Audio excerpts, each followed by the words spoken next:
nó một con của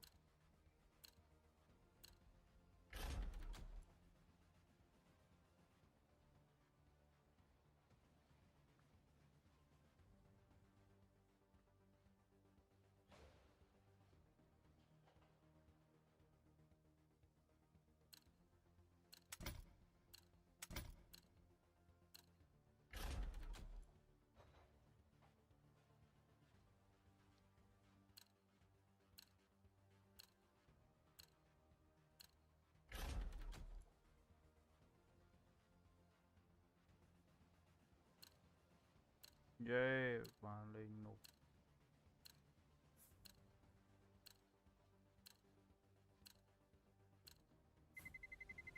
Let's roll.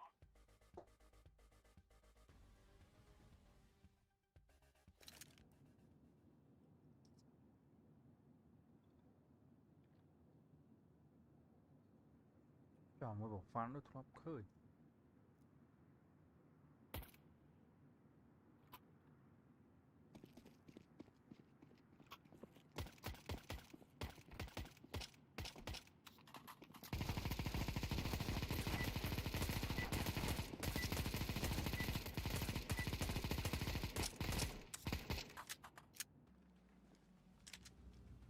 Get ready.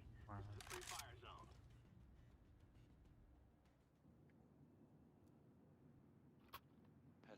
Hello.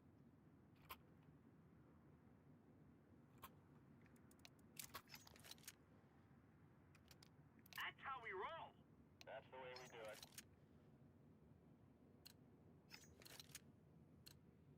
Come on, jump. Decoys out. Smoke.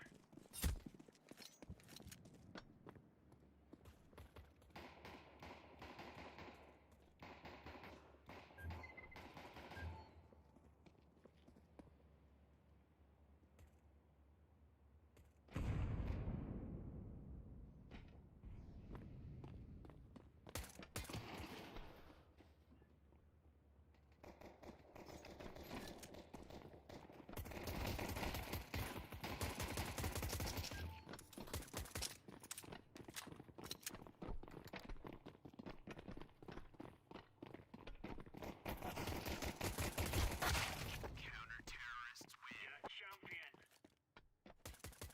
All right. ô có ma nè phơm man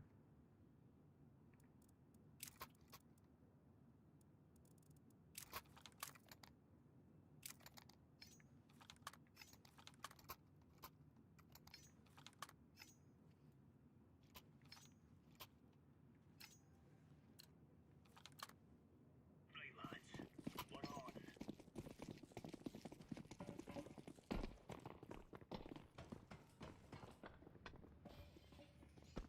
Molotov. Smoke.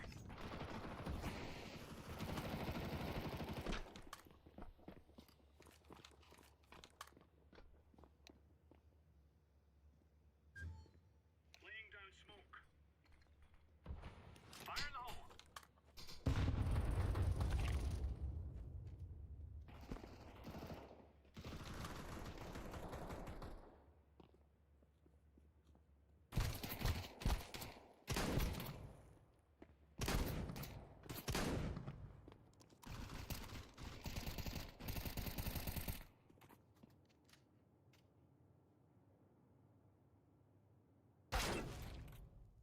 ơi anh vậy nó Terrorists win.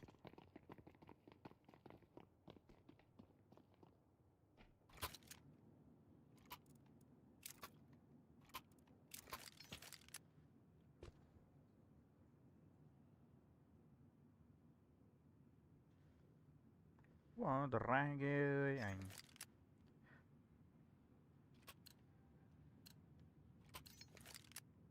Go.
Giật thấy nó lui đó.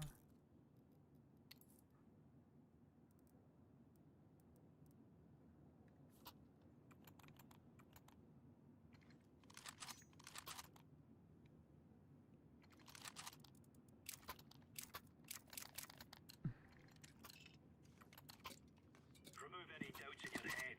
It's us or them. Decoy. Throwing smoke.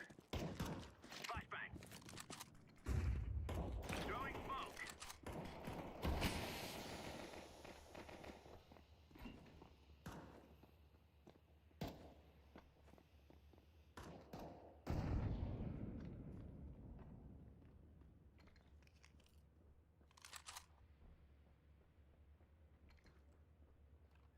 Grenade out. Bomb has been planted.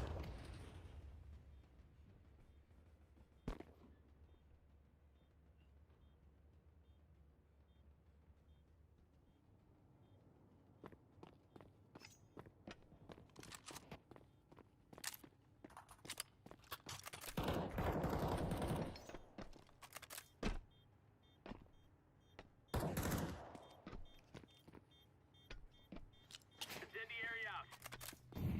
Incendiary out. Defusing the bomb. Throwing terrorists win. Nhà toàn chìa rồi.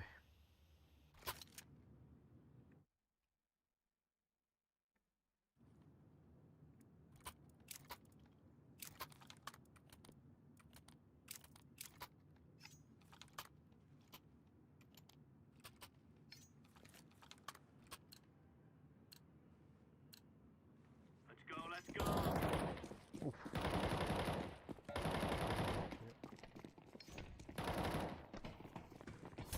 Smoke.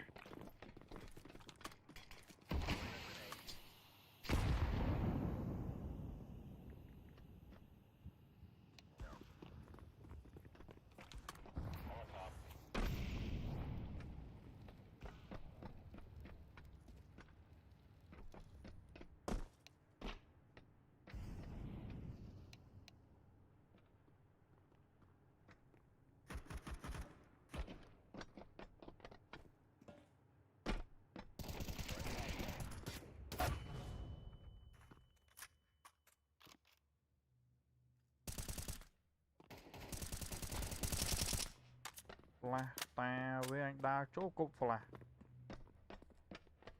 Bomb has been planted. Defusing.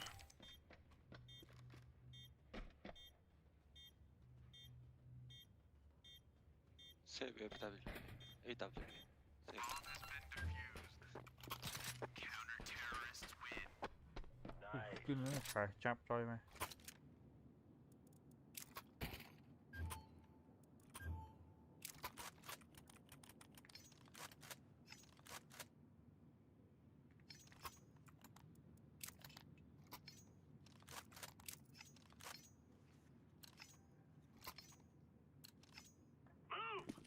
Move. Move.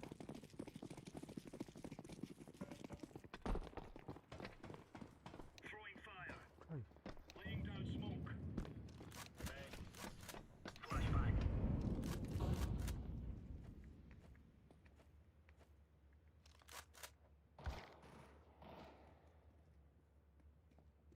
Grenade out. Throwing a grenade.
Roger that.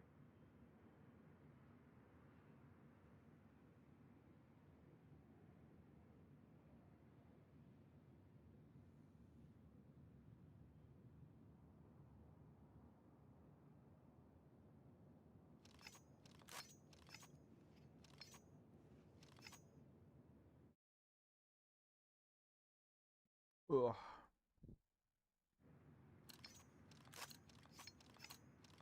Watch out. These boys have got a bit of an arsenal and they don't mind using it. Throwing fire. Smoke. Fire in the hole. Anh Pơm choi Mrai ơi. Có đuổi ma kìa. Ai mình choi ma.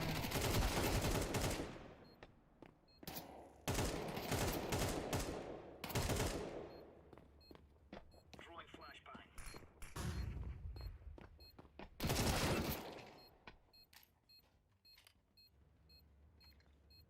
Grenade.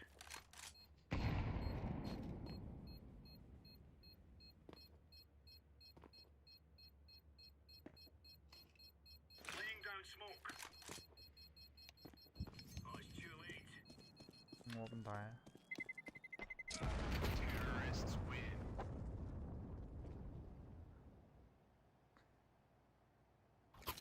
Có đuổi ma choi Mrai đâu mà anh can vào bài Pơm choi rồi.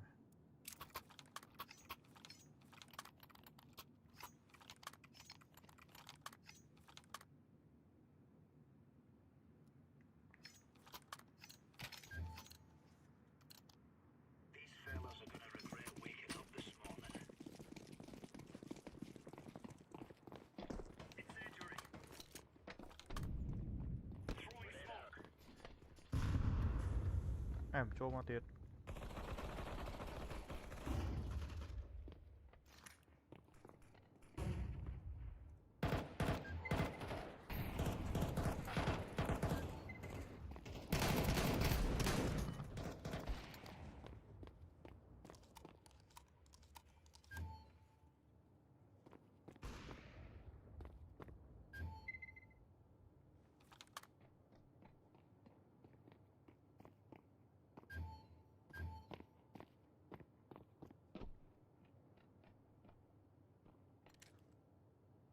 Throwing flashbang.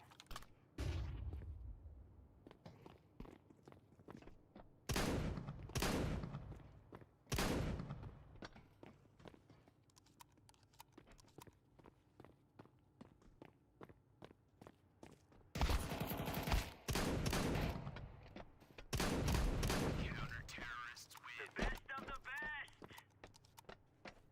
Mày giọt khơi với ông. Em chết là hít này rồi ma mấy cao vào bài ha cúp smoke. Rốt màu ạ.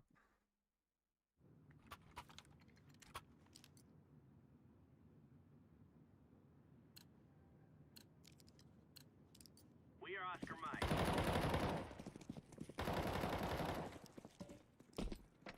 Incendiary. Incendiary. Laying down smoke. Throwing a grenade. Throwing grenade. Laying down smoke.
Tao nói bộ lên trò.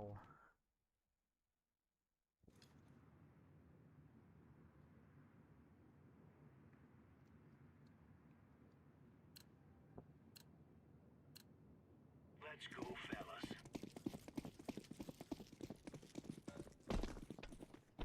Incendiary out. Throwing smoke. Throwing fire. Laying down smoke. Flashbang. Grenade out.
đuổi ma ơi.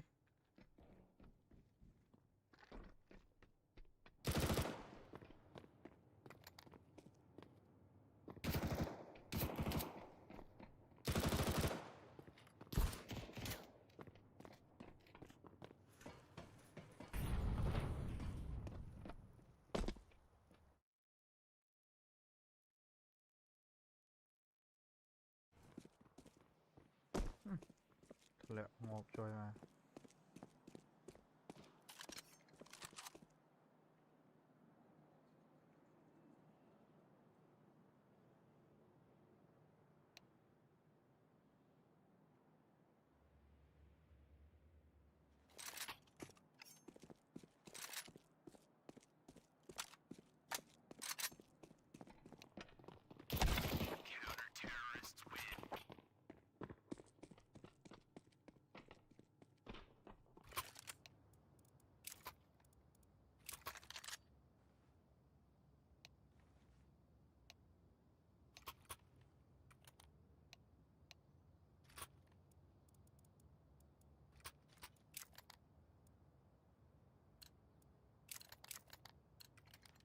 We will make them regret this day.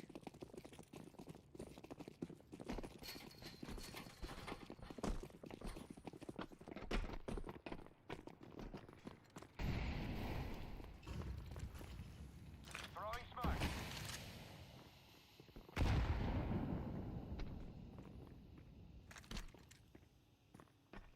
Flashbang out.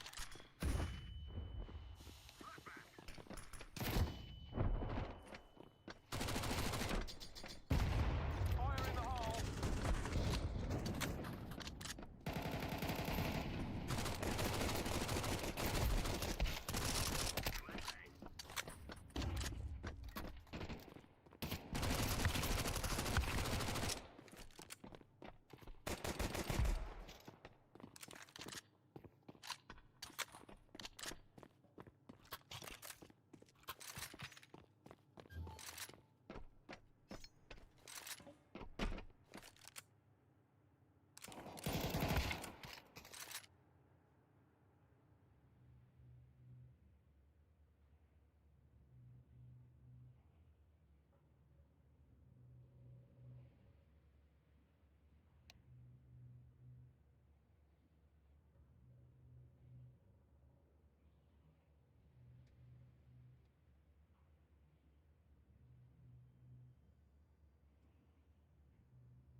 Charge your gun.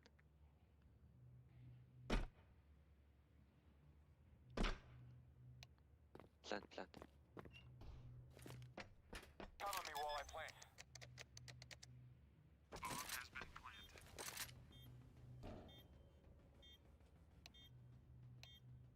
Recharge your gun.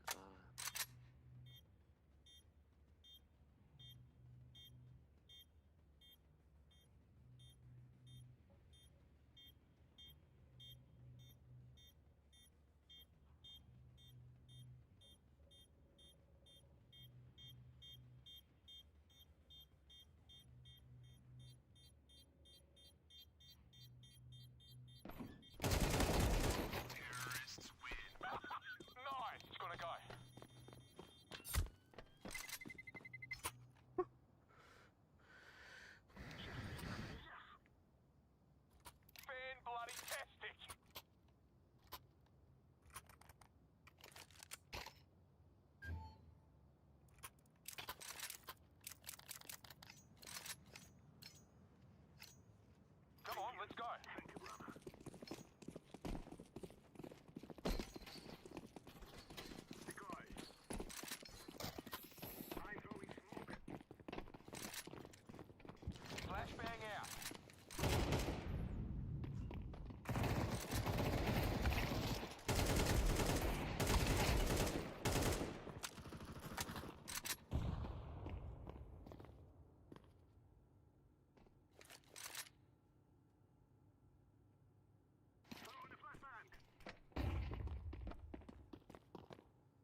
Ui ma với ớt phải nó plan nè ơi anh chưa mà.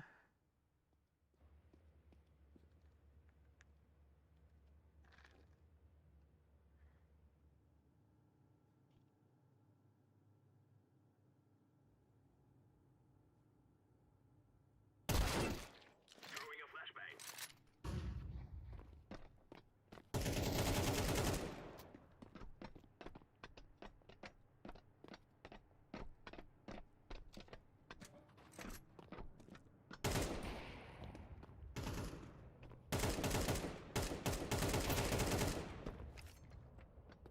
I'm throwing a grenade.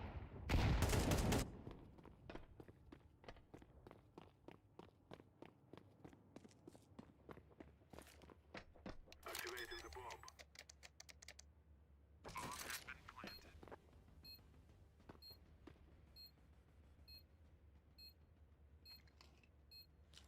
Smoke!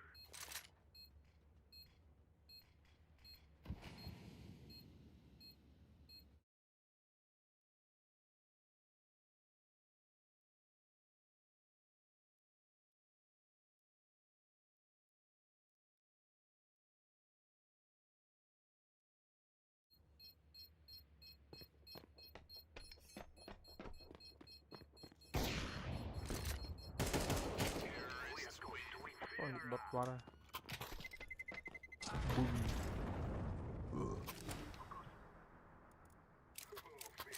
This is ours.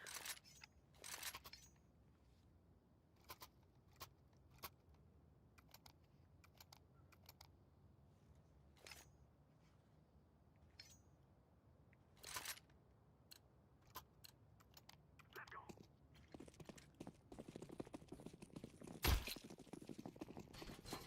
Throw to the guard. Flashbang. Smoking. Flashbang.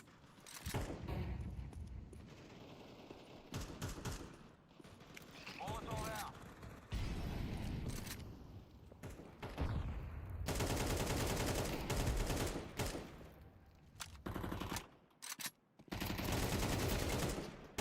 Không được rồi không?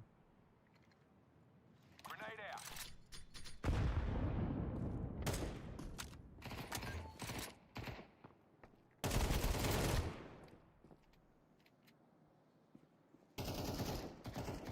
Mà khi anh bánh chất ngó cả đuổi mà.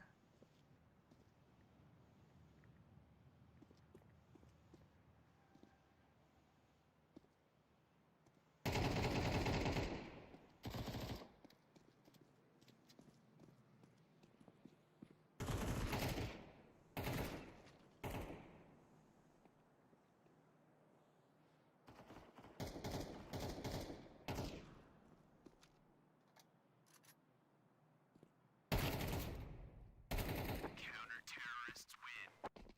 Đuổi ma với. Mẹ chạy ha mẹ bánh chất ngó tới anh chưa khi này.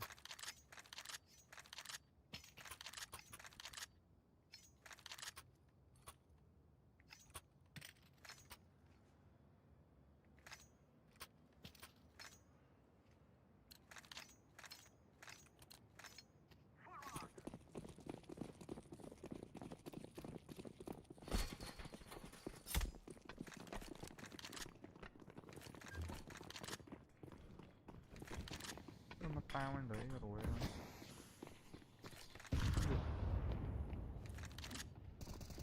Lên mà tao anh nó nè.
Trời anh bánh chẳng suy động vậy này, what the fuck.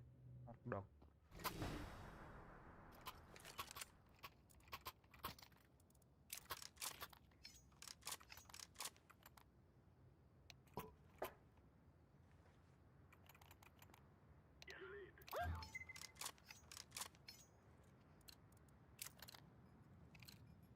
Time to move, knuckleheads. The guy's out.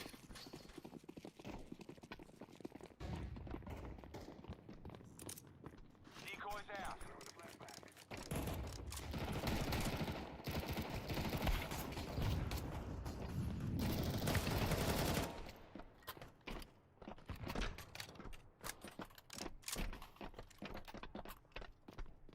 Smoking.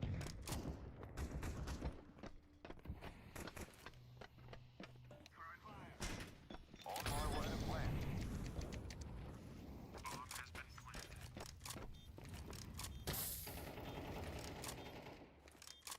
Grenade out.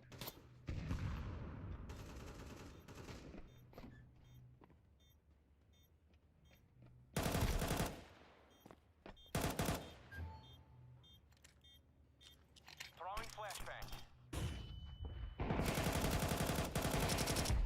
Terrorists win. Hey, well done, knuckleheads. Next round is on me.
Buôn game rất bàn.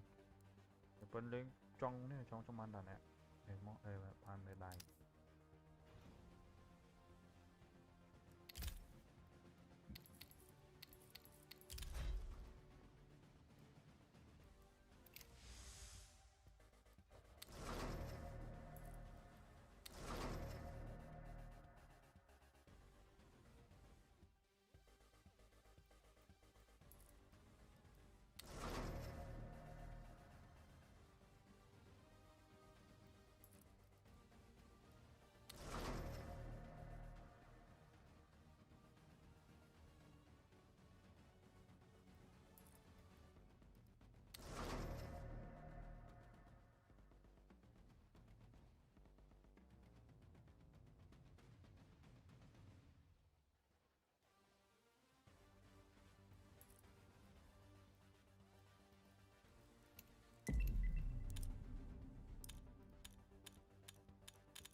Let's roll.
说你那 PG1 是认真的吗，哥们儿？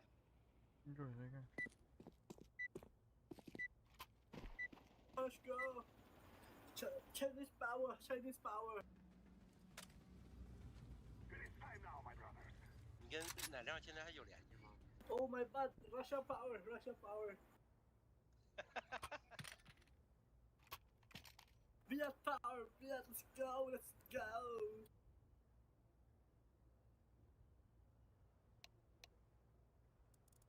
Where are we going? A or B? Go, go, go. Let's go, let's go.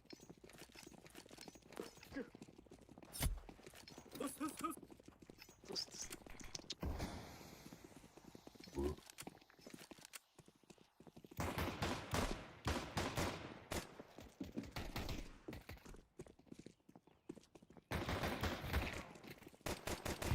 Plant.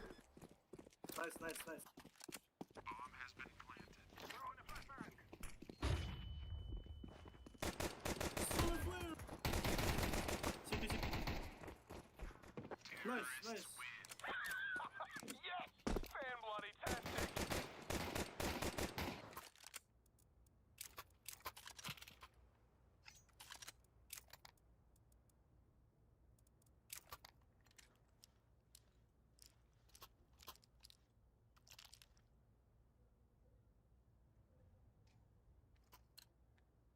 Rồi gọi ăn snob. Rồi. Come on, let's go.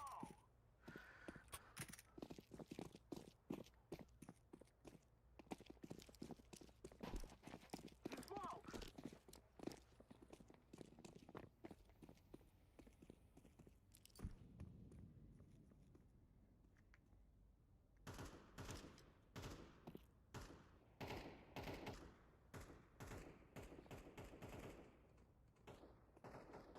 Go plant, bro. Go plant, bro.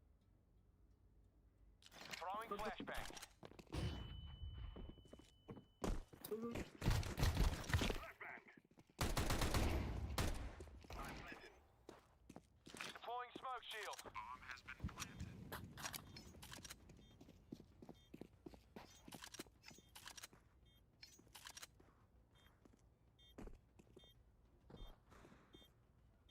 I'm throwing a grenade.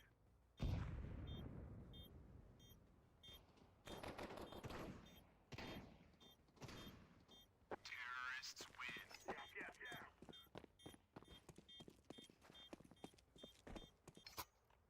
มา วิ่งงอกrồi mà.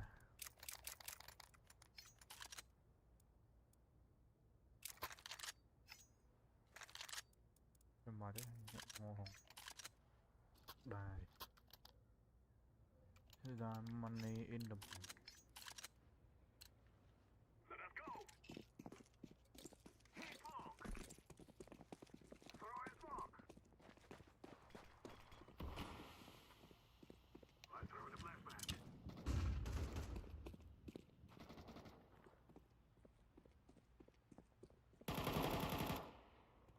Throwing smoke. Flashbang. Lighting into fire.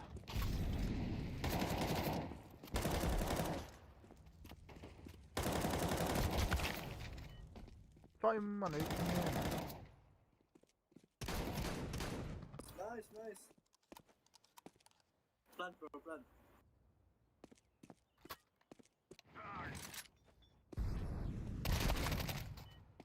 Come on. City. It's. Careful.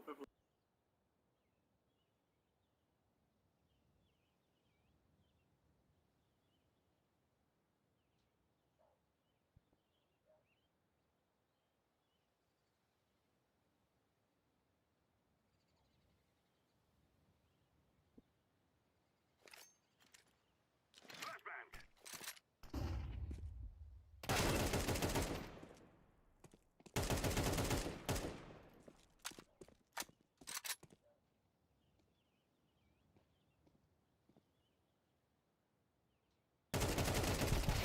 Terrorists win. You will cry like bandits before you die.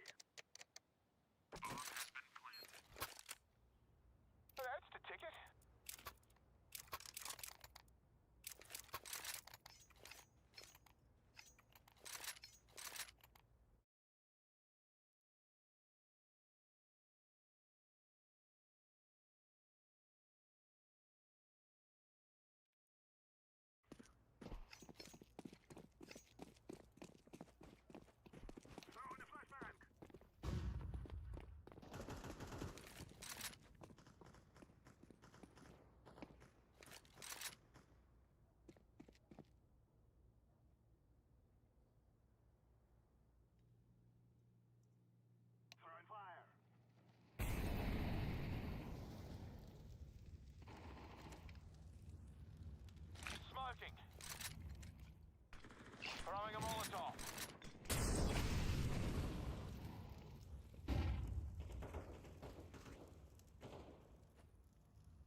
Ôi mẹ ơi.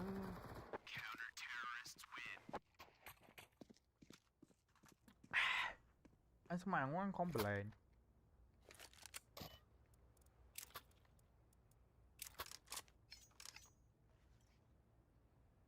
Đau một cái này hoặc đau vậy cái này.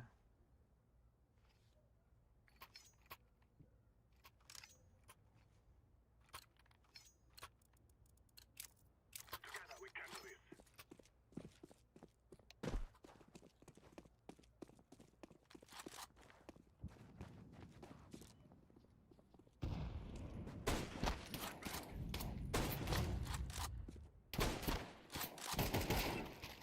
Get bomb, bro.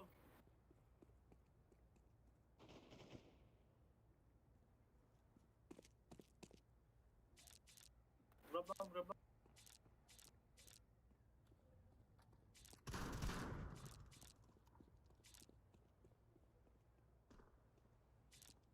Throw in the flashbang. Đúng không mấy bao nhiêu nó đúng không?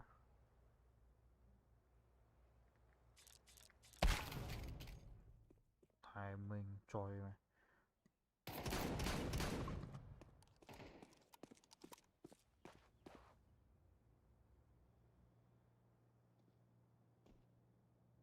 I'm planting the bomb. Made.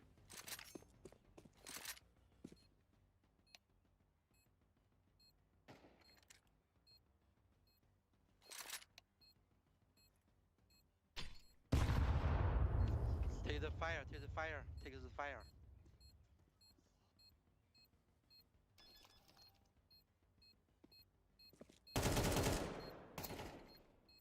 Grenade out. I'm throwing the flashbang.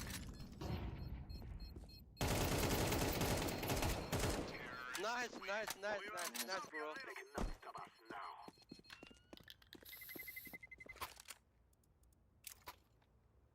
Very nice, mate.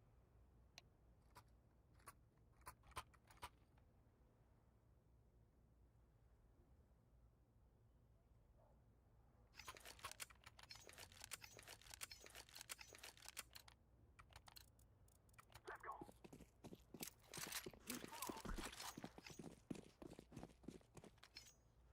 Flashbang. I'm throwing the flashbang.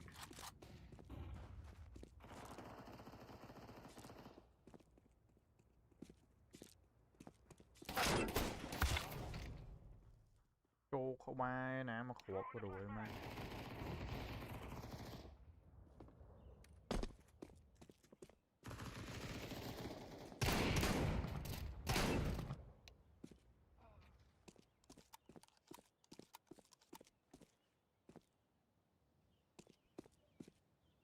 One plant. You can. Go. Put up. I'm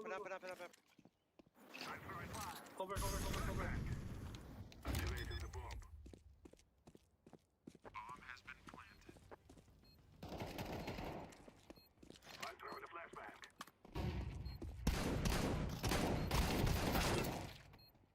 Nice try, bro. Nice try. My fault. It's okay. Nice try. Counter-terrorists win.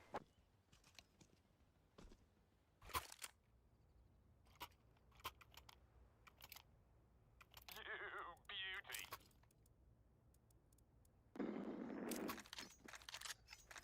Carry on, boys. We can do this. Let's do this. No more talking. Now we fight.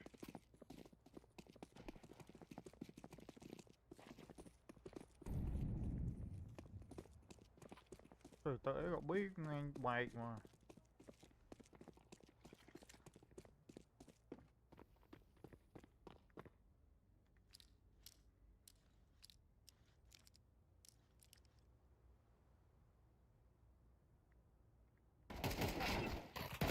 Throwing the flashbang. Molotov out. Flashbang out. I'm planted. Bomb has been planted. Smoking.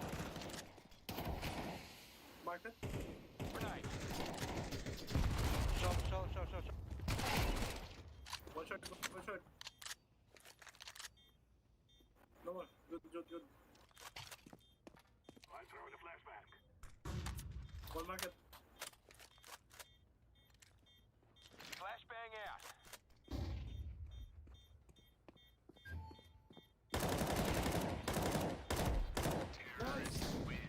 Nice, boy.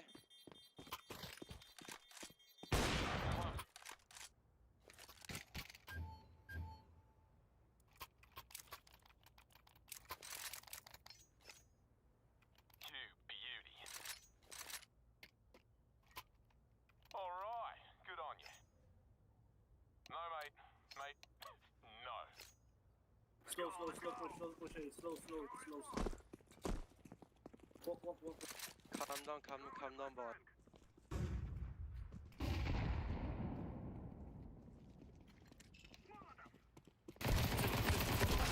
Đuổi ma bia. Throwing a flashbang.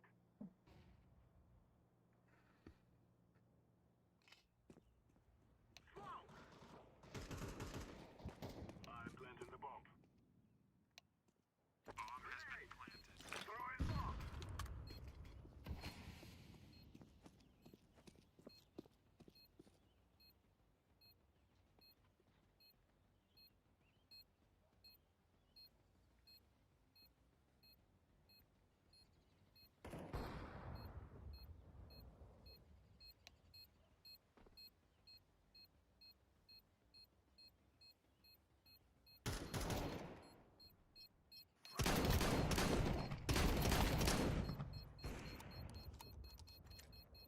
Flashbang. The bomb is sticking down. Terrorists win. Fear us.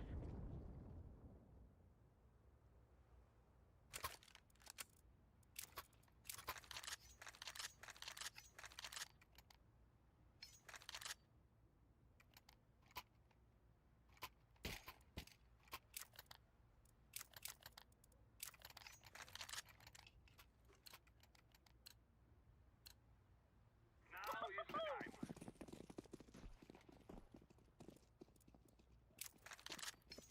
Throwing a flashbang. Bên nào nhô.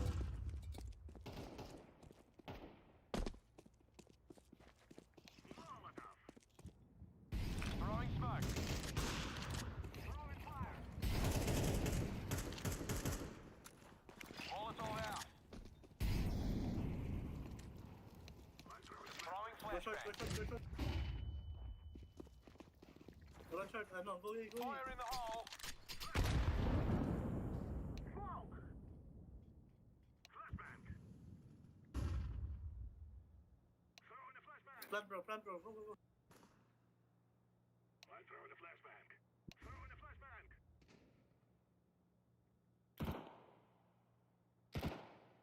One short. Be short. Nice.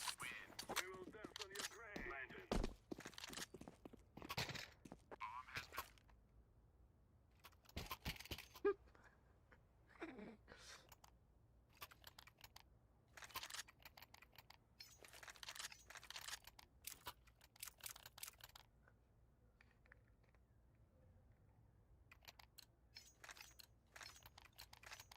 Let's go.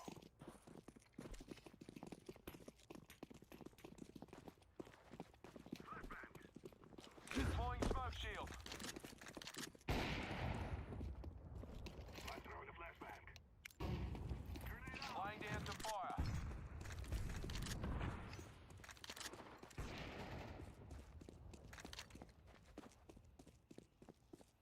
Throwing a flashbang. Grenade out.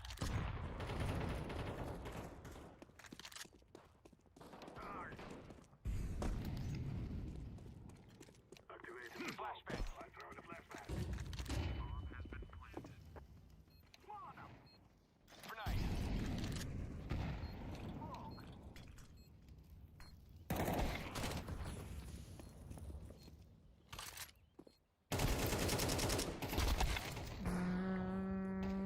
Ơi xôi trôi ma à ca. Terrorists win. Yeah. Anh Flick mới khộp. Anh phải hó khộp. Đuổi ma.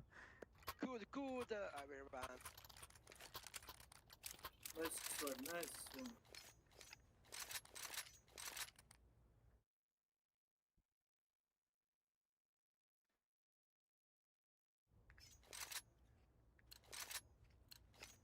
Guys, I tell you, we kill them all. Smoke.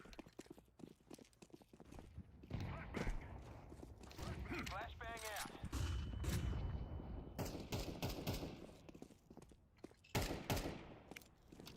Molotov out.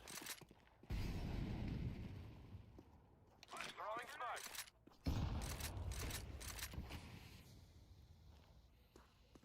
Fire in the hole. Smoke. Throwing a flashbang.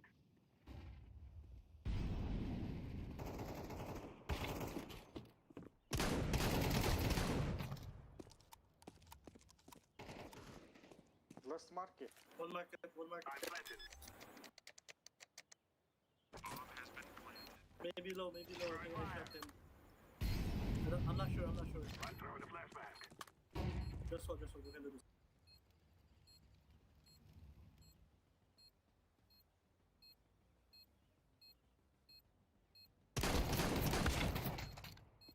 Oh, Bad, bro. fuck. Nice try, bro, nice try.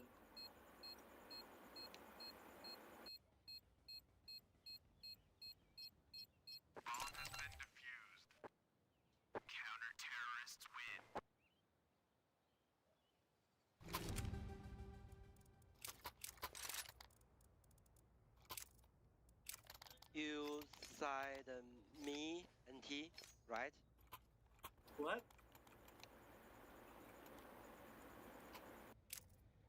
Let's go mid, let's go mid. Before we kick this off, I'm gonna need one of those gun things. Anyone? Mid to B, mid to B. Anyone got a weapon for me? I'm throwing a flashbang.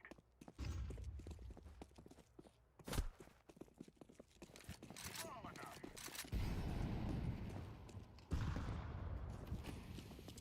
Smoking. Grenade. I'm throwing a grenade. Flashbang.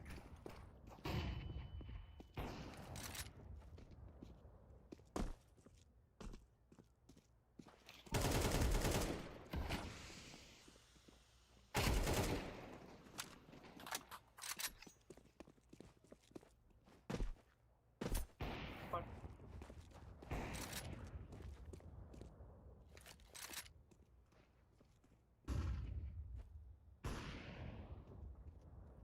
Plant. I'm throwing fire.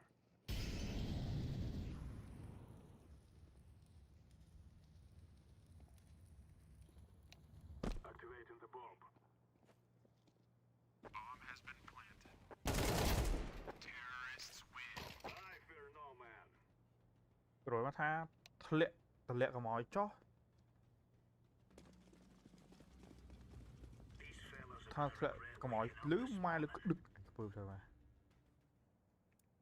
ជួយបោកតិចមែនមិញនេះ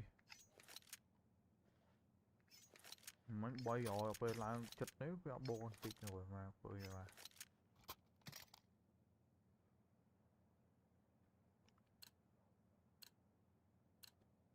Let's make this Reyes rain.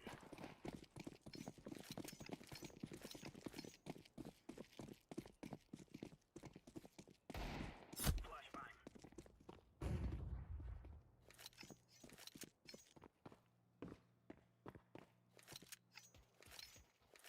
Bomb drop.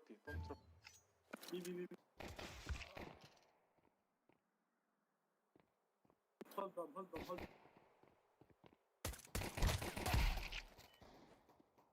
Enter up, enter up.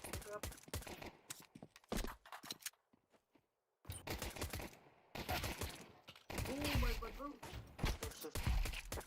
Nice, Whoa! Nice, bro.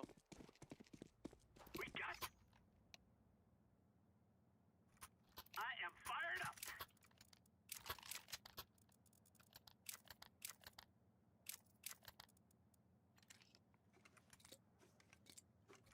signal style.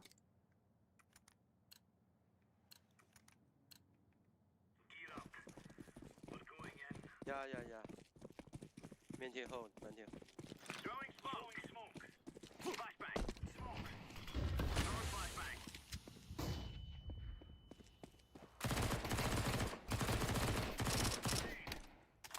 Don't push on it.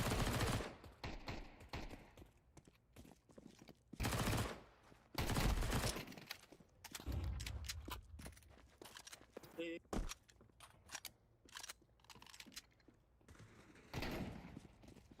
Grenade out.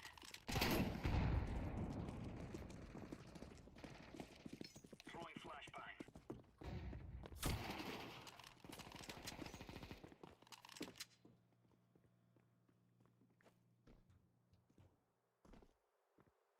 hold side.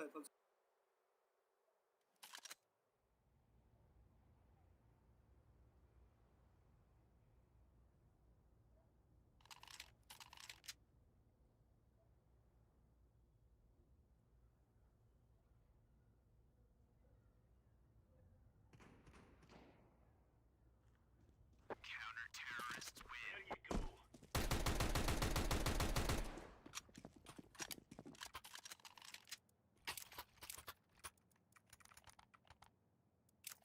Same. Maintain hold. Don't push. Bye, Oh fire, yeah, guys. that's beautiful. Let's go.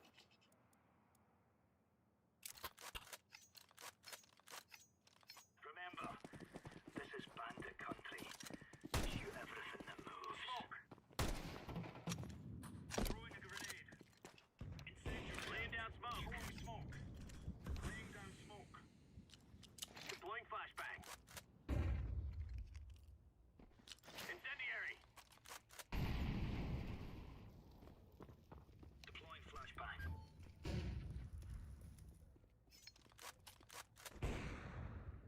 Nice one.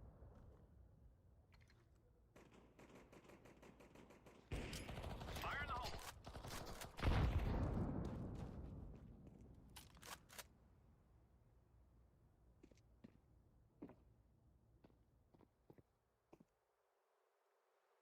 Flashbang. Up.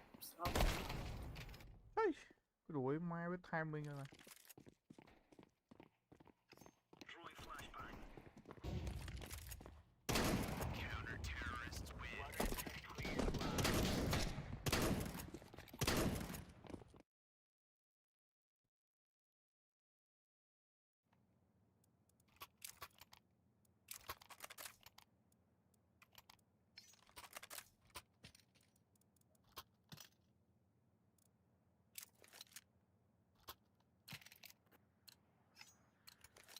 Let's show them who we are. Incendiary out. Grenade out. Smoke. Laying down smoke.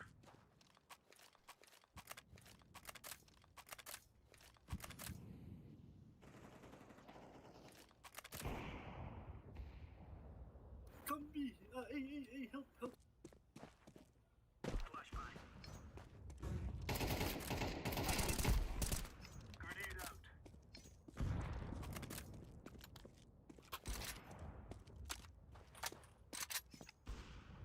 Throwing smoke.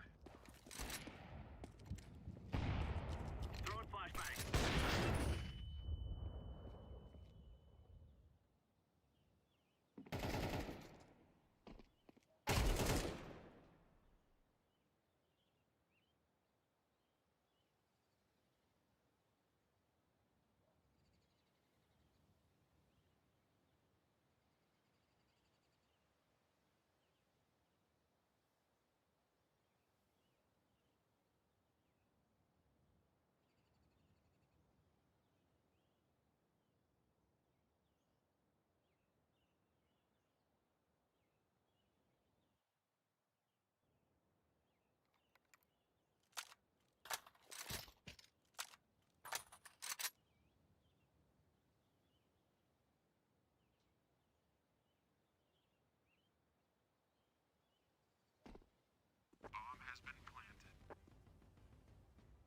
Jade, bro.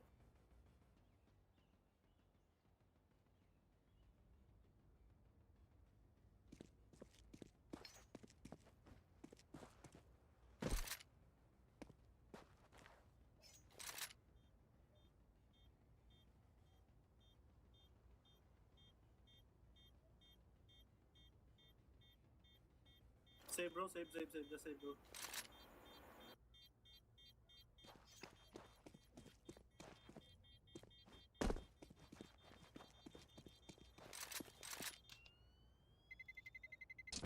Terrorists win.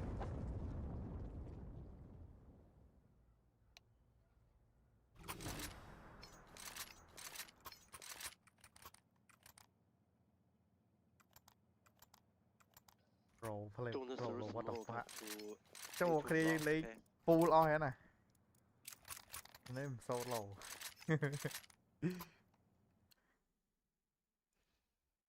ចប់ឡើយចិត្តចប់ហើយ Hello Pro ចិត្តចប់ហើយ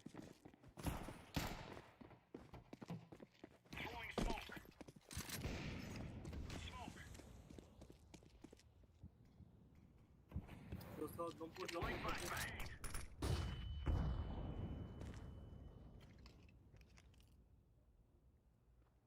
Don't push, bro. Don't push. Incendiary out.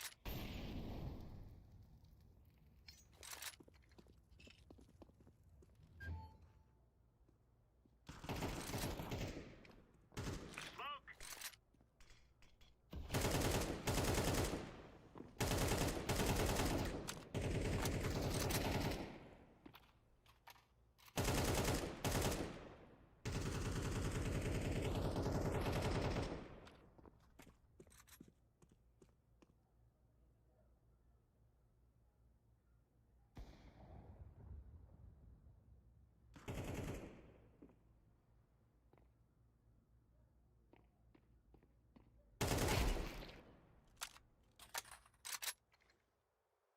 Throwing grenade.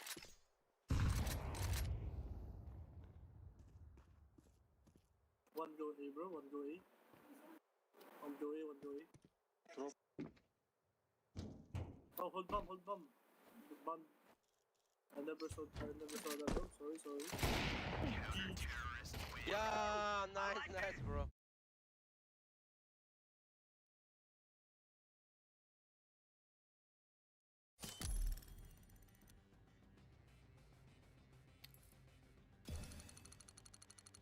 Are you there? You want- Comment, bro. I can add you, okay? បើយក9 XP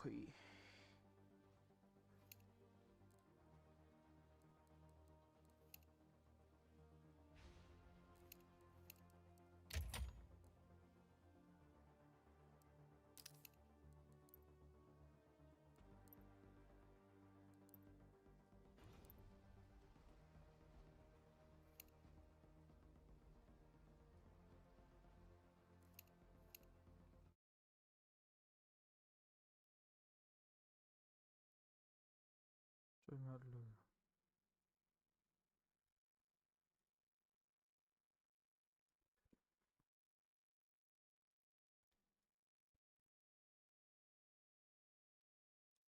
Hello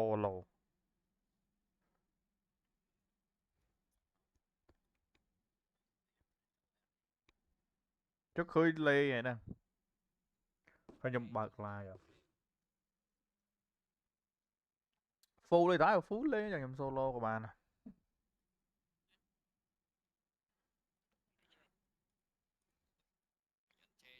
ok solo phí snap phí vậy trời 3 game ទៀតហើយបាន medal ហើយ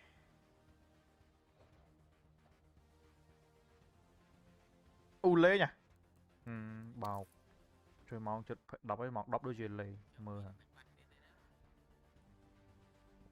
គូសងសឹកអាហ្នឹងគេហៅគូសងសឹកណាធ្លាក់មកបាញ់រែងមួយយើងតែ team spirit មុន spirit ប៉ះមួយកដៅ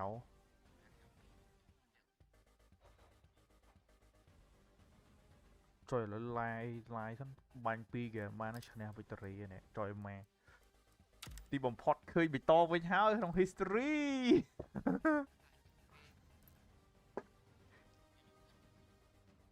អត់ដឹងជុំមកនេះចាញ់ទៅមកក្រហមឥឡូវបានបេតង2ហើយម៉ែប៉ះបើលេងបានអ្នកនូកទៅម៉ាប់ដំបងចុយមកជាតិចុយមក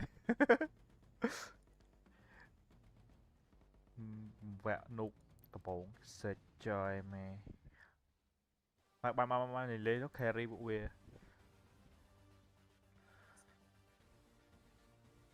បាទ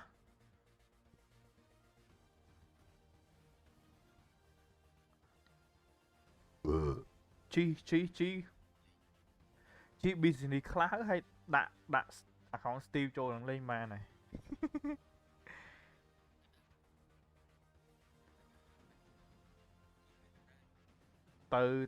ទៅជួបកក្កដាសុភ័ណ្ឌមែន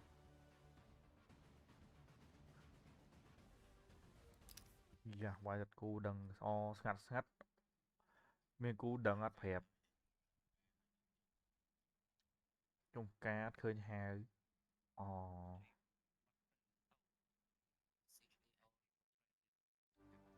មានណាតក្នុង lobby មួយគ្នាបានឃើញអ៊ីឡូហ្នឹង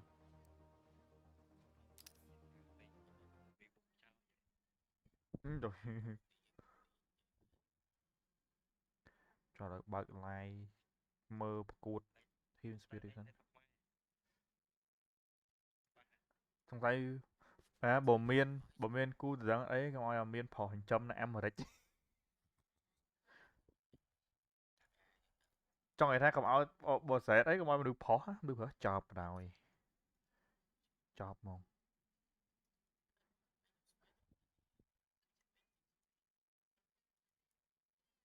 ឥឡូវ live នេះចុះមិញឃើញប្រហែលបើកនេះសងបើក OBS live មែន live បណ្ដោយ live គួតនេះពូនេះ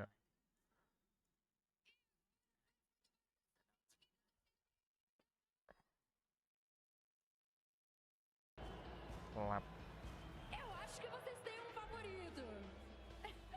Então apertem os cintos because it's time for the showdown. មកឯងពូយ៉ា100 គីឡូហើយ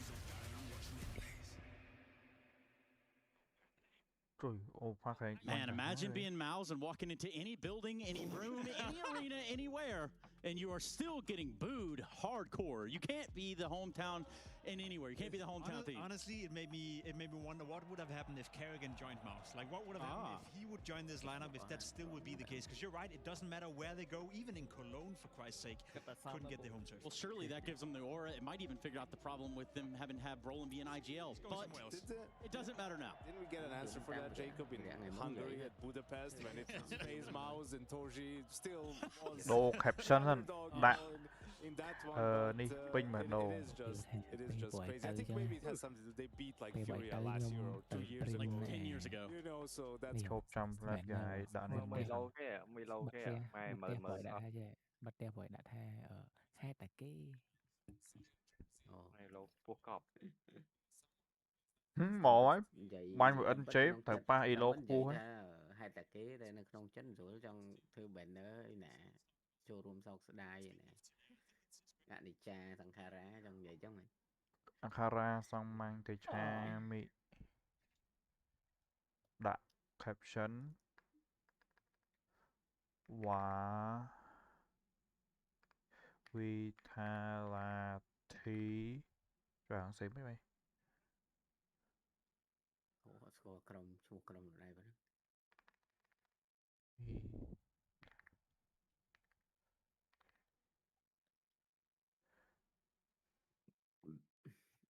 ចុះទូបាយញ៉ាំមកឆ្អែតស្អែកឡើងយន្តហោះ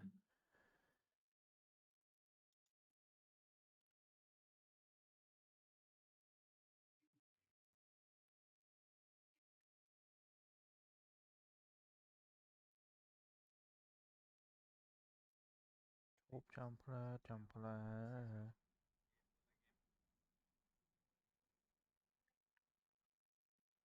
Cảm ơn về rồi.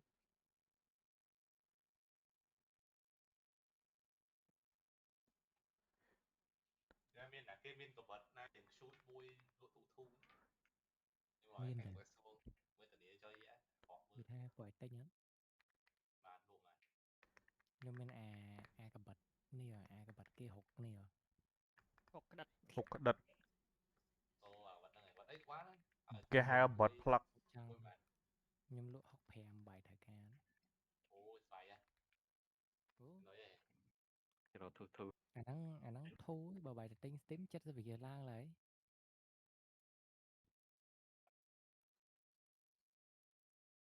Thu rồi ra anh chê nhọc hào này tao hiện thu rồi. Lứa này. Này. Anh nhâm lụa lại bờ phong bờ bài tinh tam steam bài nè pen ở nơi đã lừa nằng bài tinh tam bớp giờ hỏi nó có thay dương năng mà rỉa pi vậy. Nó cất tạ tiệt. Này nó cất giờ hỏi nó có mà rỉa pi vậy đấy. Chấm bắt mà nè thế này. Nhưng lột tranh mà đấy. Bỏ bật na mui mà. Đồ bật mui. Bracket Mouse couldn't beat Hey, Fury at the semi-final bye, but it was Falcons that sent Spirit down to a quarter-final. About to take place. Spirit's turf to start.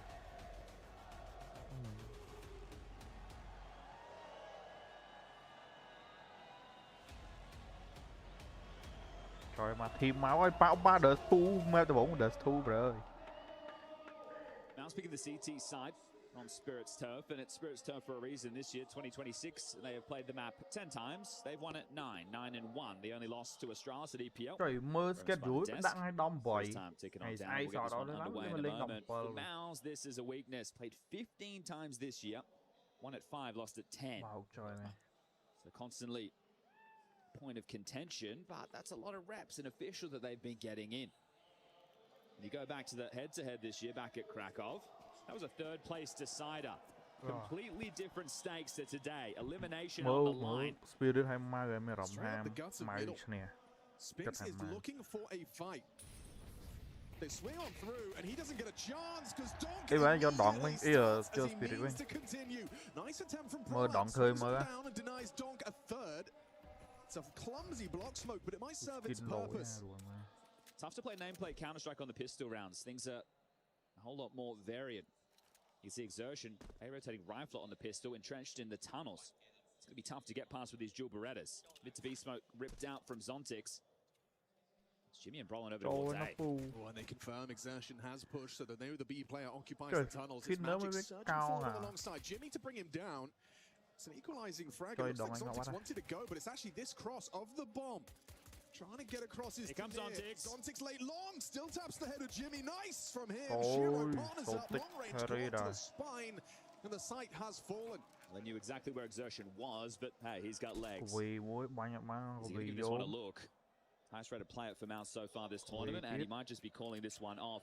Got the dual Berettas, got the Kevlar, and gets himself a kill. Zontix goes down.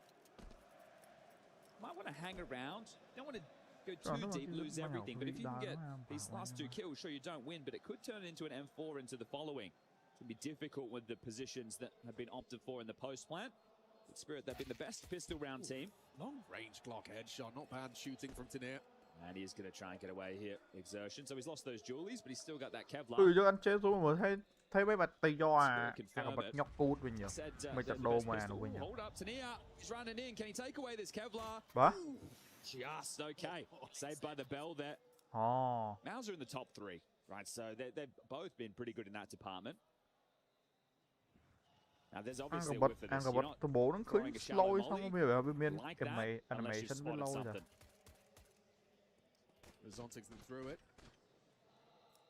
Gets the necessary kill heat on that backstab long. I feel like you really need the pistol to kick things off for momentum's sake on this map. Not in the series in general for Mouse. I think they're going to be able to bring it once we get to Mirage. Their map choice, if you took a look at their maps in recent history, you're thinking, okay, maybe they could pick into Overpass. But the problem there, going from Dust to where Might get ragdolled, then have to have a T-side start on overpass to try and push it to a third. Nobody wants that. So scout from Torji rattles off. Finds nothing through the mid-smokers. Going through the motions. Spirit. Short space is theirs. Lovely read from Donk. He gets the communication that Torji was spotted. He throws a nice deep HE, softens up. Just an unarmored scout, so very susceptible to that HE. Now Donk on the warpath middle. Uncrouch at your own risk. Tag is hit, and so are the headshots. Still 2-on-B though. They're going into the stack still. Right, Jimmy and Spinks both reside on the site. Blocked at the doors, and Roland, necessary headshot.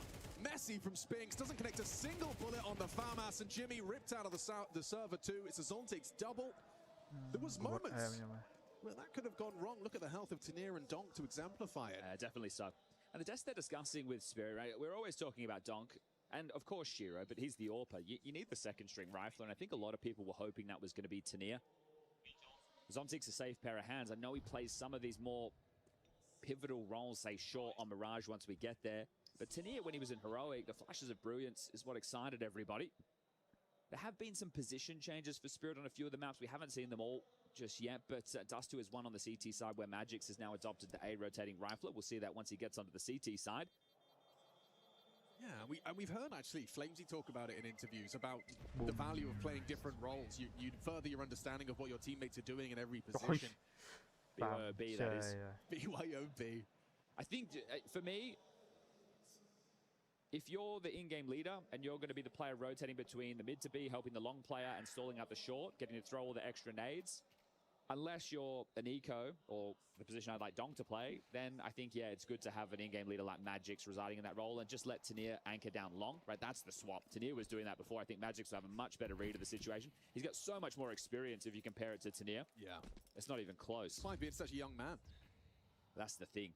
Boris has been on our screens for an awfully long time as we do settle into round number 3. So the 2-0 start, likely to be this 3-0 conversion with Mouse coming in. Just some upgraded pistols. It's one of my favorite parts about Magix on Dust2, on the T side especially. You are going to see so many grenades thrown by one man. You think he's only got the 4 on his belt, but no, he'll be dropped the additionals. That HE looks like it's destined for damage. Shiro with that Mach 10 jump up, so Brolin will evade that by retreating. In the meantime, Shiro on Xbox has gone down to the Jimmy D. Okay, so this is going to get tough. They know that they were short presence. Do they want to risk it as a group and try and get that space? Because they should be able to find themselves in a position to execute. Spinks be flushed out into the fight, goes down to Nia. Well done. So now they can group up and look for this finish. Sure, the stack over towards A, but again, with the level of investment, you shouldn't be too worried if you're Spirit. You just have to hit the best Deagle headshot you can if you're Brolan. The others are committing to the flank. It's just going to be, you need to get one and slow them down. Can you do it? No, you can't. Even a block smoke perfectly timed by Tanier. Good understanding of the potential.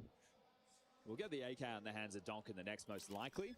It'd be nice to see what he's delivering now. A couple of kills in the pistol. Nice shot just there. But this tournament, fortunately for the man, he ended up having his career worst performance versus Falcons. Still, third highest rated player here in Rio. So that goes to show that, sure, there's a bit of a blip on the radar.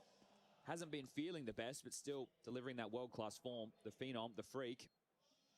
He kind of is like the Black Lotus. A rarity. Good form from Zontix early as well. I understand this is just the eco bash, but had a couple of important kills. For Mouse, I think everybody's been hoping they turn this corner. I think that's why it's just tough to see them constantly flailing. This season, if you take a look, it's definitely not living up to their own expectations. There's only one real blip on the radar, though, I'd say, and it's the loss to 9Z. Otherwise, the losses are to only other good teams. Yeah. And I guess that's the problem. So good for so long, but not able to shine in Vitality's era. It's going to wear down on anybody. Well, we're back underway. Donk does get that AK dropped across. Shiro into the AWP. 2-1-2 start. Torji's all mid-doors. Into lower tunnels. I like the aggression. There's a flavor of this early from Mouse. You want to be disruptive. Torji will get a chance. They're coming his way. There's a smoke on the doors for his retreat. He just has to hit this shot. Easier said than done, though. Turns tail, will evacuate safely. So safety first from Spirit, a good sign. Not taking any unnecessary risks in the early stages of this. So about 1:10 left on the clock and still need to take this short control before they can really start deciding the push-pull of this T side. Swings in Jimmy. The B defenders in place. Torji with the AWP over towards A, joined by Exertion, the A rotating rifler and Goose, and Brolin, the in-game leader, will anchor down long. Very standard setup after their early gambit to find that fight. Exertion would love a flash, so Torji holds this at the ready. 40 seconds now, no friction. The difficulty I see as well is there's a lot of Galils in the mix and there's a lot of absent helmets. Exertion doesn't choose to fight. To A from Magix. Yeah, straight through CT. Beautiful. Smoke. Exertion caught in rotation, and now the pressure amplified. Torchy's missed his shot. How many more does he get? Spinks, long range onto Magix, gets that belated trade. It's Tanir that's tagged up but unable to finish the job. And everyone on Spirit floods into that A site, finding the necessary fights. Magix making magic happen. That's one of the best rounds I've seen from Spirit this tournament, right? It started very well. A liquid game. I was like, okay, the teamwork's there. They're flashing for each other. This is what we want to see. The Falcons game left a lot to be desired. And then the lower bracket gauntlet, they dropped a map to the Canids. So yeah, that was bizarre. It was. It's good that they picked themselves off and dusted themselves up. I love that, right? Very late. Xerxin gets pushed off. Mid to B, Smokester in play with the crisscross. Opens the avenue for Magix to come through. Erupts. The man on a mission, and the man on the screen, standing coach in the academy, has some history with a few of the players in the Spirit jersey today. Halley out. Temporary health issues. He'll be back after a Astana, but Saltfic with an opportunity to help the team. A couple of his players taking interviews, him himself, talking about issues that they need to fix. Tanir pointing out a little bit more freedom, but communication being one highlighted by all. This is where everything goes up a notch, though, isn't it? In the arena. Magix has been here before. Shiro as well. He lost to Mouse back at the Rio Major in the Cloud9 jersey. Magix is going so quick up mid here. He knows he doesn't have to worry about an AWP. A scout, sure. But this is great in terms of changing the tone from the previous. The rifle round, very slow, very methodical. This one is about to erupt into A. There's a stack again. Spinks, tucked in Goose. The other three dealing with Long. This could get a bit sketchy. Yeah, there's a world, especially if Torchy's Deagle does that. Puts Donk in the dirt. Spinks on the Goose position, wants to swing on out, catches him looking the wrong way, but he can't finish it off. Run it back out. Yeah, they're trying to pull the evacuation chute. Look at the health as well. They're so susceptible to the pistols. Brolin and Exertion combine. Tanir, very late arrival to the party. Spirit, they walk into the stack.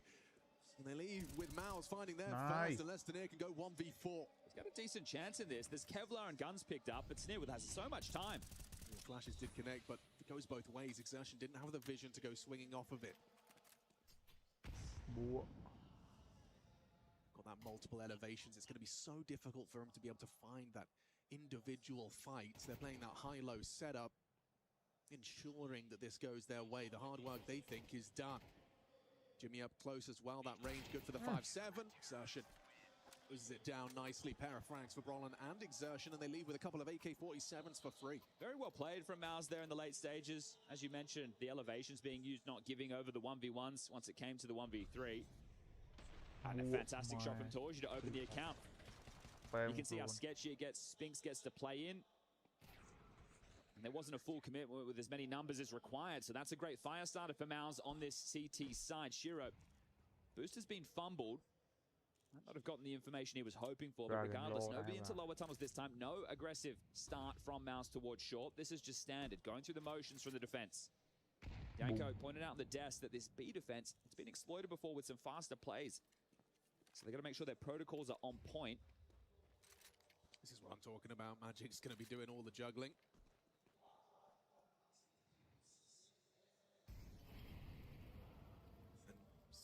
Quite early occupation of short. Torji peeking mid would be a death sentence with Shiro still on that line. Flashed off, forced back. And he needs to get to A. If it is going to be an A execute, the AWP really would like to find itself over towards car, ramp, a position that it can put a dent to any of those T's scaling to the site. Looks to be an A split again. Tenier mid doors, 3 congregated around short. Yeah, Zontic's late long lurk.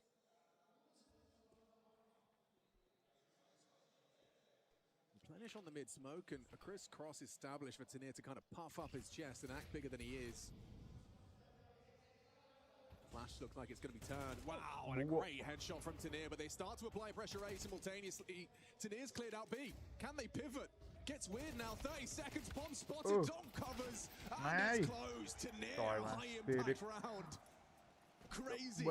They are simultaneously hitting both bomb sites. B is clear, and they still finish on A. I just love it from the macro perspective. First rifle round, crisscross smokes into an A split. Second rifle round, crisscross smokes, will sell it as a B split. Right, that's going to keep everybody on edge. The CT setup was adjusted for this. Exertion wasn't playing close short. He wasn't playing the ramp towards CT. He was deep towards the A site. And the level of output from Tenier, that's exactly what you need. Right? He has not lived up to the standard we expect from this player, or at least we'd hoped for. This is a B pop. Oh, it's the perfect time to do it. Spinks is starting doors. Jimmy spotted the tip of his cap. Back of the site, running in, no support whatsoever. Good hold. Beasdong to Donk. Now the rotation comes in and they will retreat. Zontix goes forward though. Eats the flash and goes down. Look at the rotation that's been drawn. So many boots. Nobody over towards A. It's just Brolin trying to cheat back over now. So all of that pressure.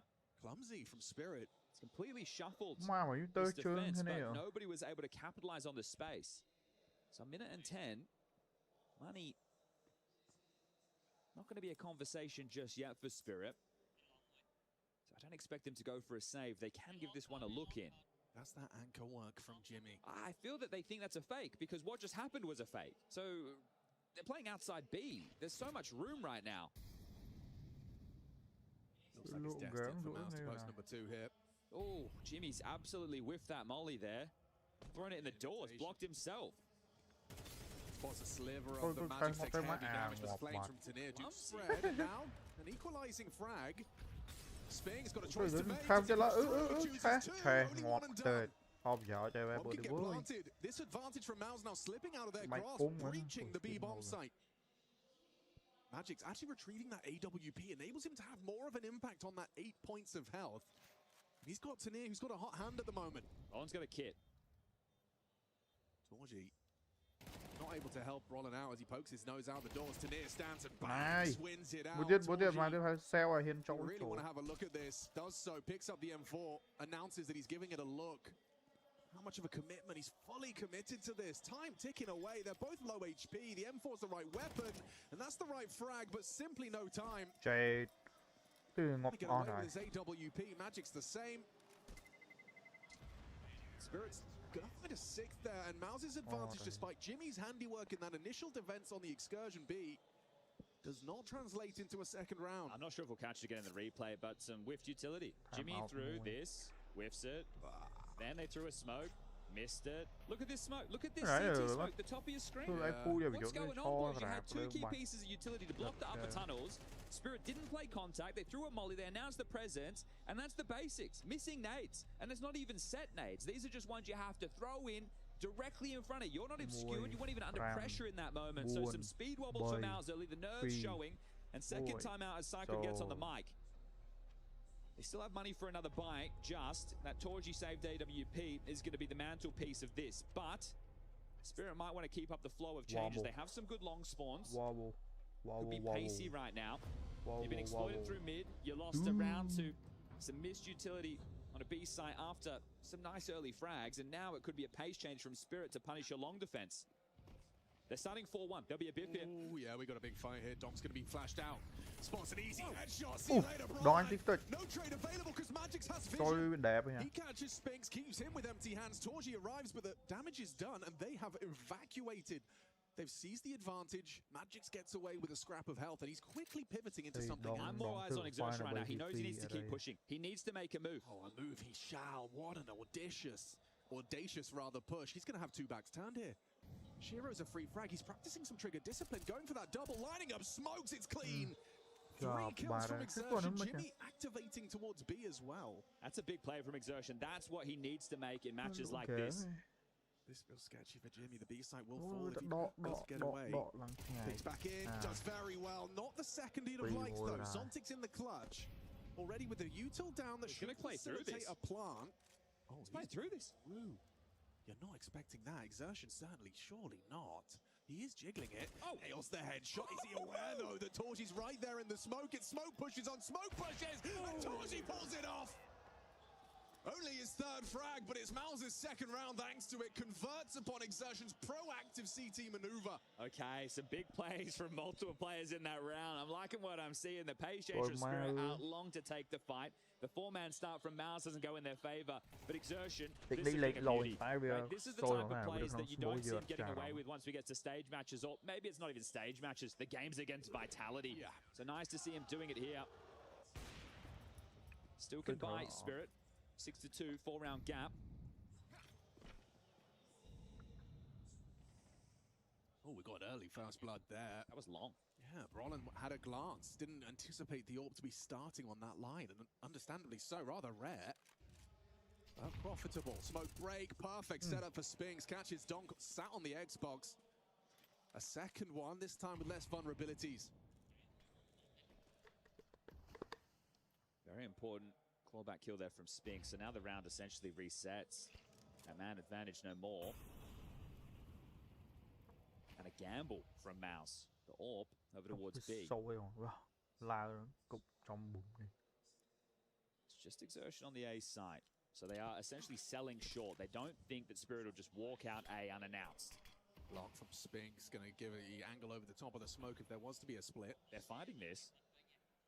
At least they were. Gap behind this for Magix to peer through. CT smoke is going to fade. There's the AWP noted. Yeah, that's the B lurk. Tunnel's clear. CT smoke's fading. Jimmy spots them, confirms they're on their way in. Torchi trying to profit off of the distraction, hits Tanir through the bricks, looking set up to succeed here. Couple back though, Shiro and Tanir not going down. They know where Torchi is. Flash in. The unknown is Exertion, likely long, up and over. Torchi bogs, no bullets onto the clock. Tanir can plant. Oh, it's an ugly one for Exertion. Feels so disconnected from the play. Both have AWPs right now. Weird, and it's going to work. Shiro catches him on the gap. It was set up so well for Mouse. The frags were flowing until they weren't. Tanir having one hell of a start to this quarterfinal. 11-3. We've been waiting for it. We've been wanting it, and right now we're getting it. The 5 straight for Spirit over Mouse. You look at that and you go, this is, man, I thought the knife was coming out for sure in that moment. But confidence on display. And down to the pistols. Mouse, you're getting owned. Oh, and they are really in the dirt. No, he's tagged the second. Cross again. I dare ya. Well, well. Not even a moment to catch your breath. From bad to worse. But you can see the comfort. Here it is, the opener on the replay. Casual for Shiro. But yeah, talking about the last 5 series going in the favor of Spirit over Mouse, that's great. I think the last one really needs the context of it was 3rd place decider. Yes. So different stakes. This one is a chance to have a crack at Falcons in the semi. I think Falcons would like to take on Mouse because they're the ones who eliminated them in Krakow. Spirit played Falcons a little bit earlier in the tournament. Here's the farm. First, Magix peers in, gets all the information. Shiro unloads, and Zontic will be there to put the cherry on top. 8-2. A massive lead. Magix was leading with that. If people caught the lobby a little bit earlier in the day, Hugo asking you about the last 5 series, he's like, well, I wasn't there. I only had been one of those. Magix was sent to the bench. He described it in interviews as the worst 6 months of his life. Okay. In the jersey and a new role. Well, looking good on Dust too. Yeah, it's like a simultaneous strength for Spirit, weakness for Mouse. Makes it hard for me to understand if this is going to paint the picture of the whole quarterfinal. Tough search here. Elevated angle predicted, but doesn't matter. Jimmy still beats Shiro to the punch. Triple from Jimmy. Such a great player. In those anchor positions, able to find those masterful multi-kills. Is this 2v4? Still a conversation. Yeah, they're dealing with the rotation. Tanir is deadly. Dealing with the rotation.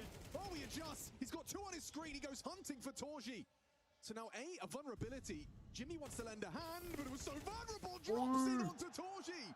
Tanir with impact. Mouse's advantage disintegrates before our very eyes. And Jimmy again finding multi-kill on B and still going to have a round loss. Unless they run at him. The bomb's outside of B. Nade might do it. It will. The bullets find him first.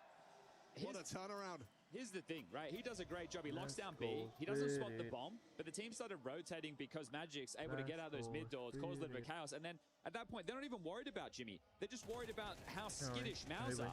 Right? They're just going to deal with you in rotation. You're getting over there. Jimmy's screaming, I've killed 3. Dong's dead. You think that's the pack? Not at all. I can't get over the fact that Tanir not only just throws the molly, but immediately jumps down. It completely subverts Torji's expectation. He's in the flow state right now, Tanir. You can see he's playing his game. And what was key? That crisscross with him selling them into B fake, that's a play for him. Yes. And he's making it work right now. We might be ending this half with a 10-2 scoreline.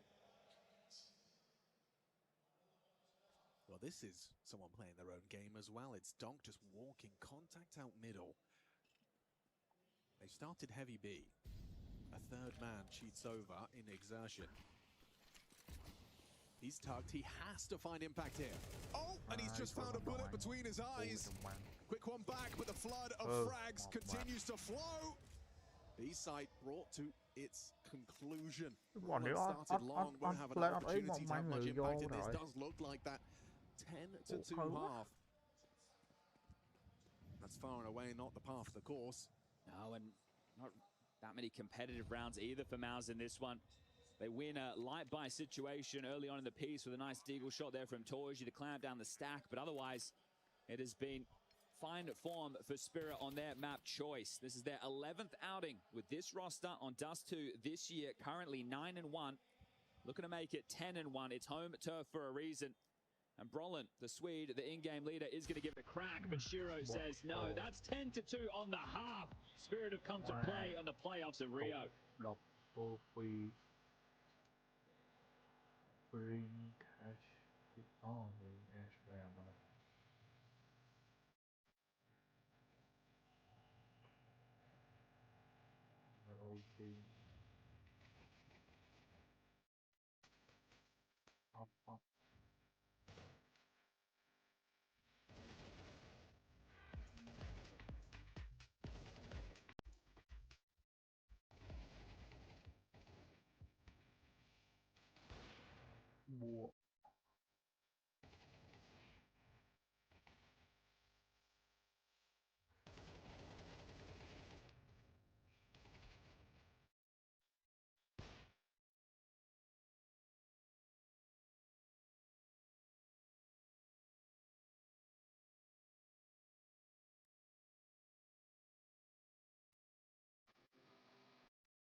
Vô từ trong ra nghĩ mà từ đấy thì là toán khi đi này thì sẽ ra đây về cái nó hay ngay đi tự đông buồn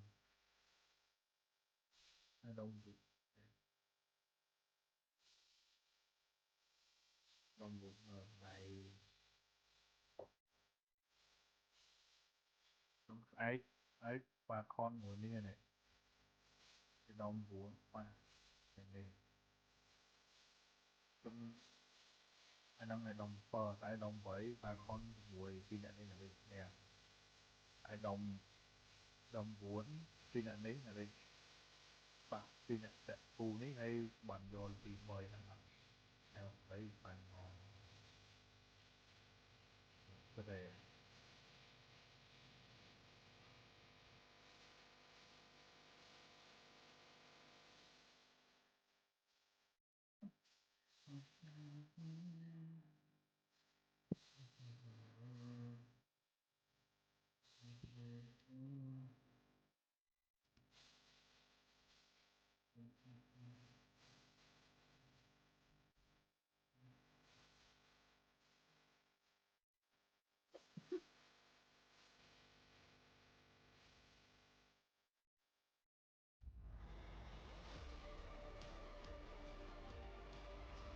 có vũ bả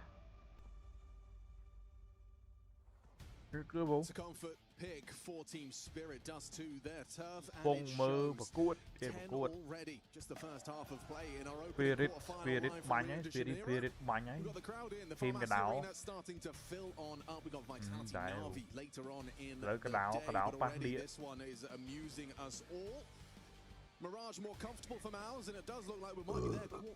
ở đây nhóm control spirit là gian là kia vậy The 2v4s. Pi cú nó là cái exactly that. Some very rough moments to stomach, but if you're a Spirit fan, là cái lái pass speed pass pha con you're hoping they can just return to some form to be back in that conversation, and this is a positive sign in that direction. mình lỗ mà cái dễ lụ game phần lụ tí mà cái dễ What's that mid? Sees nothing so long as the concern, but Donk hasn't moved a muscle. Jewel Berettas lined up ready to go. Zontic's on the jiggle. It really is a rarity to see Donk with nothing on a pistol. So skin. Yeah, Zontic baits them in and he starts to unload his Jewel Berettas. Đồ anh lụ game mà đó. Fumbled nade from Magix doesn't get the vision on the Jimmy cross. Lụ game mà đó. Can go down. Tanir's looking for the lurk of Torji, but he's going through spawn.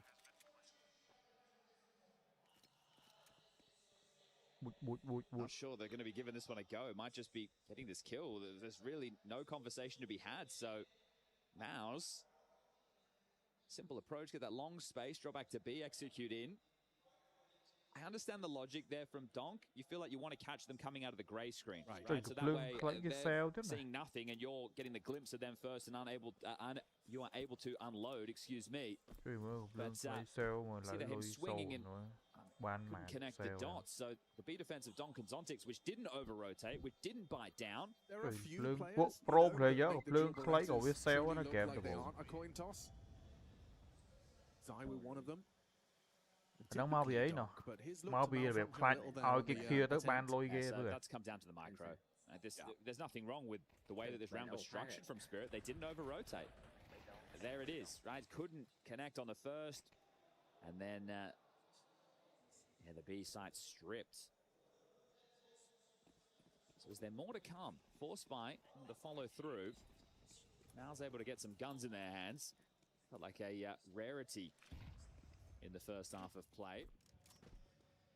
And even when they did, only getting one rifle round on the CT side. Their other. Bởi dư lên ta như dư phép nét ấy rồi với anh chê lên bóng phát quanh cái ilo chởn như bà bái nè. Phía rồi như chán nha. Phía rồi chởn chán nha ra ilo cái khu của cái bánh cho ba chia. Cho ấy to chọc chi dẫn chầm lên mùi món sùa lên mùi anh chê món sùa ở mà mơ được so một ngày anh chê mà pon mà mờn ấy mà mờn bó lại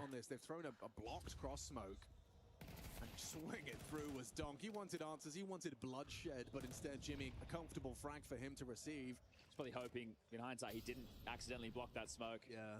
Gave him just longer pathing, and this one will be mopped up, so well done from Mouse. Simple stuff, they pop in, there's a bit of a threat, the scout and the dig, they deal with it, and then... so với mày dương ta thủng pi pon phèm pon anh chế khua anh chế mai đọc hai đồng mỹ mai buồn pon chết mà mơ nữa hay dương mà bị rồi bánh kỳ bánh pon chia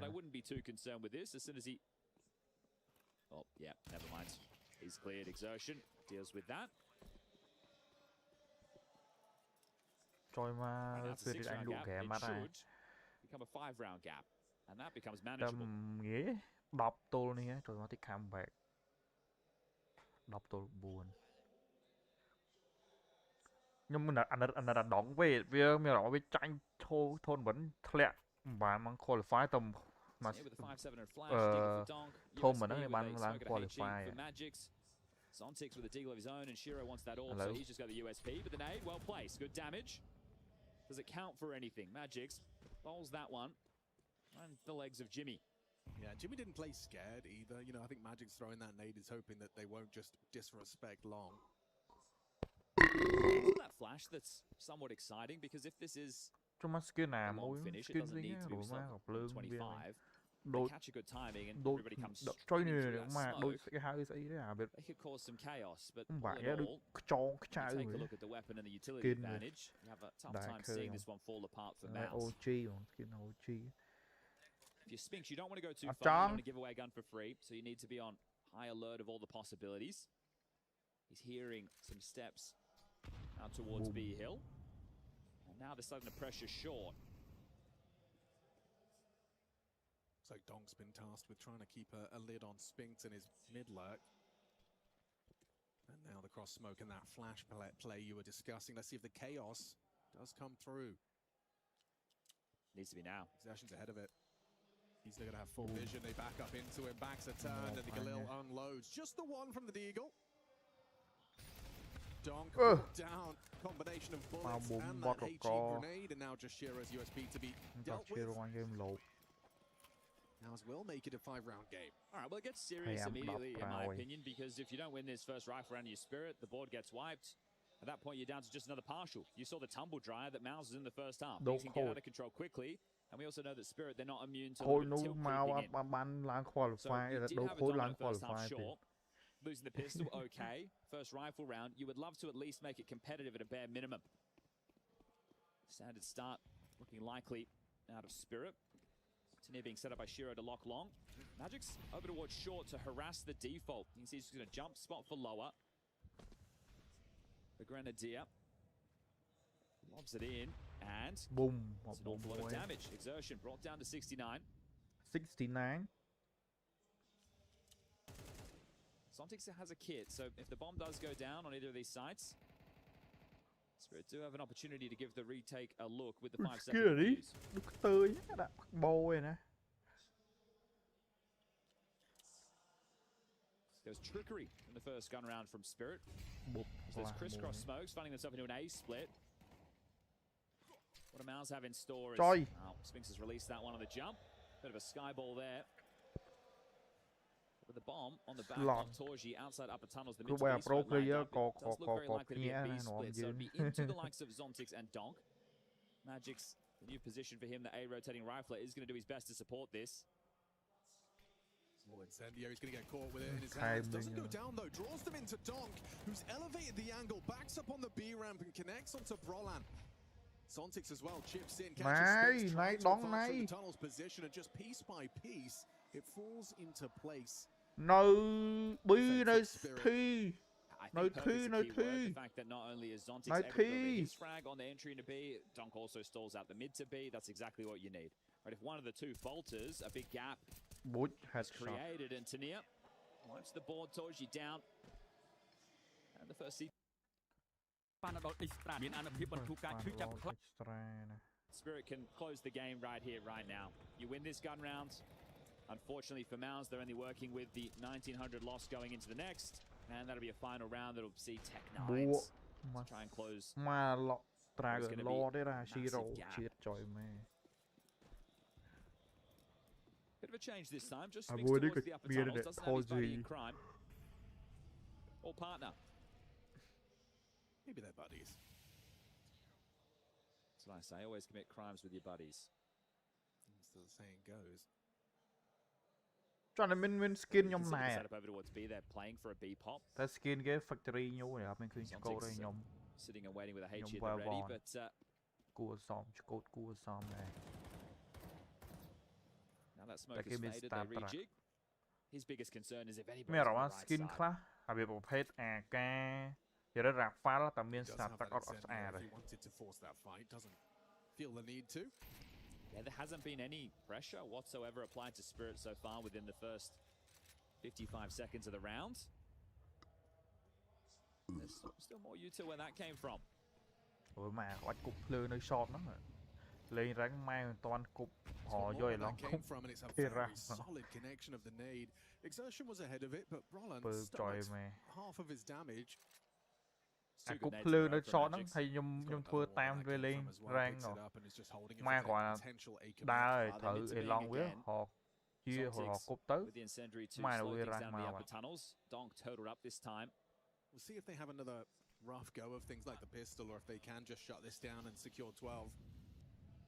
It's a test for them. And it's clean with it. Clotheslines Brolin on the smoke push, pulls Zontics away now. Chỗ bí ơi! Just gets his AK out for one. Này đón, này mua giết, đón, mua giết. Bạn buồn khiếu lực đây. On nè. Still finds his form in this quarter-final and looking to make this a quick trip to Dust 2. Yeah, this is light work. This is casual stuff for Spirit. There's been some nice moments. I know Donk's at the top of the scoreboard. It's great to see him in fine form. It's only been really one map that was the blip on the radar. But Tanir's the one that I've been impressed with, especially in the first half. You know, he was involved in some of these 2v4 situations, some really pivotal moments, making plays. Feels like I'm already putting a bow on things, but as I mentioned, you lose that consecutive rifle round, you're down to Tech 9s, and that's what the buy is looking like. They mid to beat on the pistol. They went for a mid to B on the first rifle, a mid to B on the second rifle, and they've been shut down. At least as far as the guns are concerned. It helps when Donk is doing this. This is what we expect from the kid. It's unfortunate when you set the bar so high. Take a look at Vitality. They lose a series, we'll think the world's ending.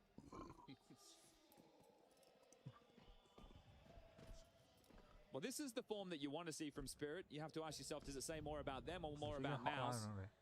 Well, the head-to-head, regardless, ringing true, even if it was just that third-place decider back in Krakow with Magics. Have a good read, a good understanding of how to play against the international squad. Oh, mate. A newer variation of the hinge smoke thrown by Jimmy. So limited right now. Yeah, tích nãy klop miền này. Sure, but you too. Bunch of smokes. Về tính là xây nó về lũi màn là. Wants to go because of the gap. Mua. And it costs him. Hero clutch rồi, Hero. And already does look like he tránh bộ này của Phương Clay. Indian Spinks late long. It's just going to be a question of if they can draw Shiro's attention from the short side. These two smokes are going to be thrown. Tanir, will he be calling for backup? Gives him an extra HG. Is he dropping? Yeah, he is going to try and change the elevation. Despite the flash work, Tanir comfortable with it. Long, a missed shot from the sniper. The spray in support though, and a team kill. Jimmy has put Spinks down. From bad to worse. Yeah, sour note for it to end on. 13-5, stalling start from Team Spirit. This one's just getting the crowd warmed up. If this is the form that we can expect from Spirit, the game against Falcons tomorrow could be a completely different kettle of fish. But first, Mirage, and that's coming up next.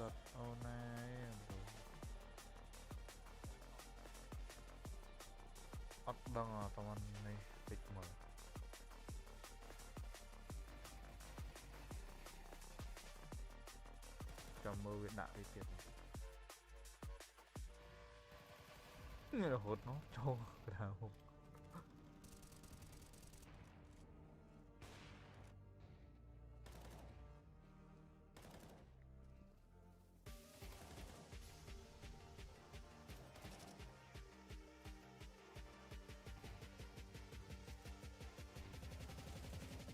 Rồi màu muối. Ôi dù ai màu muối nó chọc buôn bay vào đây. Ở đây thời tầm mờ nữa. Đôi mẹ này bu ba thằng mong pin đập đi. Chụp nó mơ schedule màu vậy đó.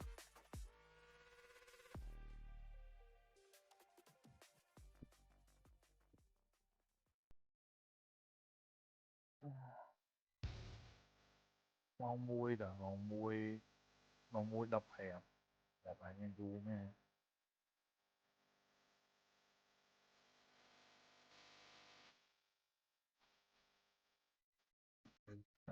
đi ra đi ra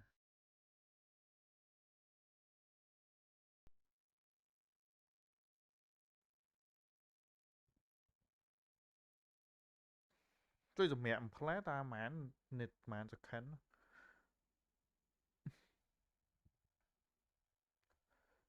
Legacy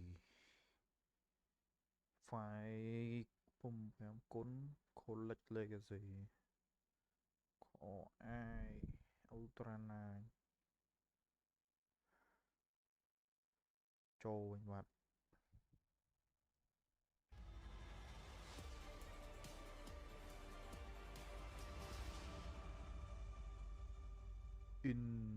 Well, for a quarterfinal, that is what a Mouse can expect to have happen in a playoff, seemingly more often than not, but falling a little bit flat here versus Spirit on the first map of play. That'd be Dust 2. We've got Mirage in front of us, so we've got still some way to go. Mouse won't wake up, but for the time being, Spirit are all gas, no brakes. That was a great performance from Team Spirit. That's more like it, you know. That's kind of the Spirit that we want to see more of. The Spirit that is interesting and the Spirit that is playing at a level that potentially could be an issue for other teams in the playoff as well. But you're right in saying, Trace, that for Mouse, I don't know if the expectations are that low at the moment. I think this was a lackluster performance. Again, not really getting anything done whatsoever. I think Chad and Alex said it in the cast as well. One gun round run in this match. That makes it now 3 maps in a row where they combine for 5 gun rounds, 1 in total, over the course of 55 rounds played against Furia. And Spirit, if you minus the pistol rounds, by the way, we don't take them into account. So basically, they're getting nothing done at the moment. That's not good, and it's lower than I expected. And honestly, it's not characteristical for Mouse, right? Like, they used to be a really good team when it comes to gun rounds. Yes, they're a good team in pistols as well, and a smart team that maximizes their chances. You know, a lot of saving on the CT side, not going for unnecessary retakes, playing the percentages, but that doesn't matter if you're not able to win any rounds whatsoever. And I think it shows that this is not the same Mouse that we saw throughout last year, even though the same players are on the roster. Which is, it's rough to watch around the edges, especially when you think about this first map, this first half of play. 2 rounds is not giving you enough runway, not giving you enough leeway to even put yourself back in this game in the second half. Let's say you grab that second pistol, then what? Yeah, I think the problem is also they lost rounds in so many different ways, right? Like, they were outplayed from a calling/tactical perspective.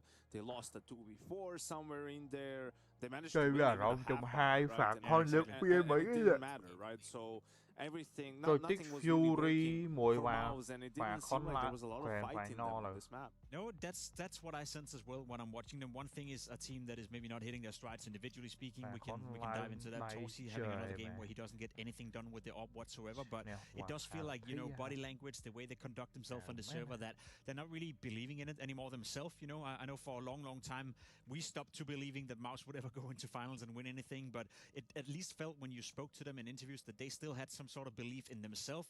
That seems to be gone now as well, so it's very hard to find anything positive about this. They would say that, though. You have to put on a brave face, right? You can't say, oh, we're here to just play, you know? Like, no. You have to say the things that you're saying, but we're seeing on the server, actually, you know, what the real state of affairs is.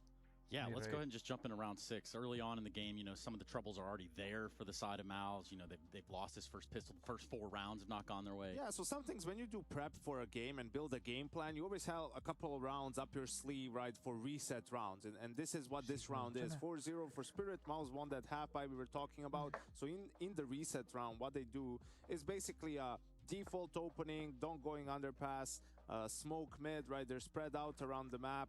Nothing too crazy, molly for short. So this is default signaled to the side of Team Spirit. We see the smoke at 116 right for mid. Torji, he's gonna get flashed off the angle as well by Shiro. And also during this time towards the B bomb site, Tanir is using some of his utility, right? So at this point, you're just doing it to bait out some of the utility from the side of the CTs. They don't expect a hit to come at this point in time, but what this does signal is you're trying to bait out the utility from the B defender. So this is signaling maybe a B finish, and now we can see these crisscross smokes come in. As Tenier pushes forward, I want you to pay attention to where the rest of the players are. So they're grouped up. This is just a fake B split. They're going cat, and Tenier is the long lurk, right? So by sending him out first, you're sort of showing, hey, it's the long player. This has to be a B split. And they even have Zontix, who's the B player, as the long lurk in this one, just as a safety net, really. So Tenier does a great job here of managing to find even this one kill, really helps selling the fake, gets another one on Jimmy too, and look at the A defenders. They're caught in the middle of nowhere, right? They caught rotating towards B. This is easy pickings from Spirit, and a super clean round. It's what's one of the most important rounds that you'll have in a game. You only get a couple of these per game. That's when you whip out your best strat, your best call for the game, and we saw it work beautifully here for Team Spirit. But also a way of activating Tenier that we spoke about coming into the game. The fact that he's walking out dry in towards middle before the crisscross smokes. He's playing with a bit of confidence. He's executing towards the two players on the B bomb side. One would argue even if he just gets one kill, he's done his job enough. You know, he's causing the rotation. He's making sure the A players are not ready for what's coming for them. So a way of enabling Tenier and a way of, for him, you know, to delivering and actually living up to the responsibility that he was given in this round, which I think is a massive win condition for Team Spirit. To me, as I said, we know what we get from Donk, we know what we get from Shiro, but if you can add this guy into the mix as well, finding a bit more impact in the game, setting him up like they did right here, that's when you go a long, long way for and you need to do that, right? Yes, Donk is the superstar, right? But you need to find rounds for other players too. You know, they have abilities as well. You know, when I was coaching MBR, we had Stewie on the team. He was so good at running with utility, playing around smokes, playing in chaos, that we had a few rounds where, you know, we call them Stewie suicide rounds. We would just send him in a similar way with a lot of utility for him to create some chaos, and he was very good at finding openings, drawing attention to himself. The rest of the team could explode on the other side of the map, right? So maybe it's finding more tailor-made rounds. You know, this is not a round for Tenier, right? Like, he's just the bait here, he's the fake, but if he enjoys doing that, like, that's a win-win because he can do it well, and then it opens up more space for the rest of the team. I mean, he just put a thorn in their side by, you know, the execution that we just saw, him getting out middle, working through the smokes. The first kill's enough. The second one is, you know, you've already overachieved at that point, right? So I guess for Tenier, this was a fantastic map. The stats will back that up. For the side of Spirit, this was a fantastic map, and the stats also back that up. I mean, it's a very one-sided scoreline. So I think we sort of take this one at face value. We say, Mouse, now's your time to try to come back into this series, but it wasn't Dust 2. It wasn't Dust 2, and it was realistically never going to be Dust 2 neither.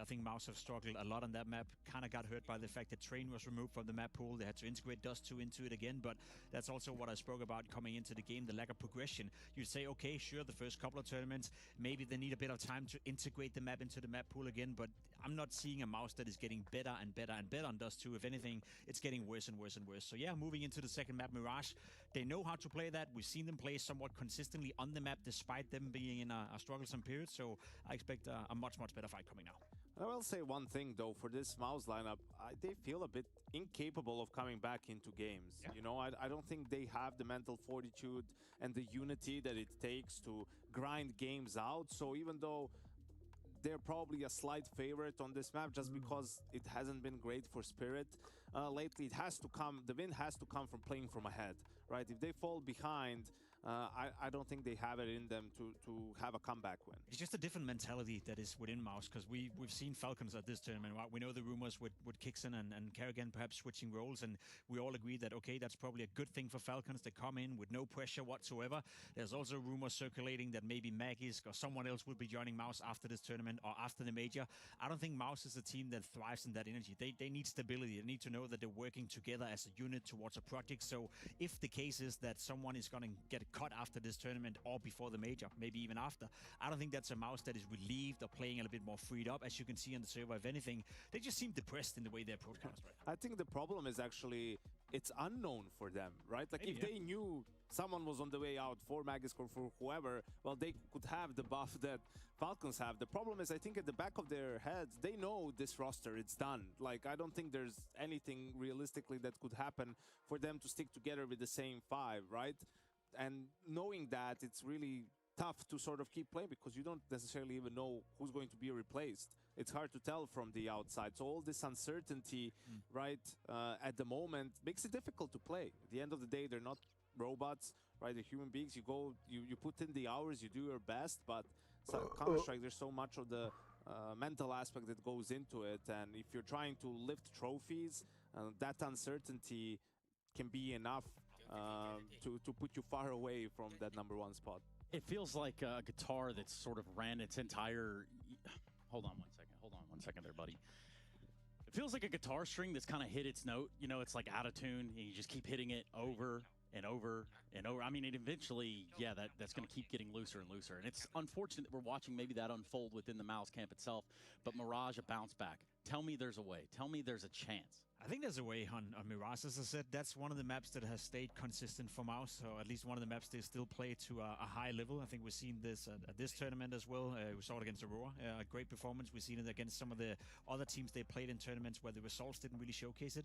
I also think it's one of the maps where Broland feels very comfortable as an in-game leader. He's very much in the center of attention in terms of taking map control towards middle and uses, you know, the tools that is Exertion, who's also thriving on this map. So I think in terms of, you know, downplaying the crisis that is within Mouse right now, there's no better map to play for them right now than Mirage. I want to see them also play a bit more YOLO, right? Play with more pace. Gusto, yeah, try to take some more risks. You know, like we saw Exertion in that one round on the CT side, right? Like, just send it a bit more. Yep. If it is true what we're thinking about the roster, you know, then go out swinging. Yeah, let's do that. Let's go at least to a break, then we can come back and swing a little bit more in the server. Either way, is it going to be Mouse or is Spirit going to close it out right here? We're going to find out on the other side of this break. You're watching the Intel Extreme Masters. We're going to hear right now from Cyclone, it is. I'm here with Cyclone, obviously. What is happening? What is the biggest issue right now? The biggest issue is we're playing a little bit off each other. We're out of sync. There's a lot of situations where we have a decent setup and we don't play properly. We don't manage to play off each other's contact. We're overcommitting a bit on fights, and also in the moment we see some pressure, we're over-rotating, and we're getting caught quite a lot. I noticed the gun round issue. I feel like you won only one gun round this whole map, right? Yeah, it is for sure. And we need to show a better face on next map.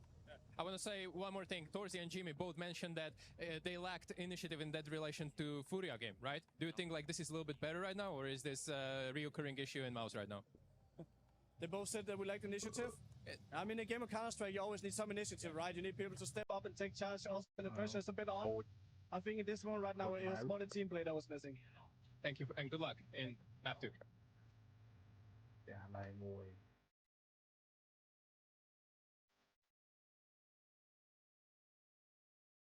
Placement matches set your starting point.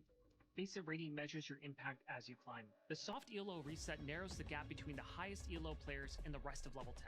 Your starting point will be based on your recent ELO inactivity. We're introducing Face It Rating, so you can see exactly how much you stack up against others at your level. Face It Rating measures how much your actions have increased your team's chances of winning the match, taking into account the full situation. Season 8 launches April 22nd. Good luck and have fun.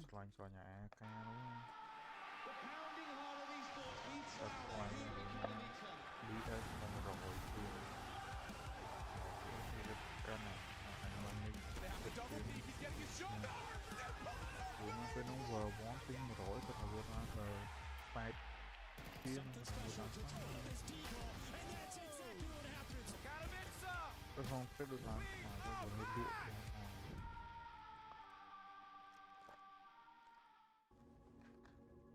Please ensure your phone is muted during the session. Already muted after a break. Of course. Floor app policy. This wellness check-in has been scheduled after you declined a department move to finance and fraudulence earlier this year.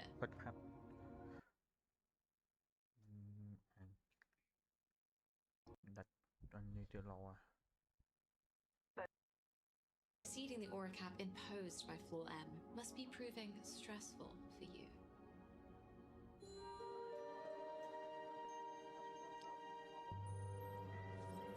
Aura disposal denied.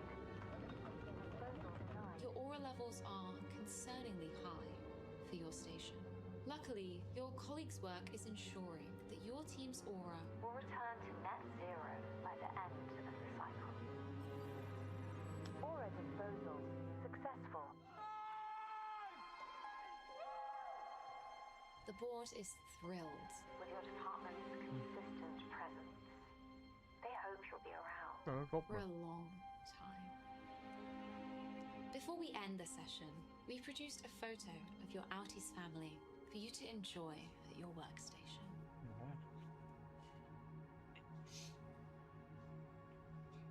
Thank you so much, Jimmy. Oh, and Jimmy, please refrain from locking the break room door whilst inside. It is a communal area. I haven't been locking it. The room is monitored 24 hours a day.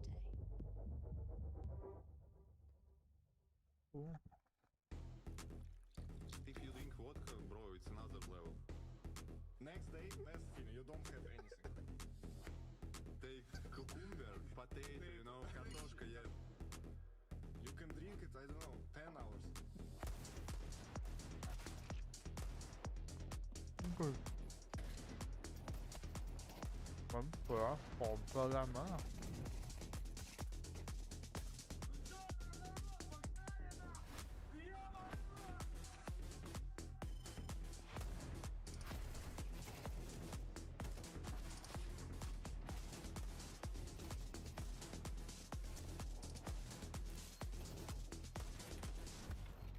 Остановите резкие биты, всю хуйню.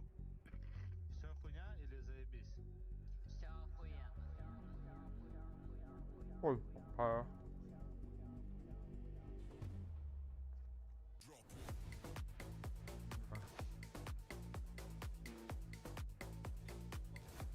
Tôi không có số băng tù này.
Falcons awaiting the victor of this one in the semi-finals. Spirit upper map.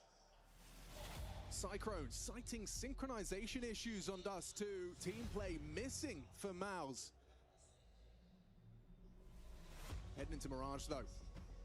Has to be a different story if they want to buck the trend. Tanir reminds us all of his potential on that first map. He will be a focal point of Spirit. Hope to pick this up in 2. But Mirage, a different story. It's been a notable weakness here in Rio.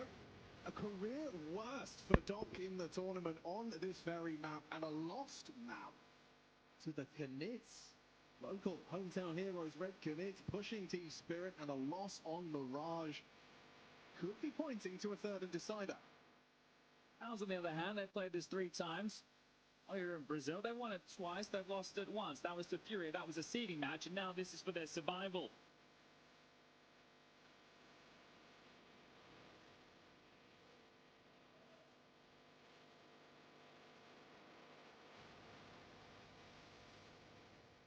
Feel like they were connected to the server in map number 1, just 1 gun round. But 1 pistol, let's see if they can make it 2. Set up with an A execute early. Shiro, Anthony at Donk. Smokes out towards Palace, well timed. They could wait this or they could breach through. Roland and Jimmy, they're equipped with the U-tilt. Looks like they will wait. Shiro comes and burrows into the smoke in case. Magic's playing forward on B. That'll liberate the rotation. Zontix getting a move on.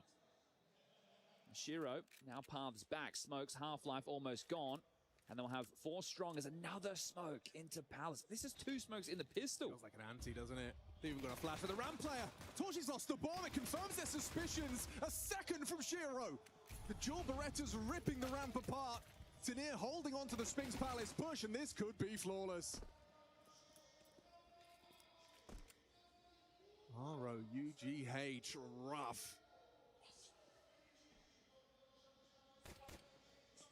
Jimmy in a 1v5, and this one has fallen apart at the seams. It didn't even get going, and that's a little bit like Dust 2. Tanir 2 Palace smokes? I can't quite, but that's the thing. As soon as Magix gets info on B apps, he was playing forward. Yeah. At this point, they have a very good idea. Hey, likely to be A, so very well timed to get that in to really stall this out. But it's beautiful. This is the opposite of what MOUZ are getting up to. They're not connecting. They're not in sync. The teamwork's not there. Whereas Spirit, this is what we saw when they took on Liquid to kick off the campaign. It was a thing of beauty. It was that well-oiled machine. It's going to be the eco now for MOUZ. This all started against Spirit back in Cologne. That loss, for Spirit, it was a win against MOUZ in that grand final. I guess if we frame it from the MOUZ perspective, either or, as we just get this eco bash, they're going to mow this one down with ease. It's the Glocks just steering themselves out top mid to be farmed. They're not wasting any time. But wins consecutive now for Spirit. Cologne to Malta to Budapest to Krakow. Now Rio, it's the World Tour. And we've seen this with MOUZ before, especially versus Vitality, but that felt like a different story. Vitality, MOUZ, and Spirit, they were the top 3 teams, as far as HLTV were concerned, of last year now. Vitality well ahead above the pack. It was MOUZ's sheer consistency and Spirit's high peaks of last year that put those two alongside of Vitality in 2025. Yeah, 13 top 4 placements since their last trophy for MOUZ without a single trophy. And it's been spotless for a lot of teams, hasn't it? For Spirit, it was 8 months ago for theirs. It was the win at Bounty. Before that, with the win at Cologne. Since then, it's been up struggle street without a paddle. But we do get into the first rifle round. It's a bonus to MP9s, but there's a Shiro Orb searching.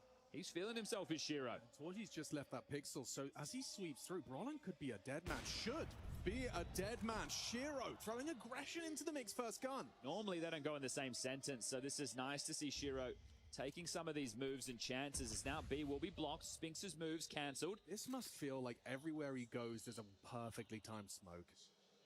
Magix is housekeeping it as well, making sure that he could catch Spinx if he does try and flirt with a smoke push. A little boost as well to establish that corner silently. This is where it will be back to an A finish. So Spinx merely on the lurk. Maybe he'll try and sell this, or he might just have to head back through the underpass. 40 seconds as another smoke now lands at his doorstep. He will have to try and connect with the rest of his team. It's Jimmy through Palace, Exertion and Torji up the A ramp, and then Spinx hoping to catch something on the lurk. Here they come. Oh, and it's a clean headshot. Double ding to Exertion. Stone. Jimmy down, caught crouching. Smoke spray from Donk, flawless. Just a continuation of what we saw on map number 1. Spirit dominating in the opening kill department, 13-5. Not slowing down as we move into map number 2, the choice of MOUZ. So we'll call this a save. And we'll call that third for Spirit. This is casual. This is a great way to kick off a playoff campaign. Just warm up, get acclimatized with the stage. I think unless your name's Vitality, if you skip that quarterfinal, it doesn't always work out the best. So we'll see if Falcons are able to hit the ground running tomorrow. I'm sure we're still a ways away from this. I am still hoping, or at least banking on getting something a little bit more competitive out of the MOUZ camp before this series comes to a close. But so far, early stages of Mirage, it's more of the same. Sakrin, I appreciate getting in early. This is, for me, would be all right, boys, we're either going to start playing the way we know we can, or it's going to be more of the same. So those saved guns come through. I also want to return to the fact that Shiro did just push up mid solo with an AWP first gun round. So this is where the saves being complemented by lighter investments because of the loss bonus. Hope either is more direct, so the AWP can't pick you apart and then your round is lost from that point, or they pick up the pace. Right. The Tech-9s make some space, and then the AKs of Spinx and Torji try and trade. Top cat, window smoke, standard opener. It does look like pace is the name of the game. Early mid control. Shiro's going to be breaking that smoke to have a peek. Nothing to report. Smoke spam not going to connect. Yeah, very heavy investment of bodies top middle, so nothing on the extremities. Exertion in through the underpass. Everybody connecting in middle now. They're looking to brawl. And that's enough from Zontix. He catches Exertion on the bench, pulls out the util of Donk, and incendiary thrown. That's caused a pivot. So something either they were banking on just applying that basic pressure. Is this where they've seen something in the prep to do with the rotation? Well, Shiro's AWP is in rotation right now. My main question is, will MOUZ find a frag? Round 4. Didn't even notice that it was spotless to this point. That is wild. Oh, my eyes are really on Tenero. I know we had a great map number 1, but being the A anchor, there's a lot asked of you. Right now, he's not in position for that. If there is an A execute, Spirit of... Yeah, they've read this situation completely wrong. So the bomb should go down. Yeah, should be, unless Donk continues to find these frags through the smoke and flashes. They're out into the site. A smoke break will expose Torji. A lot of bodies spotted. Full commitment. Brolin alive, though, will enable the plant. Starts to punch it in. Gets it down on default. Shiro trying to maintain that CT space, but he is on his own and very susceptible to the swing. Tech 9 looking for the frag here. It's a reaction speed test for Shiro if Jimmy dares to go further. Shiro peeking into this. Oh, and he's tagged him up, softened up for Zontix on the swing back. Coming in through CT-centric retake. Too easy for Zontix. Pressure applied from Con as well. Magic's brought low, but now the distraction, your backs are turned. They get a single frag. That is all Maus get, a plant and a frag to celebrate, because that's Spirit 4, Maus 0. And the rarity, it's a blue moon. Zontix just smiled. He is still smiling. That shows you how well things are going in the Spirit camp right now. I love this, though. They're playing a heavy mid and connector setup. The execute comes in. You're playing retake, right? You understand that if it is the execute on that site, you're giving it over, right? You've conceded that fact. But then, as the smokes fade, Maus are looking for fights towards Con, towards stairs, towards jungle. Nobody's home. They've all rotated through CT. Absolute marauders on that retake, and they force behind those saves. Now they're hedging with a half investment, but they are getting absolutely blanked right now. This is a mess. HE stack actually does significant damage to Zontix. He's still hanging on, though, at 30. Feels like Shiro's destined to collect his succession. Does choose to try and swing across the tap. He's pathing differently, though. It's going to be a fight with Donk. Shiro, oh, he nails it. I can't believe how easy this is going to them, and it's very nice to see Shiro taking a lot of aggressive stances. I know it's something that people can be critical of him of, and I think, you know, T-side's a different story. CT side, though, you get to pick your shots, and if Shiro's in the flow state right now, keep it up. Maybe Maus should have watched some more Red Knids demos. The Palace re-smokes are really just stuffing that choke point round after round. This is the partial. Donk hears ya. Donk spots ya. Test, though. This is a big test. You've got to get past Magic's, though. Clean from Magic's. Spotless defense at the short side. Jimmy jumps out of the apartments. A constellation frag on the Desert Eagle, but the 5th round a certainty. This is flying by. Blink of an eye. It's 5-0. At this level of two teams of this caliber, I can't remember the last time I saw a game where one team only had 2 frags 5 rounds deep. I think this is exemplified the mental. It was the interview in the lobby where Exertion was talking to Hugo. I thought it was a bit. I thought it was a bit. I thought it was like trying to kind of psychological warfare himself into a better frame of mind. Yeah, change your own expectation. Yeah, absolutely. Instead, it just seems like he's kind of manifested his reality here. They said they're not playing well, and that's true, but other than Vitality, I was talking to Taco in the green room, and he completely agreed that, you know, confidence and the mental side of Counter-Strike is one of the biggest parts of professional Counter-Strike. They've been in so many playoffs, they've been in so many finals. I think when you go there time and time again, and sure, you lose to the likes of Vitality, that's one thing, but some of these losses they've started to hemorrhage, it's not just been against Vitality, and that's, I guess, where the doubt starts to creep in. So this is a gun round, at least a full, as a nade. Just chips away at Exertion over towards Underpass, but he does get the space. Molly won't contain him. And Bomb now heads back over towards B. Magix is on the jump spot with the smoke at the ready. I think the key for me is everybody on Spirit has been shooting very hard. Yes. I mean, make no mistake, there are 2 kills for Maus. And they still haven't seen another. Surely now a trade, yes. He's open. The smoke. Now B's open. This is their best bet. Xerxes got the rotation. Surely got Shiro here. Yeah, books him. Stop.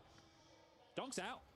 He is, and he's managed to nail the headshot. Necessary trade, but hang on. Tanir's in top form, and he's got a clutch versus Jimmy. A battle of wits between the two. He doesn't have a kid on him. He's going to have to find one here.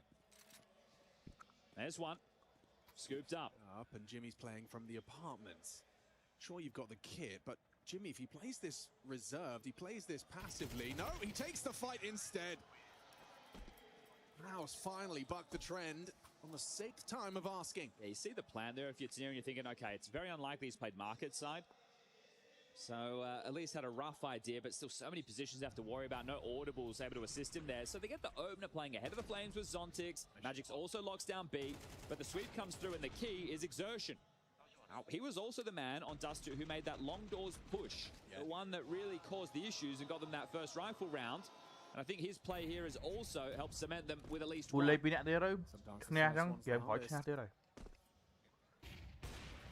Great information. A flash with no follow-through shows where the AWPs started here for Mouse. Jimmy might walk into this. How diligent is he? Spots the elbow, gets that warning. Tanir somehow alive and kicking as well. Here's the sound off, and Jimmy's getting hunted down. Does well on the flick through and run out by the USP.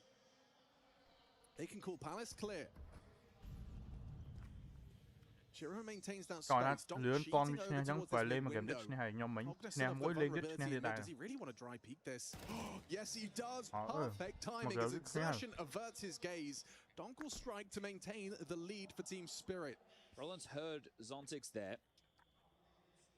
Still the three of them now pinned in middle. Zontix aware of the boost possibility. He can fall back. He's even got the block smoke for the apartments, enables him to focus fully. A boost established. If Zontix oversteps here, he could be caught off by Spinks' angle. Free aim. So brilliance on display. Torji's got the bomb on his back. If Roland's not looking the right way, he's been hurt. He's throwing nades. He's looking the wrong way. All too easy. Spirit straight back to that winning trend. Didn't even mind the response there from Mouse. Okay, Orbs over towards Palace as well. We'll take the mid space off of him, but just how Donk, he's not afraid. He just peers in on a timing of his own design. And then Zontix shows us how masterful he is at a position like short. Right? It looks on our screen that he's going to overstep the mark, but he understands his angles perfectly, peers in, deletes another, and that's 6-1. See, don't think they... Maybe if they let go of the shift key now, they might be able to deal with Torji, but they have to start moving. Oh my god, he's getting pushed by Zontix. Not in 2-1. He's got it. Something. I mean, what's going to be bought around it? That's the thing. At least you've got a decent chunk of loss bonus, but it's not enough to justify a full shove. You'd want a partial. See if Torji can get you an opener. Get a kill at this stage. I still, again, it is baffling to me just how light on that column is. It is only Exertion and Jimmy to find frags for Mouse so far. 8 between the two of them. Everybody else is Nhóm mèo đậm tha. Yet to pass go, yet to Và collect con hay $200. chùri cái đèn vàng non mà chứ nè. Got a monopoly on rounds right now to Spirit. This was a great clear from Zontix. Oh, wasn't it? I mean, this is a short player. You know, he is by definition a short player. He's got the aim, and he's definitely had the reps. Spirit đang auto lan. Well, there are some investments. A Galil for Jimmy, a couple of Tech 9 short, smattering a util for the opening window smoke and top cat, but this is tough to watch. It is. Not if you're a Spirit fan, you're loving it. Just feels like it's watching like a car crash in slow motion. I hope that we get at least something that resembles this level of Spirit tomorrow, because if not, does that say more about Mouse? It probably would, yeah. Or maybe more about Falcons, I don't know. Okay, look Donk's at this from kryptonite. Spinks. Look at this from Spinks. I mean, Donk's aware, but Spinks has got the aim necessary. He's on the board. Gets his first, and down goes Zontix, cleared by the Torji Orb. Smoke facilitates. Now Spinks catches Magix in rotation. It's all shaped up nicely for number 2. Just got to get past Tanir. Easier said than done. 2 on A. He knows Torji was near. Doesn't want to overextend. The great restraint there. He would have been a dead man had he swung. They're letting Spinks play in, try and take away this space. Wow, he did peek into Torji, and now he's got him trapped. Exertion not providing the help Torji needs. He'll trade for sure. Yeah, trade short. Swing. Oh, God, that got close. Oh, Didn't hit the first bullet. And they're still worried about Shiro. He's going to march late into this short position. Exertion gets the bomb safe, though. Yeah, and he's aware of this possibility, so he can plant default or reverse side. It doesn't matter. Shiro picks up the rifle, has the kit, is going to give this a look. All right, Shiro, 7-1. You're in good form. That's not what it takes. Certainly got the nades. They go for a sandwich Tetris setup. They can't let him cross site. They'll be ready to take this together. Flash could make life a bit difficult for them. Swings on in, and solved. Spinks with a high impact round. Those are his first 3 frags. It translates into Maus' second. All right, now it's just Brolin who needs to get off the starting blocks now, and everyone's contributing for Maus, the in-game leader. Plenty of cash being accrued. Some starting to wane. But both rounds won for Maus have had an element of dealing with the rotation in window. Yes. One came after the initial trades on B. This one was the opening exchange. So we'll see how that continues to play in, as Maus can still salvage the half with 6-6. I mean, that was just around the ult save. So it's a big one to win. Sertion's quick towards Con. He is, and he's got to get past Donk. And he's coming. He's just jumping into the jaws of Maus. Still gets his. Off of Zontix's flash. Mid, flying that Maus flag. Jimmy towards the ramp, trying to draw attention, draw rotations, and take the head off of Tanir. Lovely spray control from the young Finn. Sights open, essentially. Dead man again, Spinks. He's starting to catch these timings through the middle lurk. Boosted up into the window and thriving. All too easy for Torji. Long range shot favoring the scoped weapon. Zontix getting backstabbed by Spinks. That's 2 in a row now where Spinks' name has found impact through middle. Torji's AWP as well. Probably the best round Maus have played so far in this quarterfinal. Does short start with exertion going down, but the trade's immediate. And then they just work off of each other nicely. So better late than never, as the old adage goes. Money for Spirit. Mentioned starting to wane. You will see some omissions, whether that's utility or firepower, as Magix makes sure that he gets all the nades to anchor down on B. Maus, they're in it now. They win this, it's 2,400 as the loss, and you, as mentioned, can still tie up the half before the break. Finally, it starts to feel like we're getting a level of resistance required for a quarterfinal.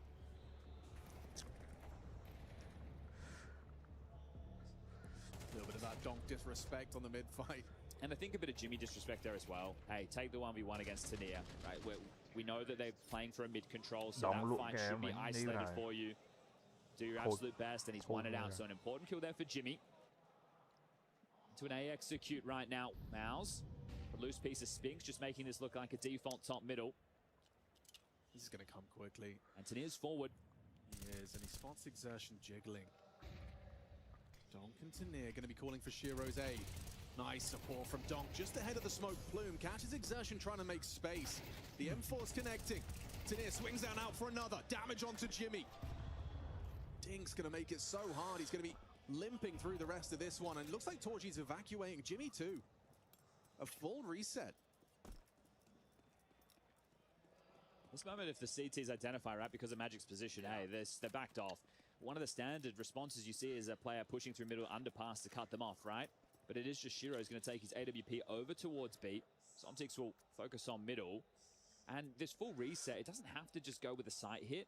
Maus don't need to just continue into the B side. If they want, they can go through underpass, see if they can catch a timing on the reroute. Does seem to be apartments. Yeah, and so Shiro on this line, there's nothing to pull him away. They know that it can't be short, so Shiro just has to focus fire. And it's Jimmy that's been given the AWP. He'll be peeking in first, so that's an easy one for Shiro. And now Torji thrust into the 1v3. Molotov standing in the open from Shiro. He just backs his aim there. He knows he's not going to miss, and doesn't. Everyone playing well on Spirit. 9 and 5 for Tanir, 10 and 5 for Donk, 9 and 3 for Zontix, 9 and 3 for Shiro. Magix, he's the B anchor, hasn't had to do an awful lot so far. And Donk finds himself another opener here. Very well done from him. Sure, this one does actually get resulted in the round. In the previous, they lost it. This time, they convert it. But they are flying with these openers. We're talking 8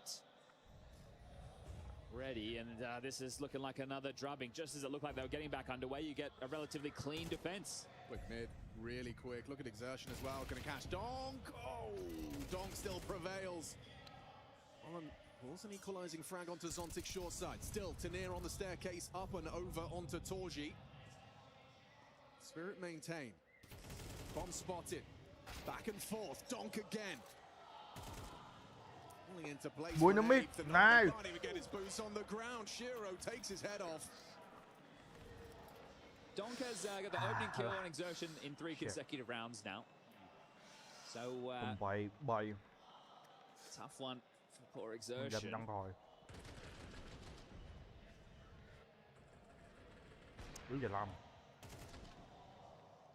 Trying to take away whatever you can from this matchup being so one-sided, but for me, it's Tanir looking confident and comfortable. Yeah. He knows where the fights are coming from. He's taking them and delivering. He was phenomenal on Dust 2. Last round, first half, second map, first quarter final here at Rio. And this has been a speed run. Oh, another opening death for Exertion, just running through the deep smoke. 0 and 5. And he is in the opening department, typically both kills and deaths. This time, just the deaths. Well, A's open, essentially. Yeah. Oh, Tanir catches wind of it. And Spinks catching Donk with empty hands. Nice from Tanir. Forced into the fight by Jimmy's Molotov, and a long-range Tech 9 ain't the fight for Brolan. 8-4 sounds a whole lot better than 9-3. So much util for the retake right now, Spirit. Oh yeah, and that default box position from Brolan, so easy and susceptible to the incendiary. Magic still has the Molotov. Default plant's the problem. That's the Molotov. Brolan's going to be forced into the fight here. They nail him. Okay, weird now. Nice from Torchy, actually finding Zontix. And that time, it's very sensitive. Looks like it should be Miles' fault here, unless they can just hold the defuse. In the smoke, got to find it with the Tech 9! Oh! He can't do it! 9 rounds for Spirit. They want to make this a 2-0. They want that semi-final tomorrow. Miles need a miracle. Với mẹ nạp plan là vụ đúng vậy.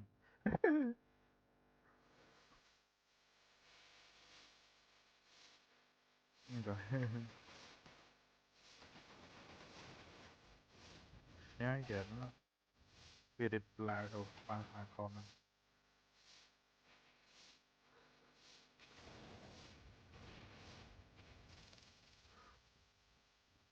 Đồ khôi máu. Ra qualify rồi. Nhưng cái ta phải Fury rồi ba con.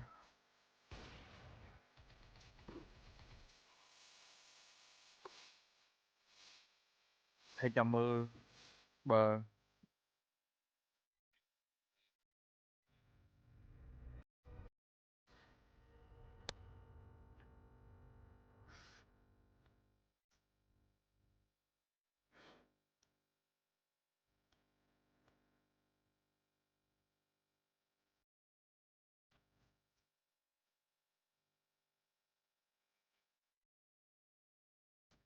Nó price là.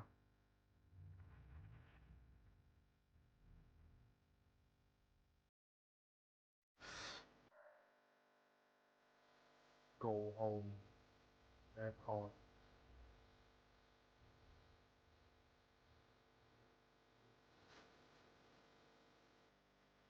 Rồi Suri ấy bằng cua tóc với áo Suri màu mờ này. Rồi cái lỏng skin chúa nè.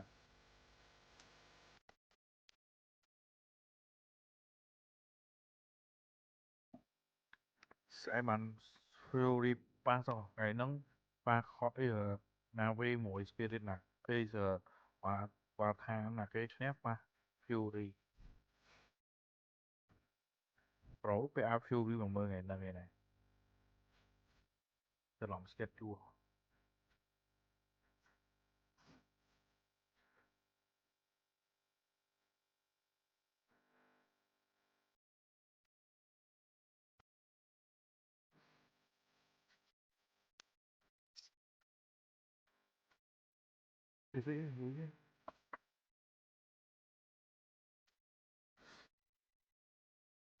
rồi giờ fan Fury bằng mơ ngày này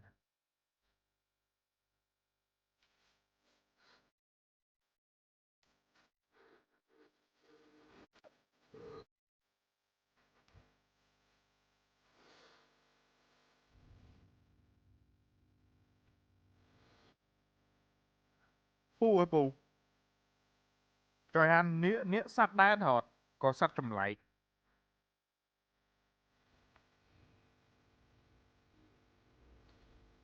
cái mấy sắt đá này ចឹងសัตว์ដល់តអត់ចឹងថ្ងៃហ្នឹងស៊ូប្រកួតសัตว์ប៉ះសัตว์សัตว์នេះហើយសัตว์កដោ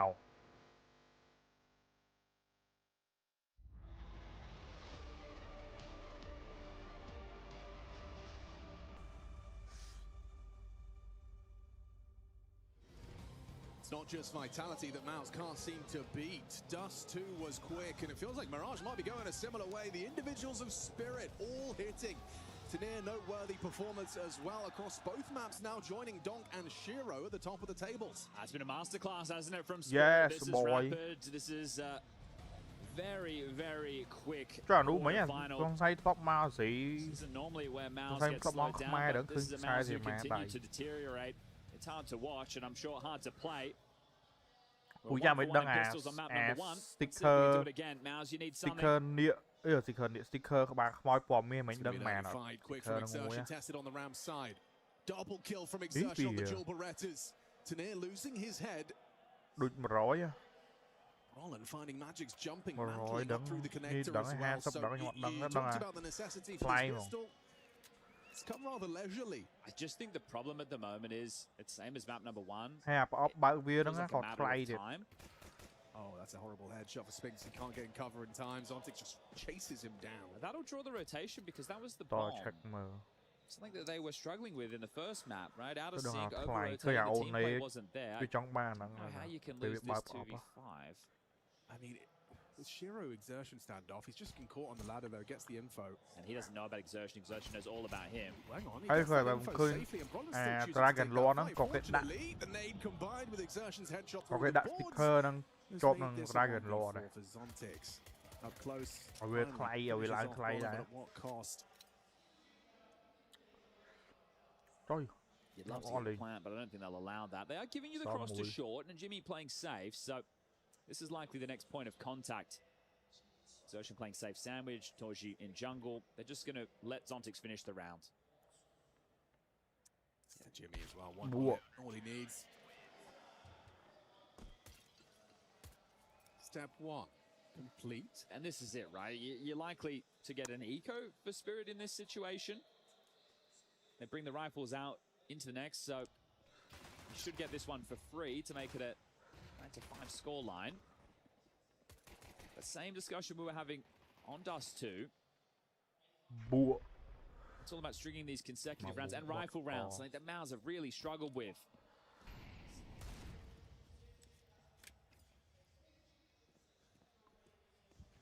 Zontix has invested in Deagle, and he's got a friend.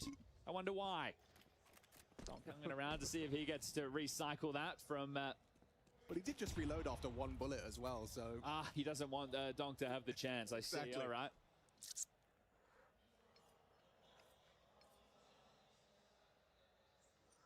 Staunch defense right now, this full mid control, they're not afraid. Knowing that bomb didn't go down, so the likelihood of the force not on the cards right now. This Donk decoy. Be one hell of a decoy.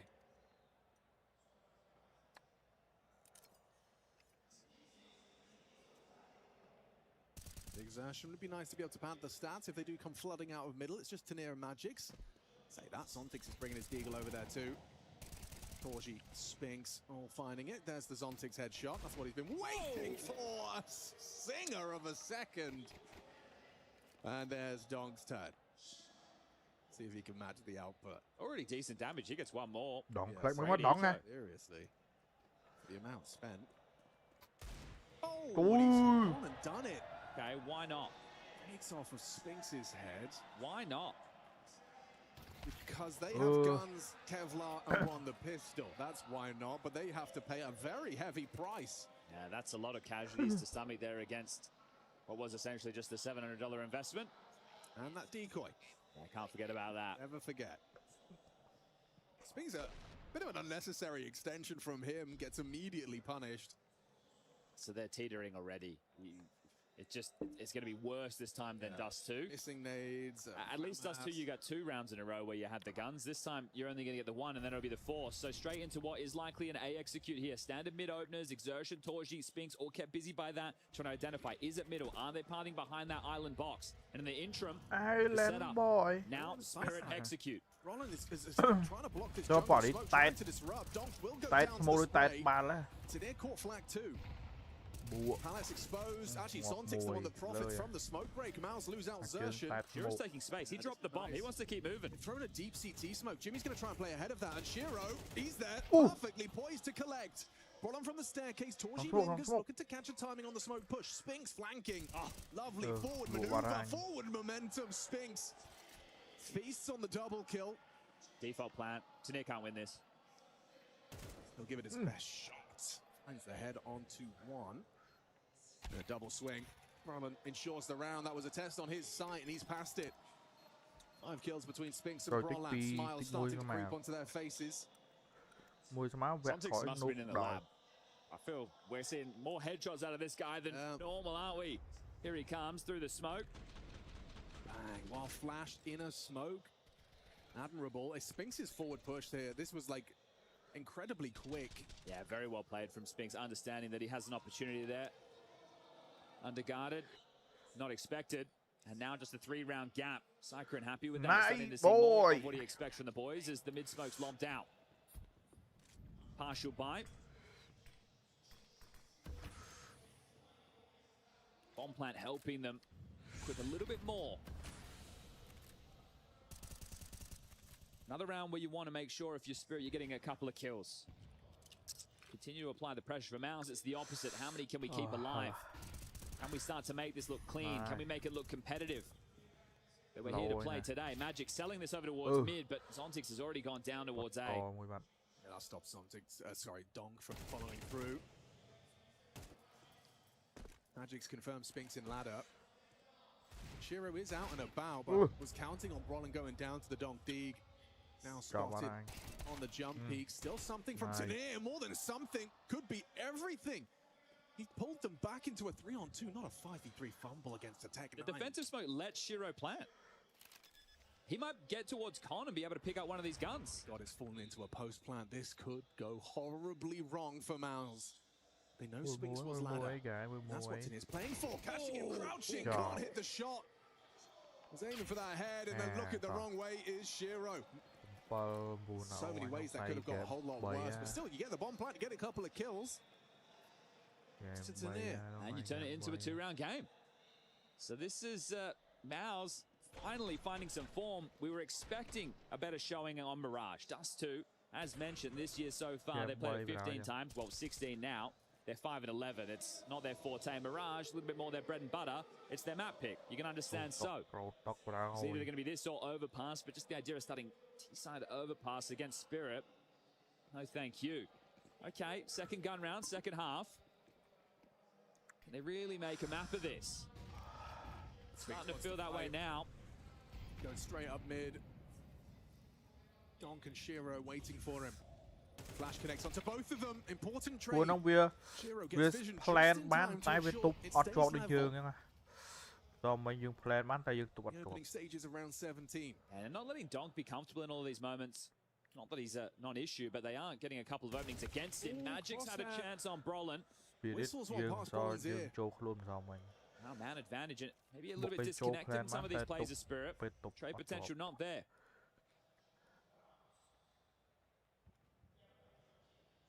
Exertion tucks on window. Torji going to be trying to lend a hand. What? Gets 2 in quick succession on the spray. They lined up. That's the A defense. They were just in a massive line. Still Exertion pulls the trigger wall in the smoke grenade to ensure it's a 1 versus 2 advantage. Shiro gets across, but they're quick on this. Jimmy and Exertion can just walk on that plant sound, partner up and ensure the trade. Shiro clutch, Shiro. Oh, he lined up again. It was nearly a 1-0 combo. Okay, another tense moment there. These rounds for Mouse, yeah, you're adding them to the tally. You're starting to brew a bit of confidence. Doesn't look like they're even having fun in some of these moments. This is the double from Tanir, the flash, right? You saw Torji lob that over, and then they're peeking in mid to combine, but Tanir, the output we're getting from him today, I don't know how many times we've seen it in the Spirit jersey. Another clutch attempt for Shiro, another difficult one short. 9-8. Sodfik, academy coach, standing in for Halley throughout his absence, finally has some work ahead of him.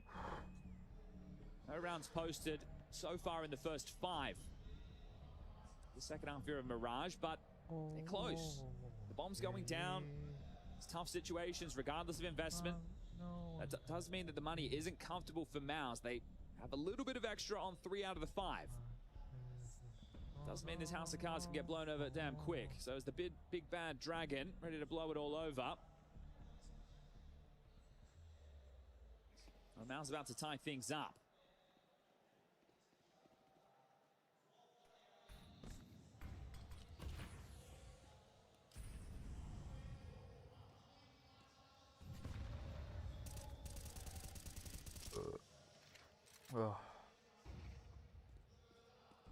They want to establish this mid control and potentially turn it into a B split. The bomb over towards the B apartments. Spinks spamming, Jimmy playing forward. And the bomb not dropping back. If anything, it's picked up now. So this, in different stages, likely to turn into a whole bunch of different moves to get short control. CTs with a defensive con smoke. Jimmy forward should be such a strong position that even if he gets one, the early info also will bottleneck them and allow Spinks here to also contribute. The jump spot bait feels like it's setting up for success. Right, Spinks is acting like Jimmy. Hoping they start running him down after he's spotted. Ben Molly, this will help Magics now with the short control.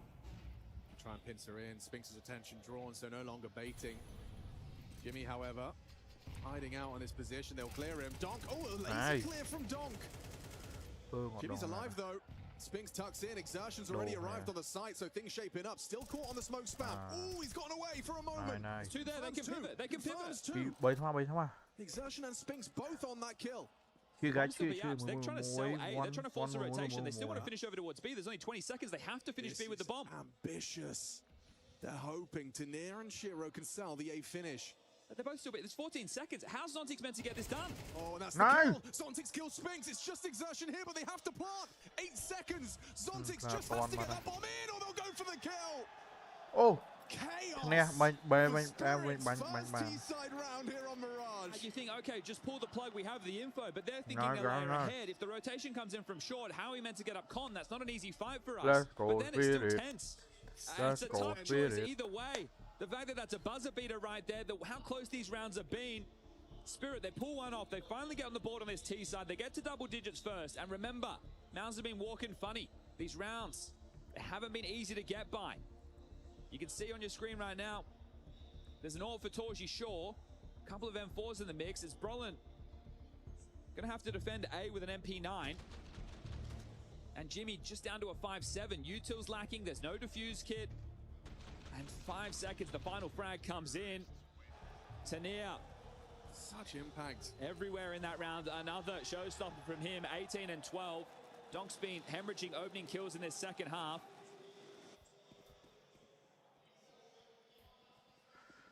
This one's worth 2 for Spirit. And those 2 could be all they need. It's one of those situations for Mouse. You lose this, you're either forced by out the game or you're taking eco. Zontix, he's just got to try and find one here. They're pushing for him in his blind spot. MP9 at range combines with the M4 of Exertion. Will find himself an upgrade and the opening kill for Mouse. You want to sweep back through with your Spirit. They're quick to this, and they're bringing an awful lot of bodies. Jimmy's going to stay pretty passive over towards B because of the aggressive play on the other side of the map. Spinks' Exertion rotating over. Spirit essentially calling their bluff in this. You were forward. We think you're going to rejig, and Shiro clears out Brolin. That's one big threat removed. Nice damage from Brolin. Has the advantage on the angle. Torchy's up close on the default box. He's been spotted, though. It's not comfortable now. Brolin's gone down as well. Yeah, overwhelmed. Nice. Near up and over from the Tetris side. A side lost. Jimmy closest on jungle. Exertion advancing behind that smoke wall. But they have got control of CT, and it's a default plant from Magix. And but no kit. not possible to invest right now. Doesn't feel good for Mouse whatsoever, does it? They're hoping for an overplay here. Jimmy tucked into the corner. He's actually been cleared. Again, the awareness from Tanir finds his 20th contribution here. It's your favorite four-letter word, Alex. They're saving. Two more. Ahead of them.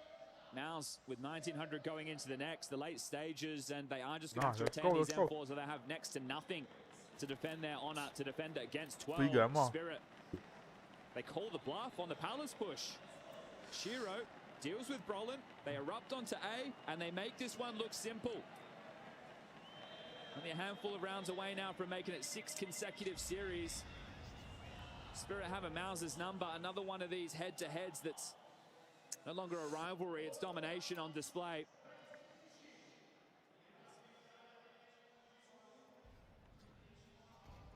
This is that 1v1 we saw off screen. Shiro did manage to best Brolin despite that damage equalizer. Again, Tanir's in the flow state. Every choice he's making is the right decision. And he's considering everything right now. Every corner he clears. They're not forcing behind the M4s, so it's not an eco, but it's, well, it is an eco. But it's not a full one due to the saves. They hedge their bets, they gamble B. Your Spirit, you know, weapons were carried through, so you're going to take your time with this.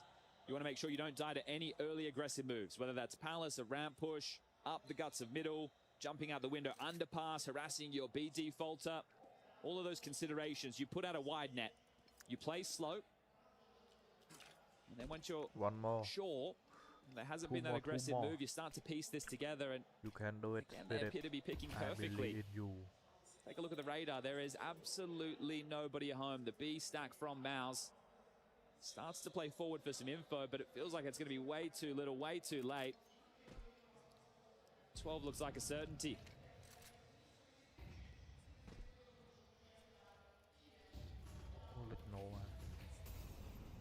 Just listen to that barrage of utility thrown out, the diligence. Sphinx and Exertion can play back, try and chip away, see if they can get rifles to Torji, Brolin, and Jimmy. It's not even damage being the name of the game now, it's too late. Zontix is so aware of the potential Palace aggress as well. Even confirms now presence. Jimmy fires off a bullet of his USP, trying to make space for the M4, and now that's audible. So you'll get one, Sphinx another. Opportunity for Sphinx to go swinging in. Donk having absolutely none of that, and Donk goes down to Torji. The distraction from the Palace position enables the USP to find that frag. So they came into this round with 2 M4s, and they'll leave with 1. 12 already, okay. It really did look like Mouse had managed to put up the wall. Yeah, I just think with those 5, handful of one more. Yeah, take 9 rounds with sneak and doubles. They're lining up. It's one of those days. Everything feels like it's going wrong if you're Mouse, and for Spirit, it's oh so right. This is the form of a team you'd expect that has Donk as the crown jewel. And Tanir was brought in to bring this level of firepower, so it's great to see him delivering today. I mean, the scoreboard reads fantastically for Team Spirit. Oh, is this it? This is on par with Donk as well. Everyone's hitting their shots. They're executing A again, Alex. They are bludgeoning this side. It's Brolin who's about to get a complete onslaught. They've gambled B. They're playing it for info, sure, but when's the go on the execute? The rotation, I don't know if it'll be there in time. Jimmy's... Oh, Brolin. He's going to have his work cut out for him, trying to find a safe haven on site. Here they come. Anti-flash. Oh, still blind screen. Buys time for Donk to close the gap, and down goes Brolin! He gets another one. Stop! Bulldozer! Flattens Mouse and sends them packing out of Rio. Yeah, pack their bags. Send them to the lobby. This one's done. Mouse, you punch your ticket by taking down Legacy and Aurora. You couldn't deal with Fury. And Spirit too much to ask for. That lower bracket gauntlet, no problem. 13 days. A casual day at the office for Spirit. 8 months since their last final. 8 months since their last trophy win. Only 3 days since their last head-to-head against the Falcons. And that's what comes next. Blown out in the group stage. Donk's worst career performance. A chance for revenge on the stage. Didn't see that form, though. The individuals that played today, I think they can hang with the Falcons. Could be a very entertaining semi-final. But for the other side, I mean, for Mouse, yeah, you said it. That is no longer a rivalry. It's domination. Yeah, 6 straight now for Spirit.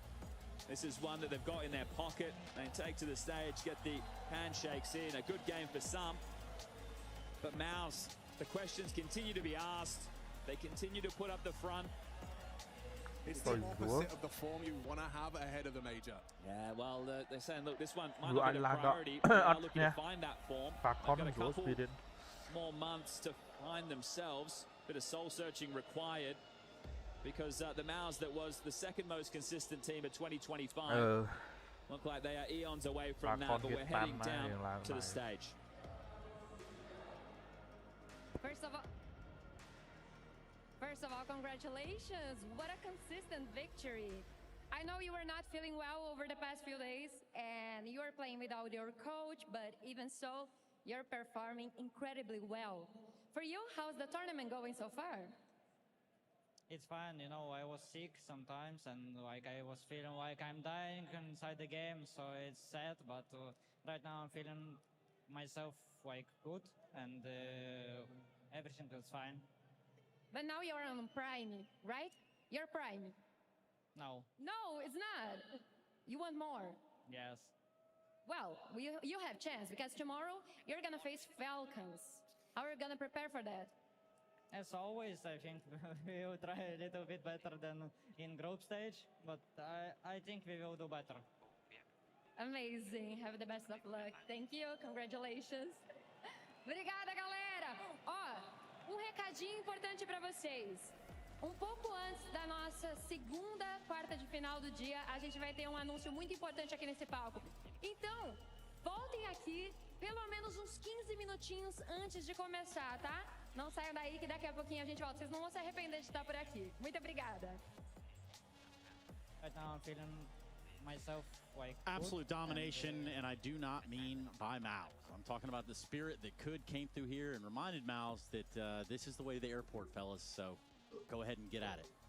Yeah, I mean, listen, we need to just depends on through which lens do you look at Mouse, right? If you see this result, but you think Mouse is still supposed to be a contender team, then you'll be gravely disappointed and, you know, you will be shocked by the result. But I don't think that's who Mouse is at the moment. But if you look at Mouse as a team who, you know, will be the teams below them, but is no longer a top 5, a contender team, then this loss is way less painful. And I think moving forward, going into the major, in their camp, I feel like they need to change their approach and how they play the game, right? Like, well, I don't think they should try to play default Counter-Strike, you know, try to play by the book at all times. I think they should maybe up the pace, be more aggressive, figure out the way to change your style so you can get something more out of these players, because it feels like everyone is done with the roster, like everyone knows that the changes are coming, their heart isn't in it anymore, and when you try to play that way,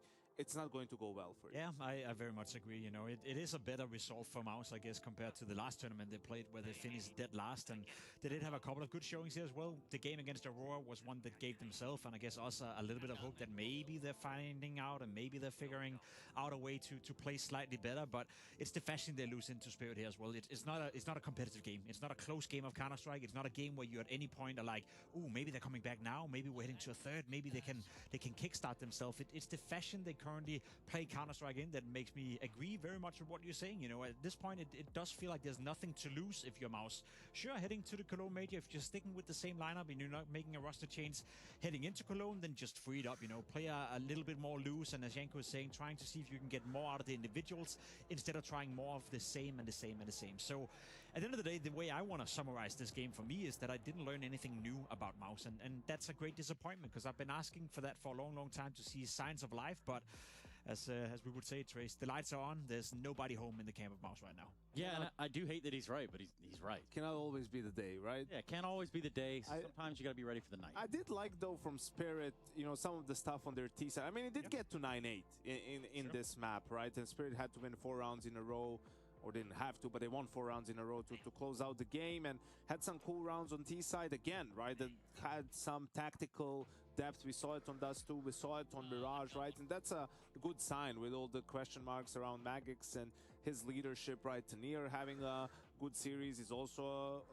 a great sign for Team Spirit. Hopefully gives them some added confidence going into the Falcons game tomorrow. It was beautiful to watch Tinia play Counter-Strike today. He did a great job on Dust 2, as we highlighted, with a couple of rounds on Mirage as well. When it was looking the worst, I guess, for Team Spirit, he was the one player trying to drag them back into rounds up until they got the engine running on the T side, and that's kind of what we wanted from Tinia. Again, on a map like Mirage T side, he was involved in a lot of stuff in the mid portion of the map, center of the universe, instead of being out on a flank, not really involved. So I want more of that Tinia, you know, in your face Tinia, the one that takes duel against arguably, you know, great players which he can win. So it's a good sign for him, a good sign for Team Spirit, and a game where you win without breaking a sweat. You know, if that doesn't give you a bit of confidence heading into the semifinal, nothing will. Well, you said it. I mean, if you want more Tenier, this is how you do it. It's our DHL MVP vote. Who will be the DHL MVP? You decide. You can participate in the DHL MVP vote as it happens. Make sure to be tuned into the Twitch stream and be ready to have your say. Yes, it is time for that DHL MVP vote. That way that we can likely catch up with them at the conclusion of the grand finals. But of course, you wanted more Tenier, so we delivered just for you, Jacob. An awesome series, really cool stuff. He showed there on Dust 2, and really put his prowess all over Mouse. It's great to see. You know, he's reminding us what capabilities he has as an individual player. He's struggling with consistency, so has Team Spirit, but 2 good maps in a row, and hopefully something he can build on towards heading into the semifinal. Naturally, the next one, in terms of candidates, nominees, you should say, Donk. Surprise, surprise. Crazy he wasn't the first name on the list, right? That also happens sometimes, sort of working his way up in this tournament. Heard plenty of time about his condition. So I think he'll be in good shape going into tomorrow. And yeah, his team is going to absolutely need him. Last time he had his worst map in Team Spirit against Falcons on that Mirage. Oh man, what a sweet, juicy game it's going to be. Also, Shiro. Where's he at? Where's he in the server? I think he's quietly doing a really good job, you know. Again, Shiro sure has games and moments where he's popping up even more, but I think he's been somewhat consistent in a period where Team Spirit haven't functioned too well. This game, let alone, again, getting the job done, I think he's a player that makes very few mistakes as well, if you want to get technical about it. A player that you could rely on, and a player that the teammates can always rely on as well. So good to see him play well, and also much, much needed in a semifinal. He's not flashy, he's a safe pair of hands, and, you know, the only time you'll see highlights from him most likely is clutches. That's where he's incredibly strong and does his best work. Yeah, so again, that's the DHL MVP. Go ahead and get your vote in. It should be up there on the top of the screen somewhere. We just showed you how to do it, so it shouldn't be super complex, super complicated. Talking to Twitch chat, by the way, right? Yeah, well, I mean, yeah, okay, fair. That's right. Yeah. Anything you want to tell them, Jacob? Nothing at all. Nothing at all. All right. Well, for us at least, like, yeah, putting a ribbon and bow on Mouse, it's almost as if we're ready to put them in the box and wrap it with a present and put it out for Christmas. I think that type of box. Yeah, and that's a tough one. Right? I think the one interesting, you know, angle you can look at Mouse is that change going to happen now, or is it going to happen after Cologne? Because I think we're at a point now where you kind of described it as well. There's almost nothing to lose in the Mouse camp. So if you're planning to change after the Cologne major, why not pull it off now? I would have made it last off-season, right? So I would do it as soon as possible. I think they would be far better off with it, because this roster isn't going to achieve anything in the next 2 months. So if you have the opportunity, just pull the trigger on it already, right? Give yourself, and you cannot underestimate honeymoon periods, right? The extra motivation from a new start, a new beginning. So we'll see what they have in store for us. Yeah, I mean, I guess, are there any names that kind of come to your guys' the top of your head? Like, who would be a good fit? Who would slot into this Mouse lineup that could make it make sense? I think the question for them, and the question I'm still left with, is it just going to be one roster change? Because if it's just a one-for-one, let's say that they want to try something new instead of Broland, then I say do it right now. You know, you're looking at a guy like Magix being rumored to the lineup. You're looking at Kixen maybe, potentially free in the market, even though he's probably going to cost a bit of money. Do you want to re-rent the lineup and maybe remove more than one player? Then I think it gets a bit more complicated. So I think that's one of the only reasons I can come up with as to why they would wait until after Cologne to make sure that they get the 2 players they actually want. But for now, I think Kixen would be fun to see in Mouse. I think Magix is a bit more of a wild card. I'm not sure if he's cut for you. Yeah, I think they need someone who's a bit of a fiery personality, who's not just an IGL, but even more so a leader of men, right? I think that's what they have. They're missing tough to come someone. by. They're Exactly right. And I'm not even sure necessarily put Kixan into that particular category. Maybe Magisk a bit more so because he's a proven champion and a veteran presence. But yeah, it's not easy, right? As you said, those guys are, for a reason, they're few and far between. And he's Danish, Jacob. Well, another great reason not to sign him. I wonder why Zipix extended his contract. Like, I wonder why he's still satisfied being an assistant coach. I think he thrives in that environment. I think he thrives not having... Like Matt on Vitality? Well, in a sense, but also not having the full responsibility on him, because we often, talk about coaches not doing their job well enough when the teams is not doing well enough. And I think he's had a long time in Astralis where he was being singled out as being the issue. And I think that's a different kind of pressure to work on. I've also spoken to him a bit about, making the transition into becoming head coach. And I think he wants to do that at some point. But for now, he thrives well, working in the background, not having to put his name to things, but still having an influence within the lineup. But at a certain point, Mouse have to show something, right? Like, at a certain point, the Mouse camp has to show I mean, they re-signed both Cyclone and Sipnix, and as much as it may sound fun to say, I think that was a great thing to do. I think they could be the cornerstone of rebuilding the project. I think they've done a great enough job, previously as a duo in order to make sure the Mouse got to a point where we labeled them as the second best team in the world and one of the most consistent teams in the world. Question is if they're good enough at scouting new talent and then making that change. And honestly, I don't think Mouse hasn't won tournaments or went to #1 because of, coaching or anything like that. I think it's ultimately with the players, but it is a different, challenge to get young players and get them to play on a high level and then get a team to be from the top 30 to a top 10 or something along those lines and get from that point to actually winning tournaments, right? Like that's a different sort of a challenge. You need different qualities to be able to accomplish that. So we'll see. A roster change is absolutely necessary, and then after that we can see if Mouse maybe is back into that contender status. Well, it does sometimes come down to what you're talking about, Jacob, with regard to, is it better to change one player? Is it better to get two out and then get two new guys in? In an interesting perspective, considering the coaching situation over there, how that would all unfold. But for now, for Mouse, they're done here in Rio. That's the end of that. For Spirit tomorrow, they're going to go in and take on those Falcons. That's how the bracket lays out. You can probably see that for yourselves. Anything you want to add, Jacob? I think it's going to be a fun matchup. Spirit is definitely playing better today than they've done, so far in this tournament. Donk seems to be getting a little bit more well and not so ill anymore. Tania having a great showing. It kind of lines up for a fiery matchup, whereas for Falcons so far, what we've seen is a team that is relieved of the pressure and a Monacy that is firing on all cylinders. So I can't see a reason as to why it shouldn't be a fun game to watch. You'd hope so, and I see a lot of teams are high on Falcons now with how they've been playing in groups and the fact that they beat Vitality, but we saw all of that before. Yeah. What we haven't seen is them string good performances in the playoffs when it actually matters the most. And Spirit, who they beat countless times, right, in Falcons, and Nico and Monas even dating back to G2, the one time they lose to them is when it matters the most, at the major in that quarterfinal, right? When everything is laid out for you in a way. So it's not until that game tomorrow and potentially Falcons winning it before I could even consider them potentially going all the way in this tournament. Crazy stat line, the whole, Nico, Monacy versus Zero and Dong. I think it's 11-1 or 12-1 at the moment in favor of Nico and Monacy. So yeah, it's going to be an interesting matchup, but one that Spirit and Dong in particular have struggled with. Yeah, and it's exciting stuff. That'll be tomorrow in case you are just joining us. Gentlemen, I think we go to a quick break. We can come back. We've got a lot of cool stuff going on here at the Intel Extreme Masters, so make sure you don't go anywhere, because when we return, if you can imagine it, Vitality are going to jump back in the server. This time, they're not starting the semis. They're going to find themselves in the quarters, and they're going to be playing Navi when we come back after this.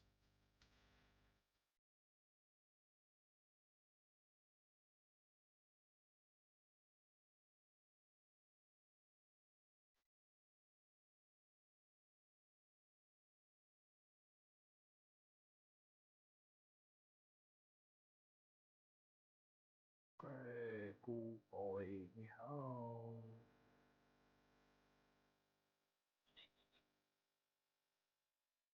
Placement matches set your starting point. Basic rating measures your impact as you climb. The soft ELO reset narrows the gap between the highest ELO players and the rest of level 10.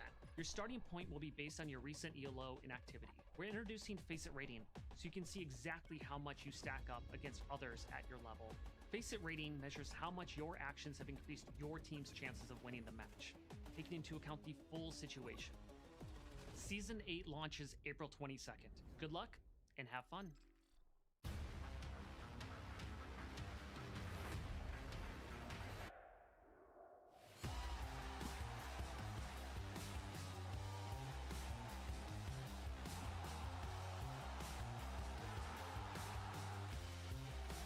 máu.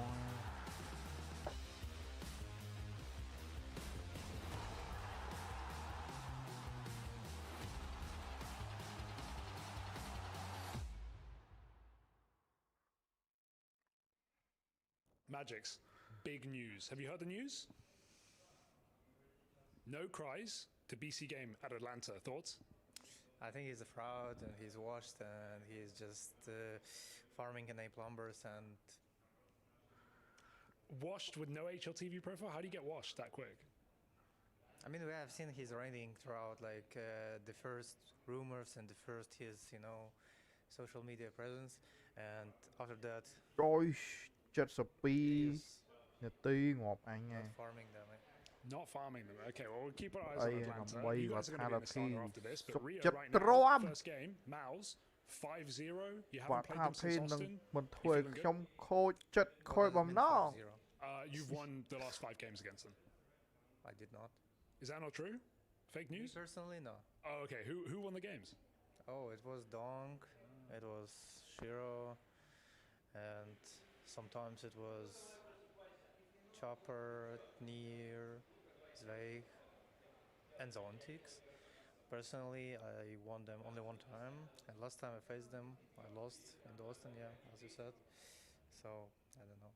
Okay, well, I'm still feeling confident for you guys. Tanir's looking quite good, or at least he's had a couple of good games here. What's it been like trying to integrate him and make him comfortable? I think he had his second highest rated game in Spirit against G2 the other day. So you played 2 BO3s in one day. You manage your energy well. What have you got to say about Tanir right now? Oh, it's about, it basically works with everyone. You need to have a space and have a comfort zone for everyone to perform. And, it's not like we're trying to give him the most resources or whatever.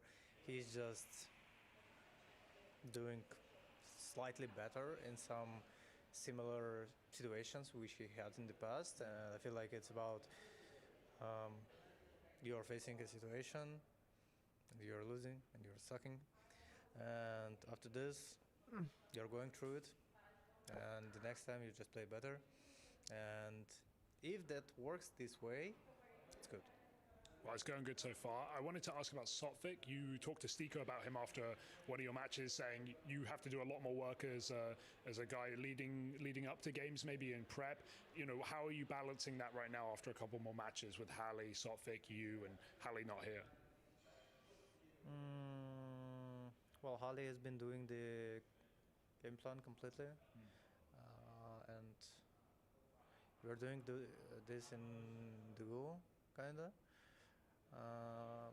I'm deciding like what are we willing to do, and Sotvik is supporting me, and I'm asking him sometimes if that's good or is this gonna work or is it bad, and we're trying to figure out something.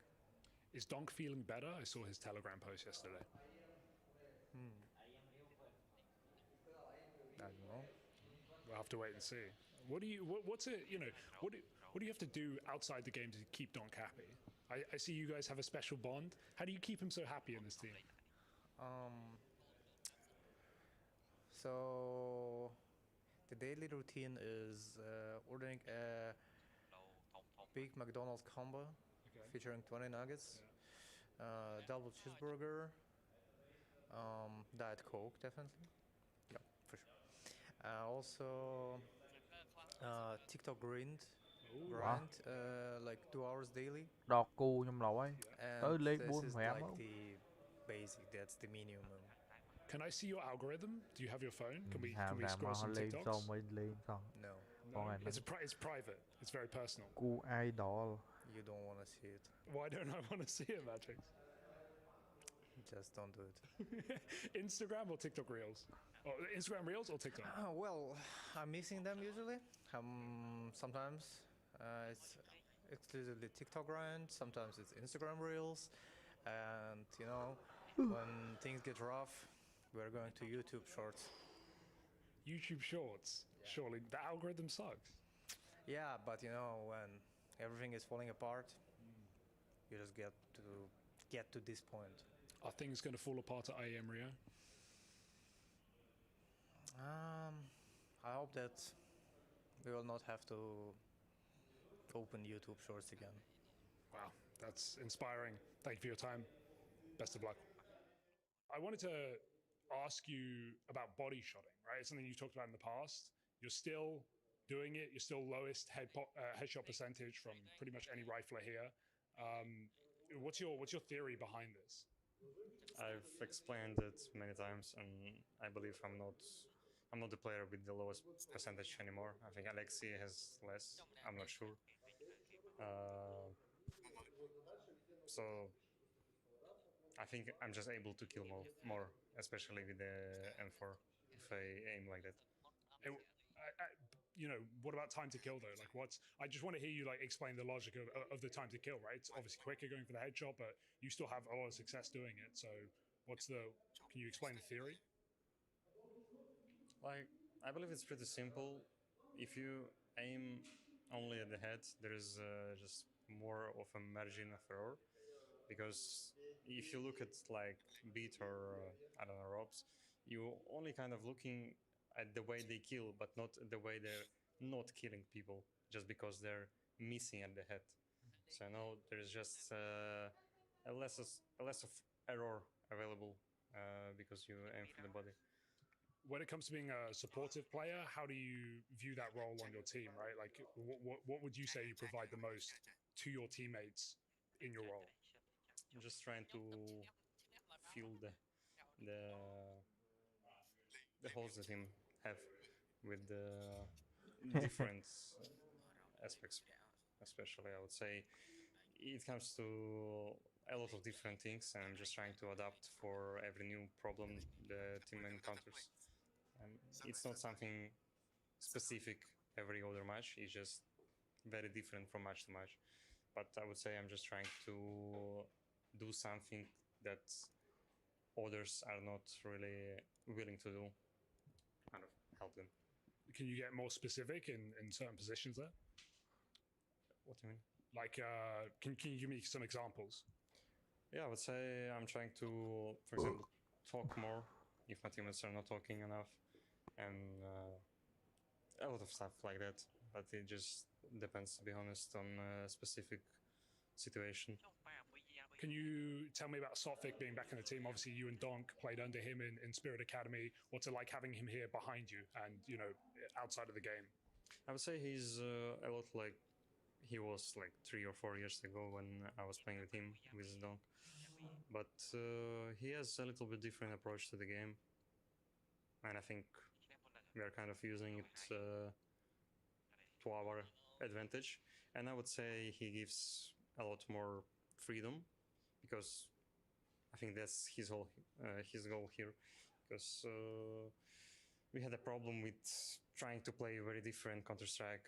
Just everyone wants to play different, and right now we're trying to collect everything together before we playing the game, So even the game plan, it's more of just opinions from different players, and then there's like a game plan of what everyone wants to see inside the game. And because of more freedom, I would say we're able to play more of a Counter-Strike we would want to play, probably, but it depends. I wanted to ask about the group stage. You guys played Falcons again. That's been a typically hard matchup for you guys. Why do you think you struggle so much against at least the Nico Monacy core, or 2 players? Even in G2, you guys had trouble there. So can you isolate that? Can you figure out why that is? Lên đôi chè trong tập phí về ban đọc kém là ra lên solo ấy tranh về ban về đọc kẻ đó ban thòng pi pòn đọc về level kia dương rồi đọc tới ban bay pòn chất buôn pòn đó mà tăng nó lên lẹ nó so pi pòn đó. I think it was like 0-2 or 0-3 against G2 in our matches against them, and then just psychological problems. Even though we had Game cho nó kẻ nó vương nào đấy bom mà kẻ nó dương snap sủa nó với bộ point tính á đòi game tấn rồi má bay ỏi kia ỏi đôi nhung lấy solo mình snap game thì mỗi mai bộ bay ỏi đọc cái game thì pitch snap sủa đấy tam rồi But right now, I would say they're just in a better individual shape than we are. But even if you look at G2 match, I would say we played way better against G2 than we played against Falcons. Okay, nice. And finally, moving away from CS, if you want to talk about it, I think you're a bit of a closed guy. We don't know a lot about you. Would you be willing to talk about your routine, your interests? I see you at the gym all the time. Is this like something that's important to you? Staying in shape, staying active? Do you care about this? Yes, I wouldn't be doing that if that wouldn't be the case. And do you think it helps your performance? Yeah. But the problem is here, not that it helps my performance. If I'm not doing it, it really harms my performance. So the problem here is changing your routine always bad for your stability. So even though I'm not very consistent player right now, but I would say changing stuff like that, if you're going to the gym all the time, then you're like not doing it for a week, you will already feel worse than you usually do. And what about hobbies? I know you're a reader. What are you reading right now? I'm not reading anything right now. You used to, or no? Am I making that up? Yeah, I used to. I was reading a lot, but I'm not reading that much for books right now. I'm reading topics and some scientific posts and all of that, but not books. What? So you're not getting sucked into the TikTok grind, as Magix calls it? Not that much, probably, but to some extent. It's hard to get away from. Probably. There's no problem in that unless you're doing it for 6 hours a day. Yeah, true. All right. Thanks for your time. Best of luck. Defending champions as well, but obviously you guys are drawing Vitality in that quarterfinal. How are you feeling about that game? It's been a rough head-to-head recently. Yeah, it's been rough, but I think that, Falcon showed that they're beatable now. And maybe it's better for us to face them earlier than later. I think they have a pretty deep map pool, so best of 3, maybe it favors us. But at the same time, they're gonna fuel their, energy to, bring back the vitality that we know. But we just need to be one step ahead now. Like, we can't let this chance slip. And if we want to lift the trophy, we need to beat them. Well, you've had recent experience against them at least, right? You're coming off the back of back-to-back finals. I know we always talk about Blade and the master plan and you guys peaking at the right time, but did you expect to come into this year as well as you have with these back-to-back finals with another playoff appearance? Was that the expectation for Na'Vi, or did it happen sooner than maybe you were ready? No, it was the expectation. Like, we knew that we're capable of, like, the amount of time we've spent together and just like building the project and understanding that Makase got all the experience that he needed. After we saw how he started the year, I think we had a couple discussions that we can really make it far, and we just need to keep believing in us. But at the end of the day, I just think that it all comes down to us. And yeah, Vitality has like a sick form, nothing that we've seen before. But as a team, we need to understand that if we do everything we can do, we just need to have that one game where everyone peaks and we can beat them. And if we manage to beat them, we know that we can manage to lift any trophy. That seems like the Na'Vi way, right? We always talk about you guys not having like traditional superstars, but still being great players in your role and still being able to win events, right? So how do you find that consistency? How do you force yourselves to peak? Because Counter-Strike is so day in, day out. Like, if you're having a bad day, it's really hard to lift a trophy. How do you find that consistency? Or how do you find a peak? I think that's just the overall way how we work. I think we're putting in the hours as a team, and I think everyone is hungry to show what they're capable of individually, and we're building confidence. Like, the EPL win brought us one level higher. We ended up losing the next tournament grand final 3-0 against Vitality, but we knew that we did some things correct. We really could fight them, and we really got into favorable positions, but they just ended up showing why they were in the #1 team. But I think the level of individual skill that the team is showing now in Rio is also something that we were looking for, like all these tournaments and all this time.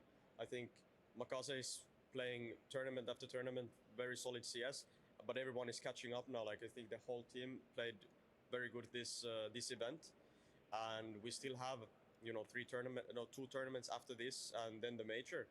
So we just need to keep up this level, and I think we can make deep runs. But eventually everything is going to come down to the major. We're going to have a boot camp prior, and I just hope we can peak there. Awesome, thank you. Final question just about Makazi, because he's blossomed really well. His first event in Cologne was incredible, but then he had a bit of a maybe adjustment period, you could say. But then still Na'Vi have come into this year, and he's been without a doubt the standout player. Like, what's it like playing with a young, inexperienced, cocky guy? I just love it. Like, I think that this guy is bringing the mood in every one of us. He's always positive, always laughing, and you know, you can just see the way he moves on the server with the confidence he's piled up with. And I just think it's a great thing to see, because that's usually something like when you take a chance on a player like that. You know, he came from Na'Vi Academy. They were building him up to be in the main team eventually, and we saw the glimpses. Then, as you said, he took a bit of a step down, but we all knew the potential he had. But some individuals can't show it, but he's really showing up, and I'm really proud of him, and I think he's proud of himself as well. And yeah, he's gonna be a player to watch in the future for sure. Awesome. Well, thanks for your time. Best of luck. Yeah, thank you. I'm here with Tessus ahead of the playoffs here at IEM Rio. Tessus, I wanted to start by asking for some Deagle tips. I feel like your Deagle has been pretty nasty this event. This event, yeah, that's true. I had a small clip on Mirage. I don't know actually. I played DM with it sometimes just for fun, because it's just satisfying feeling to one dig people, but that's all I do. Okay, well, I'll start doing that, I guess. You know, you've had a great event here. Obviously, taking down Vitality yesterday, that was quite a show of resilience. Vitality clawed it all the way back. Were you getting, you know, a little nervous in that second half of Nuke? I got flashbacks to IEM Melbourne. No, yeah, it always has to be close against Vitality somehow, and props to them for coming back. But luckily, we got it over the finish line at the end, so happy with that. Well, you know, it always gets close, but at the same time, you have a great track record against Vitality, right? That's what, 4 out of the last 5 times you managed to beat them. Why do you think you have such a strong head-to-head when you consider the number 1 team right now? No one else can beat them, but you're the only one to do it this year, and you've done it twice. I don't know. We just feel really comfortable going up against them, and it feels like we have good answers to what they do in general, at least. So right now we have the kind of front seat of them having to find a solution to beat us, and right now we just kind of keep trying to kind of outplay them, or at least be one step ahead all the time. And for example, yesterday on the CT Nuke, I think Nico, for example, he has had a good read several rounds, and that was what made us get this big lead in the first place, but also close it out in the overtime. And I want to ask about Eimenstein as well. Is he here with the team right now? Yes, he's here. And obviously he was a coach back at Bounty at the start of the year, but he's been working with you as an assistant coach behind the scenes.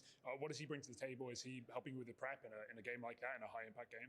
Yeah, well, he's kind of working as assistant coach and analyst, so he's doing all the preparation that we watch and coming with pistols. So big props to him for actually making us win a lot more pistols than in the past and last year. But yeah, he's doing a lot of prep and prepping every individual on their bomb sites or their lurks or whatever is good to do against certain people. So big props to him, yeah. You know, we've been joking about the face ban, of course, which is entertaining. Maybe, I don't know if you're the biggest pugger compared to maybe some of the others. Were you? Yeah, I was kind of playing sometimes even more than the other guys. So yeah, I used to play a lot of faces. Also in this year and past year, I played a lot.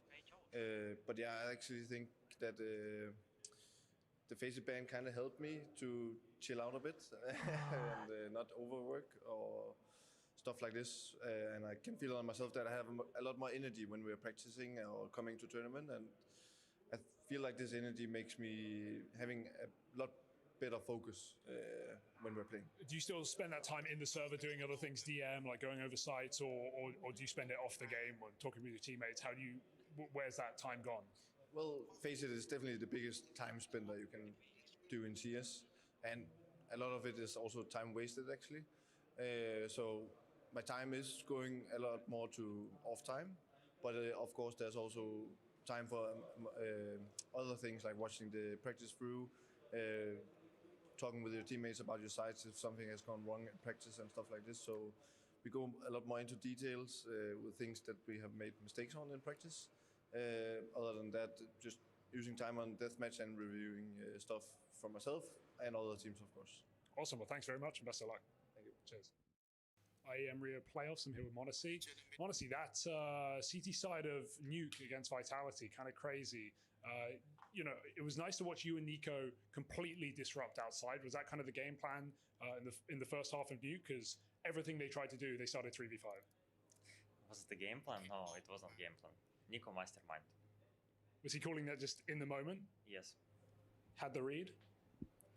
I think we always have some good reads, to be honest, on city side on Nuke. So we just trust each other, I would say. We often say it's like the Orpus Paradise city side of Nuke. Is that your favorite half? The Nuke, no, like favorite half? Yeah, I mean, Nuke is my favorite, one of the favorite maps. I would say maybe favorite after Anubis. And I think, yeah, open city side is too strong. So. AWP is strong. That's a controversial take right now. I think people are struggling with the AWP, no? On city side, on Nuke? Or just in general, AWP? No, AWP is still strong, and on city side on Nuke, it's the strongest map for AWP, I think, in my opinion. Maybe after this too. And you haven't noticed the ammo change affecting the AWP? It feels like it only affects the USP right now. It affects USP. It maybe also affects some random spams on Nuke as well through the smokes. So you cannot like shoot like 5 bullets and reload. You know, you need to shoot all the ammo. So you have to commit to shoot all the ammo, or you can shoot like 5 and reload. But oh shit! Sorry. Oh my god! Look, I left my sunglasses. Have you seen my sunglasses, Monacy? No, sorry. Fuck, man. Oh, this Chad man is lost today. Crazy guy. Yeah, I wanted to ask about, well, firstly, the group stage was really clean, but also you guys played Spirit again and you dominated them 2-0. Why do you feel like that matchup is so favorable for you? It's so favorable for me. For us, I mean, I have no like clear answer, to be honest. We just, every time we play against them, we just play our game. We know how to say it, how to play the rounds against them properly on city side and on T side as well. So I think we always have like some good preparation before them. Before the game against them, and yeah, we just trust our instincts. How much of that prep specifically goes into playing against Donk, right? Like, you try and isolate him more than you would a star player on another team? No, we don't care. We don't focus on Donk. We just focus on the team. We focus on ourselves more as well, and we just do our things. And we how to say it, we come up with things during the round as well, you know, like on T side, for example, we are not finishing the round immediately from freeze time, we are finishing it during the round. I don't know how to explain. Are you feeling less pressure at this event than usual? Less pressured? No, I'm just vibing around. Maybe, like, I wouldn't say so, but maybe we have less pressure on this event than on previous ones, maybe. But does that help you? I'm just vibing. I don't know. I just vibe in Rio. I vibe in this country. I vibe on this tournament, and I think I'm just enjoying and staying in the present. Have you been outside much? Have you been exploring Rio, going to the beaches, going on any sightseeing?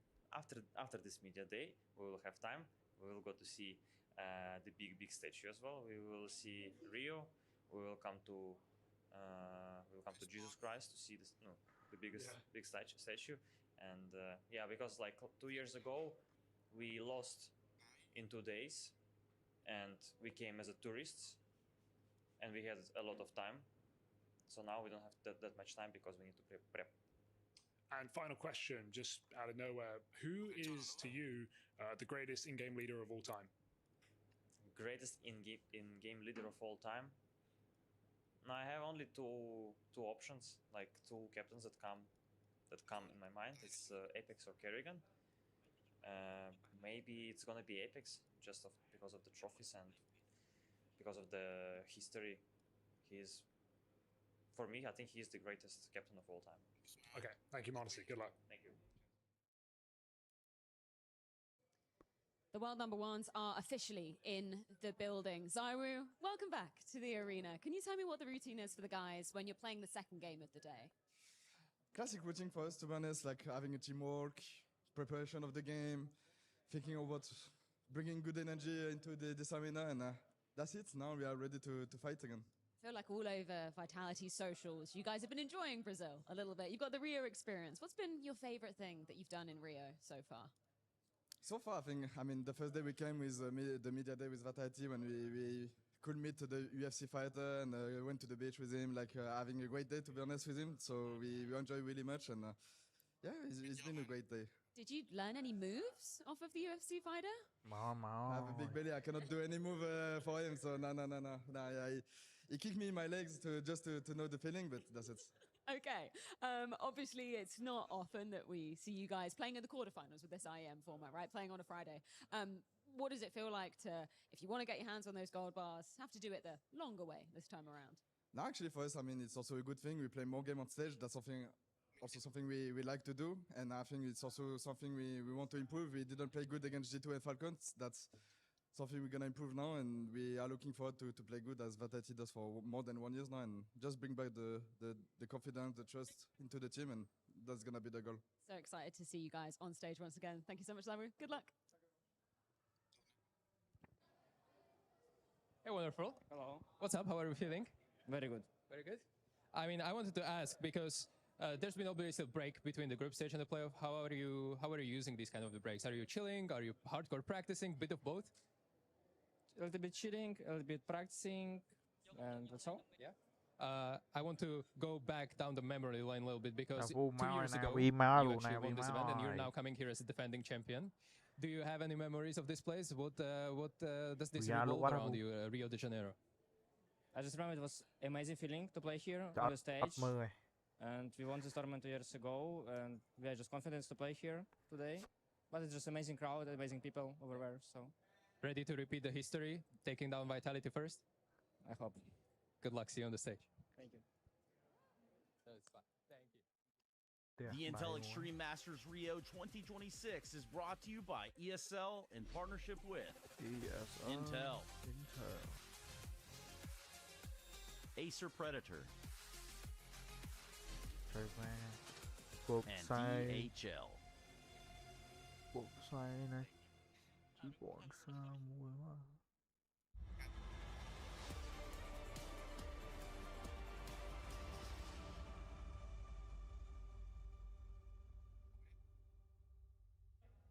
Intel Extreme Masters Rio 2026 and the playoffs are already underway. We're here with Colex GG. They're in the building, Harry. I've seen them. We've had players signing Colex cards, getting those fresh reprints coming out soon. But first, we're here to talk about fantasy. As always, we built our dream teams, but the economy is hit, Harry. There's a bit of a budget. What's your team right now? Oh, okay. So I've lent heavy into one side of the bracket. That's how I think I'm going to win this I wonder which thing. side. Yes, I'm on the Furia Vitality side of the bracket, Hugo.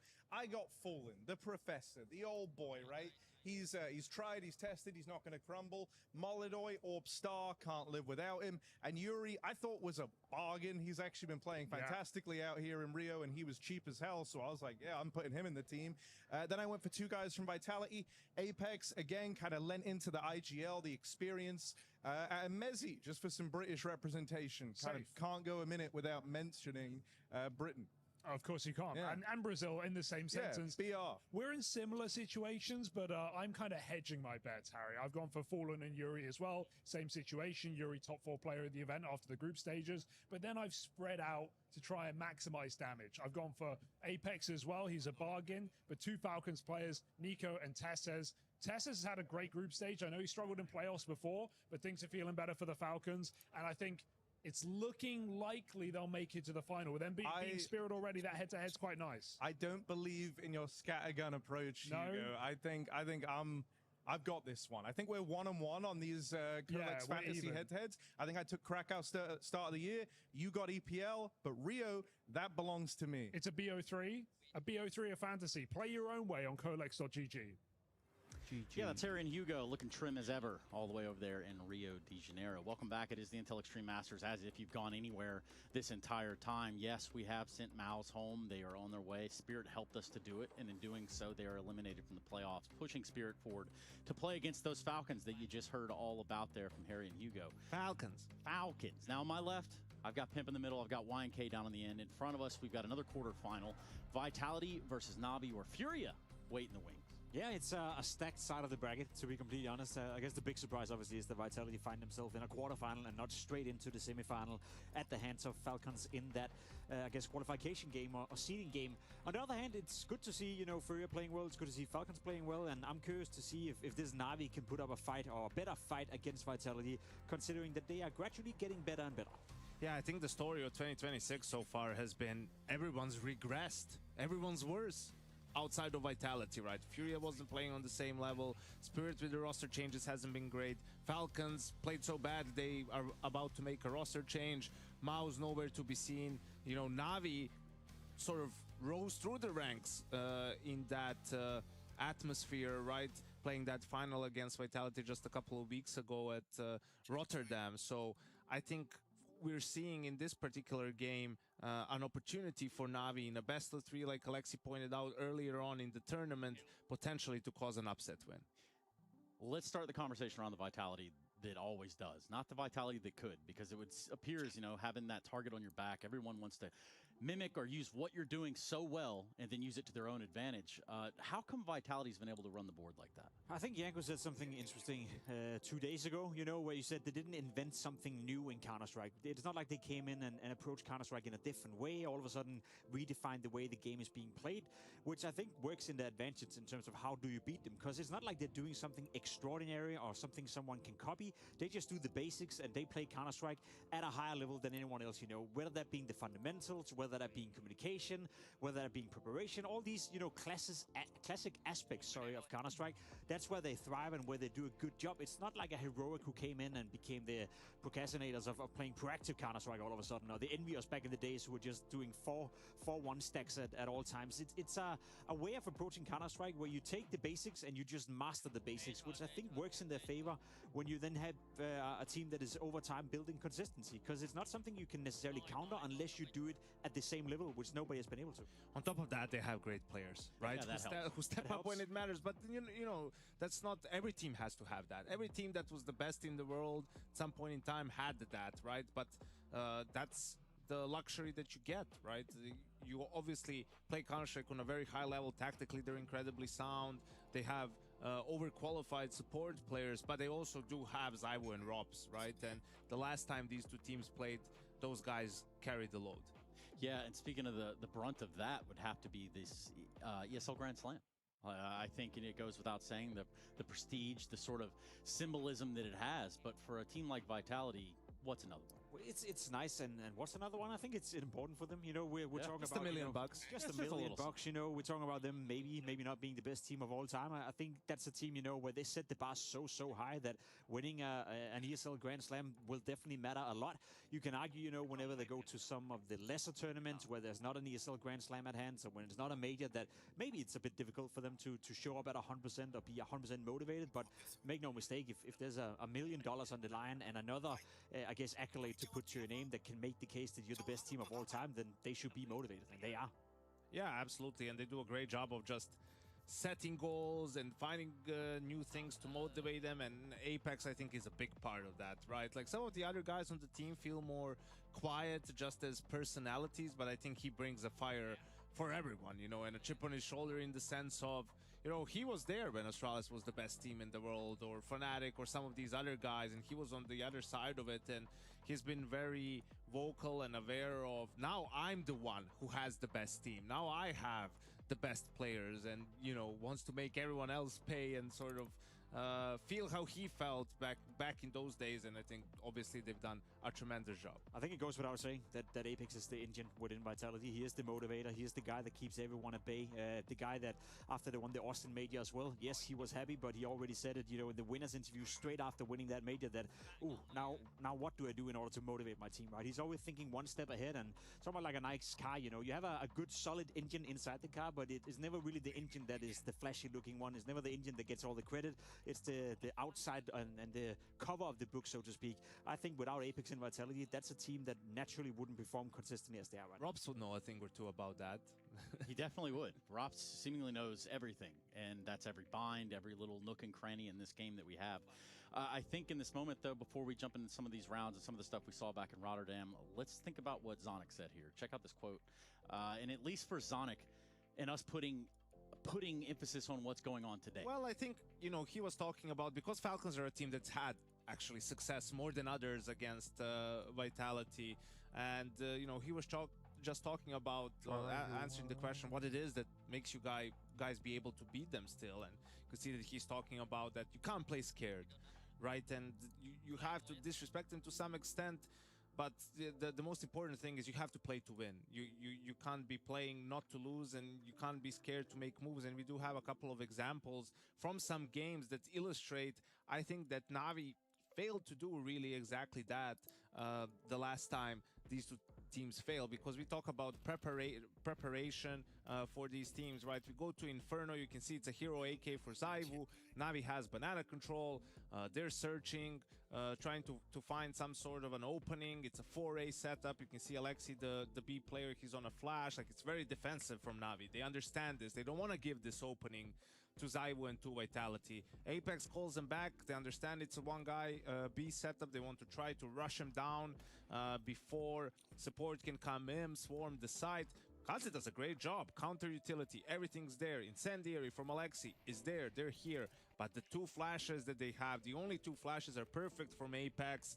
Zaivu does a great job of sort of baiting his teammates a little bit and then getting two really quick kills. Rops with the third one, and all of a sudden it's Zaivu and Rops in a 2v2 post plant, with Rops on an aggressive move finding the last two kills, right? And these are rounds where you can do everything right, but Zaivu and Rops still exist, and their players can still deliver. And you can see what it did to the economy too. You know, Vitality went on a little bit of a roll, and both halves, they had strong starts. Especially Rops with the Tech 9. I mean, the post plant right there. You know, that's that symbiosis that we see within Vitality that makes them so lethal. It's hard to fight, you know, and that's why I think this matchup in particular, stylistically speaking, is a tough one for Na'Vi, because it's a team that does everything by the book. It's a team that does everything the way Blade wants them to play, you know. As you said as well, you make sure that you use your utility correct. You make sure that you have good communication, that you rotate properly. But in order to beat Vitality, maybe sometimes what you need is what Sonic is alerting to right here, a little bit of randomness, a little bit of, you know, throwing the playbook out of the way and do something unexpected. Because if anything, we also must give credit to Vitality and their whole support staff for being one of the most well-prepared teams heading into pretty much any given matchup. So yeah, just like stylistically speaking, I feel Na'Vi is you know, it's a tough matchup for them because they want to play proper Counter-Strike, by the book Counter-Strike, and that's where Vitality are thriving the best. But you have to be on point individually, right? Like, you can do all the prep, you can do all the setting up, find, you know, how you're going to try and exploit some of the things in Vitality's game, but it's not going to matter. Games like this, on stage in playoffs, come down to clutches and, you know, not making too many mistakes. We have another example from Anubis, right, which was where Na'Vi probably had the best chance. That was their pick. They only got one pick in that best of 5. The other two were Vitality's maps, right? And again, after losing Pistol, Na'Vi does a good job of sort of reasserting some control of the economy, some control of the half, right? But as we're going to see from that point on, it's one more time on a half buy, right? Like, you can see Pistols and Utility, they're going to come together for this sort of a B split. There's going to be 3 defenders on B, so Na'Vi is set up for this. They're ready for this, right? Flashes come in, play comes in, Makaze full blind. Apex is going to hit a dirty shot on him to get the kill last second. Alexi gets the trade, but what was happening this time? One miss from Wonderful. Another miss from Wonderful, right? And you can't afford those, because if he gets the first guy, then Alexi doesn't get traded immediately. That buys time for Rimek, who was jumping through the smoke and Zaivu was holding him. Zaivu isn't that deep to hold him, and he can come in time to help. So that's the problem. And again, if you look at the round timeline from that game, you can see that Na'Vi wins. You know, for example, Pistol in the second half gets reset. Like, they were losing these rounds to Pistols, to force buys far too much. If you expect to win the game by only winning gun rounds against Vitality, you're going to have a tough time beating them. Yeah, and if you are joining us just now, you might have seen the little timer down there on the bottom of the screen. It says special announcement in 19 minutes. You don't want to miss that. In the meantime, I want to swiftly kind of move over to the Na'Vi camp. I want to talk about Makaze. This guy has been a force to reckon with.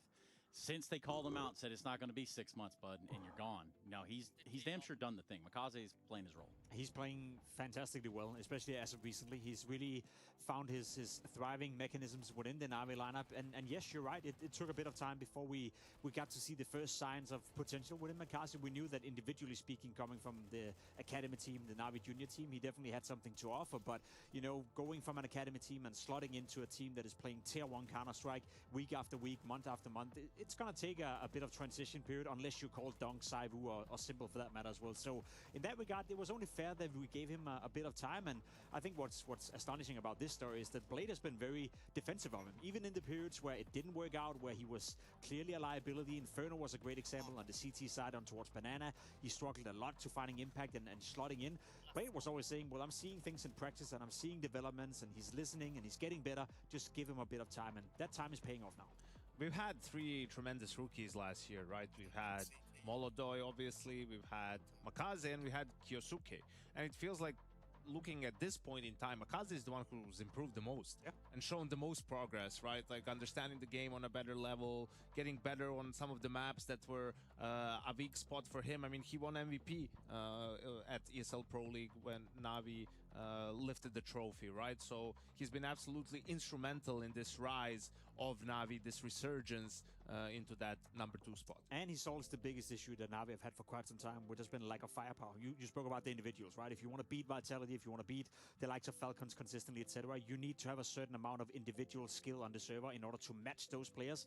I'd say when Makaze wasn't playing at his best, it was clear and evident. Blade even said it himself in a couple of interviews that sometimes he feel we just lack a bit of firepower. It's not preparation, it's not tactical understanding. We just need someone to kill the opposition, basically. Makaze is solving that by playing the way he is right now. Which is exactly the job of this next gentleman, to go ahead and figure out his ops in any given day. This one being a Friday with a quarterfinals, Alexa B. I'm joined here by Alexi B. Also, fans know you here. SB Skilla, welcome to the quarterfinals. Thank you, thank you. I wanted to ask, tell me from your IGL's perspective, so far the journey of Na'Vi in this tournament, because some maps that you've been guys playing, absolutely ridiculously great, right? And some maps, I would rather call them poor, or not even disaster, but rather poor, right? If you averaged out, are you happy as an IGL with your performing here? I think I'm happy in terms of when we managed to lose a series, and the way we lost it was a huge comeback by Furia. We still managed to, bring ourselves back, and on the final day win 2 best-of-3s, which can be very tough considering that there is no preparation for the other match. Overall, I'm happy that we started a lot of the game strong, usually losing the second map, no matter if it's our pick or the opponent's, because sometimes we go into a series feeling very slow and we start the series 0-1. So now I feel like we've been on the upper foot, but somehow, couldn't manage to keep up the form throughout the whole game. But, now it's playoffs, everything is going to be completely different. Talking about playoffs, obviously you're coming here as a defending champion. Back 2 years ago, it was JL actually who took the MVP. Right now we have Makaze, another MVP-like performance. Bro, what are you feeding this guy? This guy's insane this tournament. Yeah, I just think that Makaze has been performing like super well, and he feels in his comfort zone right now, and we can see the confidence coming out of him, and that's a great thing to see as an IGL and overall as a team, because he's the rookie and he's putting up the numbers, so everybody's following him, and it's amazing. Right now you're playing against Vitality, obviously a big foe to slay, right? But they are showing their weaknesses. Do you feel that this weakness in terms of individuals, but also leadership, because Apex said that he's calling some poor T-sides this event. Do you feel like this could give you an upper hand here?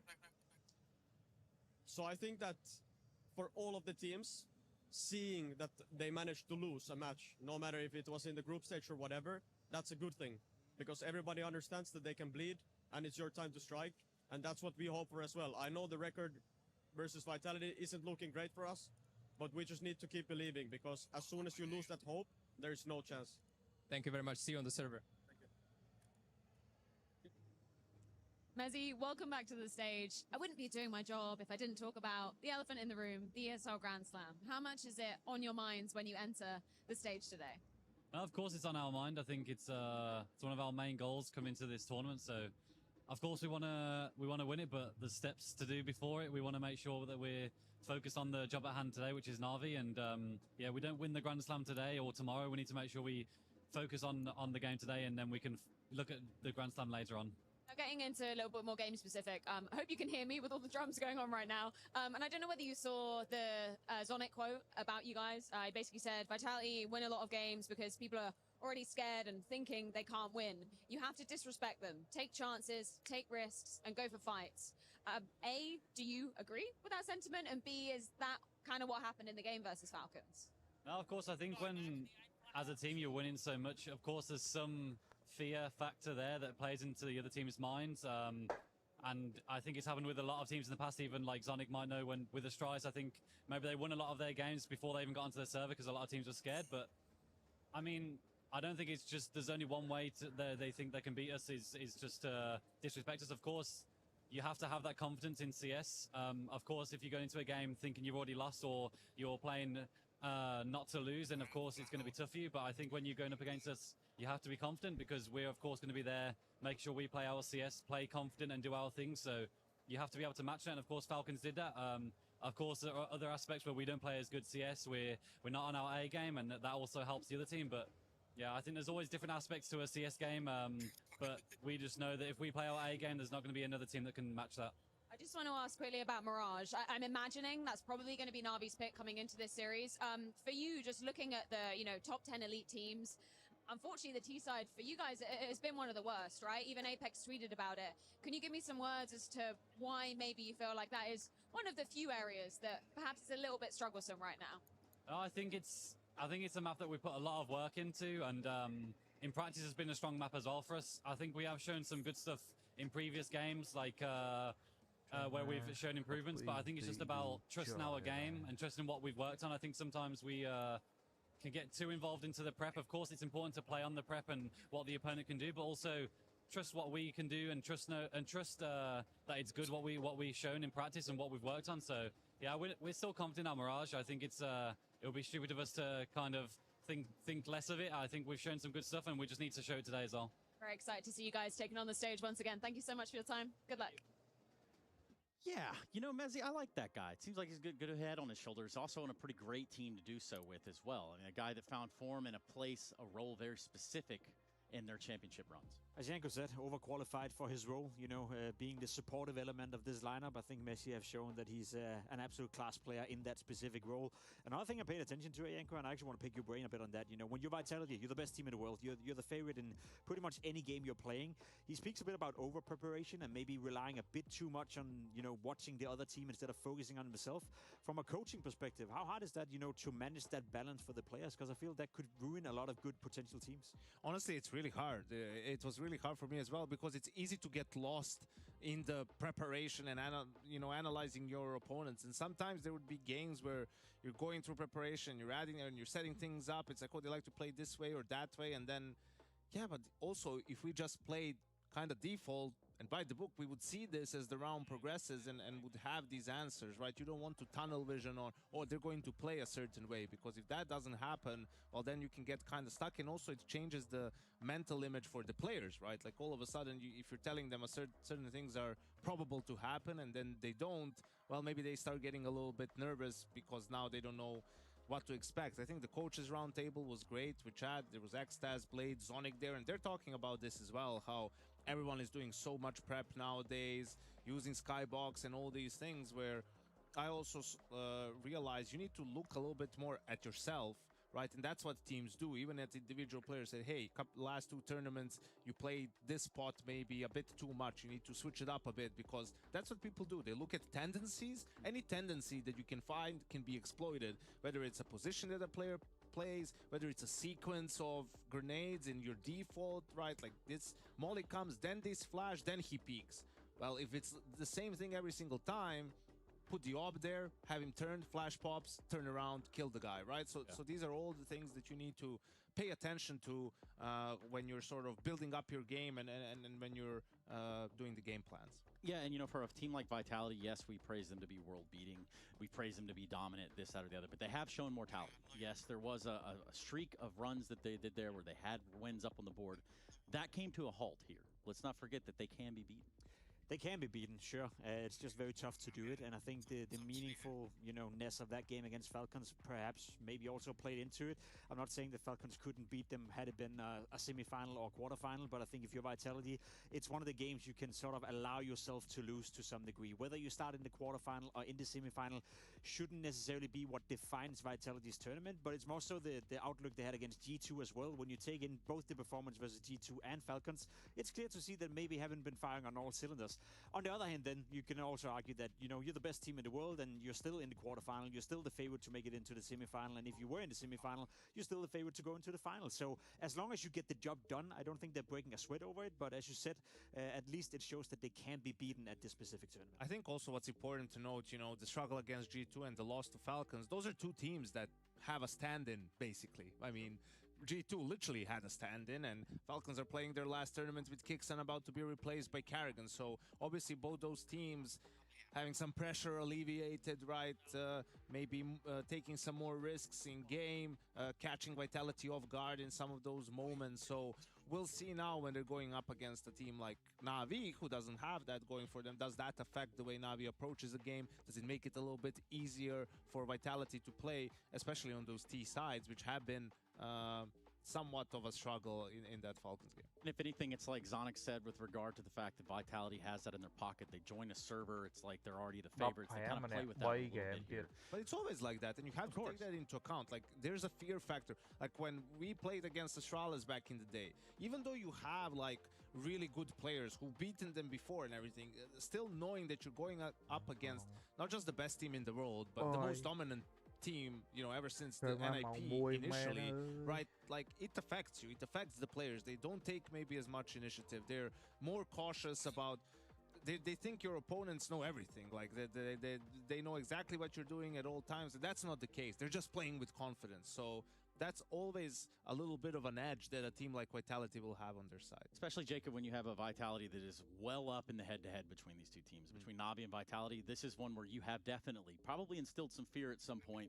You pushed a little bit, you got punished if you're on the side of Na'Vi, and this would be one of those times you're reminded, like, hey, they'll fix us real quick. Yes, as you said, like we saw it in a grand final not so long ago. It wasn't really a match, but if anything, the context of that, I'd say, is that Na'Vi seemingly is getting slightly better. I think Na'Vi is progressing from tournament to tournament. They're building up a bit of confidence themselves.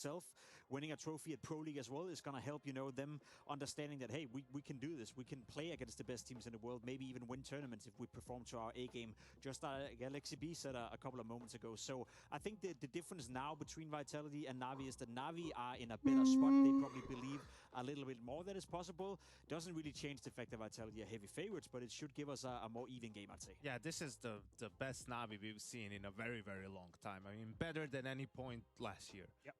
So I think they are in a position to put a better challenge, a better fight to Vitality. And also, again, a small caveat to that Blast game is, they played the second semi into the grand final, which was early, so not a lot of time to prepare for the game, right? And we know how reliant they are on that. Well, now they had a full day off. They're playing the later semi, the later quarterfinal as well. So there's been time for Blade to cook something up, and he's been vocal about in MR12. It makes it easier to build a game plan, just for a certain matchup, just for a certain game. Will that be enough for Na'Vi to cause an upset here? Let's talk about it then. Our digital playground today. Which maps we're going to be getting in this series. Now, we could say comparatively speaking, or I think we just jump straight into the vetoes themselves. I think it's a cool matchup because I think Na'Vi have also built their map pool. Obviously, removing Train from the map pool was initially a big hit. I think ever since they've been able to gradually get better and better and have a deeper map pool, which gives them a few options. Now, Overpass is not going to be part of it. No big surprise in that regard. I'd be very surprised if we see an Ancient coming in for Vitality. I'll know. But in terms of the pick, if you're Na'Vi, you can go different directions. Mirage, yeah, that makes sense. It's the one map Vitality have struggled a little bit on, and it's the one safe hold for Na'Vi, but I think they have more depth to the map pool now than they've had in quite some time, which should make it interesting. Ooh, and we see the Dust2 pick come in from Vitality and T side from Na'Vi. Last time around they picked CT, and yeah, in the best of 5, Na'Vi had the second pick of the 5 maps, and they went with Anubis over Mirage there, and didn't pan out. They had their chances, but this time they're going for Old Faithful. Mirage is the first pick. Nuke again, huh? Nuke decider one more time. Yeah, it's been like that pretty much all tournament long, shaking hands on the map of Nuke. Interesting, right? Because we did see Navi play Nuke against Furia, where up until the point where they were leading 9-3, it was looking real solid, and then they collapsed. So Navi haven't lost faith in their own Nuke, to say it at least, but I don't think the last time they played it was too impressive. So we're guaranteed Dust 2, and I kind of want to dive into that just for a little bit here in the idea of starting T-side if you're Navi. Is that because, you know, you want to have the game in your hands from the beginning, you want to try to dictate that pace? Yeah, absolutely. They want to be the ones who dictate where the fights are going to happen and take the initiative and bring the fight to Vitality very early on. So I like that. They've been getting better on Dust 2, but, you know, there's being good on Dust 2, and then there's playing against Vitality on Dust 2. Yeah, it's a complete different beast. Last season they had, was it 32 games and 36 games and won 32 of them. This year, you know, almost unbeatable, unbeaten on the map. So if you're Navi, you're not hoping per se that you're winning Dust 2. You have a belief that you can make the game competitive. But for me, ticket into this matchup, you know, for Navi to win this series, it almost has to be done in a 2-1 fashion. And by then you have to win your opening map pick of Mirage. The big problem for Navi as well has been a lot of their series lately, even going back to Pro League, are 3-mappers. Like, they just can't string. In this tournament, they won the first map 13-0 against Beta, I believe, and then, you know, they lose the second map in a dominant fashion. So map pick. Yeah, and it's been about stringing, you know, these good games together. I think Mirage obviously is going to be crucial. Last time these two teams played, Ime across 3 maps only had 28 kills, right? But Mirage is where he does his best work. So hopefully he can get started strong and translate some of that to the rest of the series, because the team is going to need them if they're going to take down Vitality. Speaking of that inconsistency, we paid attention to it when Imo was playing in the group states as well. He had, I think, 4 maps in a row where he was either top fragging, then bottom fragging, top fragging, then bottom fragging. He continued that trend against Furia as well. He's had 6 maps where he either top fragged or bottom fragged in this tournament, and that's not really consistency in a good way. Hey, seeing how it's a best of 3, if he starts by top fragging, it should be good. But if he starts by bottom fragging, then it's no bueno. Yeah, this is a massive one to come out and try to grab right out of the gate if you are the side of Navi. You want to grab this first map and try to seize control of this while you might have the element of surprise. And, you know, something that we talked about, Vitality doesn't necessarily revolutionize the game, but they are really, really good with utility, especially the HEs and damage with the HEs. And I think they were one of the first teams to sort of introduce, just harass HEs, right? Like, knowing that a player, even against Navi, for example, on Inferno, they know Alexi plays a lot of CT, just jiggling and having like just one HE thrown there to just do chunk damage, right? Chip away, make it more uncomfortable for him to take fights later on in the round. I think that's something Vitality does really well, and we've done a lot of talking about Blade and his preparation. I mean, Vitality are no slouches at game planning, right? And preparing. Apex is great at it. Extaz, obviously, with Matt, the assistant coach, who gets always a lot of praise from the rest of the players and the staff. So don't look at it. It's going to be a 2-way street when it comes to the anti-shredding. I mean, we even saw Vitality bring in boost out on Overpass in this tournament, right? So, like, somehow, some way, they're still evolving the game, even though they're running the board, Jacob. Yeah, they are. And that's, you know, also part of why they've been able to establish themselves as the best team in the world for such a prolonged time, that they constantly try to innovate. They never stop progressing. They never stop working on themselves, and maybe never stop looking at themselves in order to get better. One thing I do want to say in relation to Mirage as well, and speaking of a bit of an X factor, I think McCarthy, the way he's playing the CT side on Catwalk is super, super interesting, because against pretty much anyone else I've seen Navi play, he's not afraid of poking, he's not afraid of fighting, he's not afraid of being aggressive in your face, and he will face a Flamesy, he will face a Saivu in a game like this, and if he can come out on top on a map like Mirage on the CT side, being annoying on Catwalk, then there's a good chance that at least the CT side for Navi will be secure.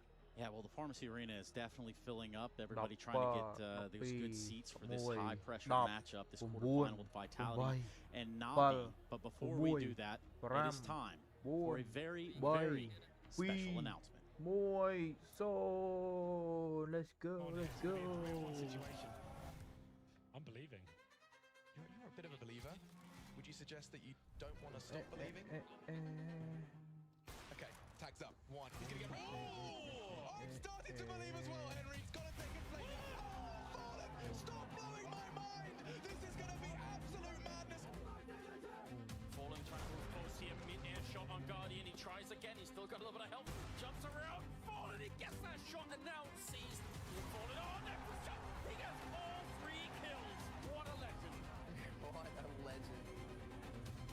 You may be able to get the bomb planted. Not too bad, all things considered, from the same side. And he is correct in that assumption. He's going to get a second. Surely not! Fallen! Oh my god, what a play! Safe to say WP. He's got two, goes for a shot, that's smart, does get Skadoodle. Jumps up, still a bit of time on this. It's going to be a 10-second defuse. He's got to hit the shot right. Oh! Oh my god, Fallen! Fallen gets the spray shot anyway. What? What was that?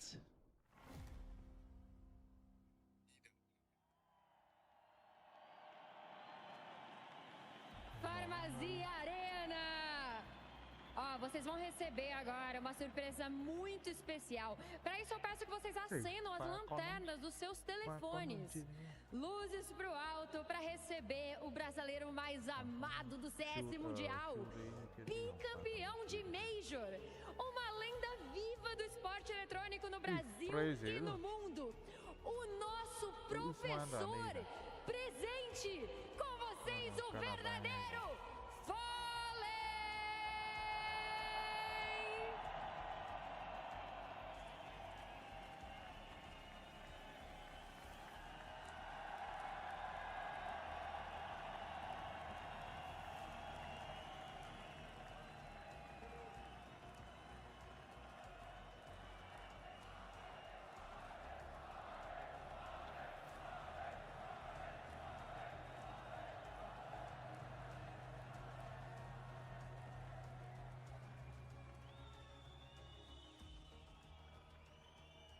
Hello.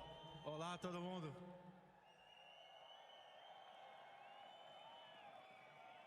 Come closer.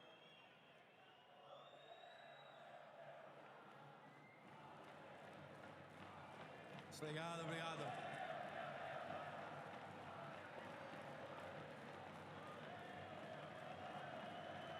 Obrigado a todos, pessoal. Hoje é 247, pessoal. Esse número talvez não faça muito sentido ainda, mas vai fazer em breve. E vou dizer para vocês que nada prepara alguém para estar aqui como eu estou hoje, para falar o que eu tenho para falar hoje aqui. Pensei muitas noites e muitas manhãs como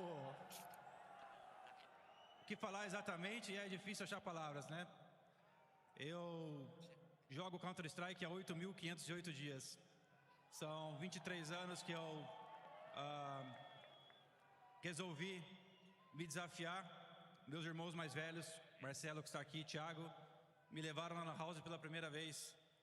E primeira vez que eu vi a mensagem na tela, você ajudou o seu time a conquistar o objetivo, eu falei, meu Deus, se eu ficar bom nesse negócio aqui, eu vou poder fazer muita coisa legal para quem estiver jogando comigo. E essa sensação, né, esse objetivo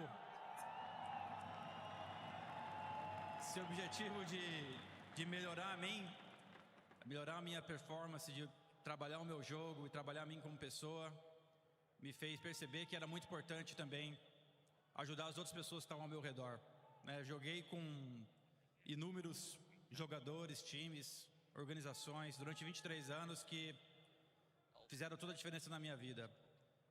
É inacreditável para um garoto de 13 anos que só queria ser melhor que os irmãos deles, que só queria ser aceito no time dos irmãos, tá hoje aqui na frente de todos vocês, 23 anos depois, ser tão querido por todos, receber tanto carinho, tanto amor de vocês.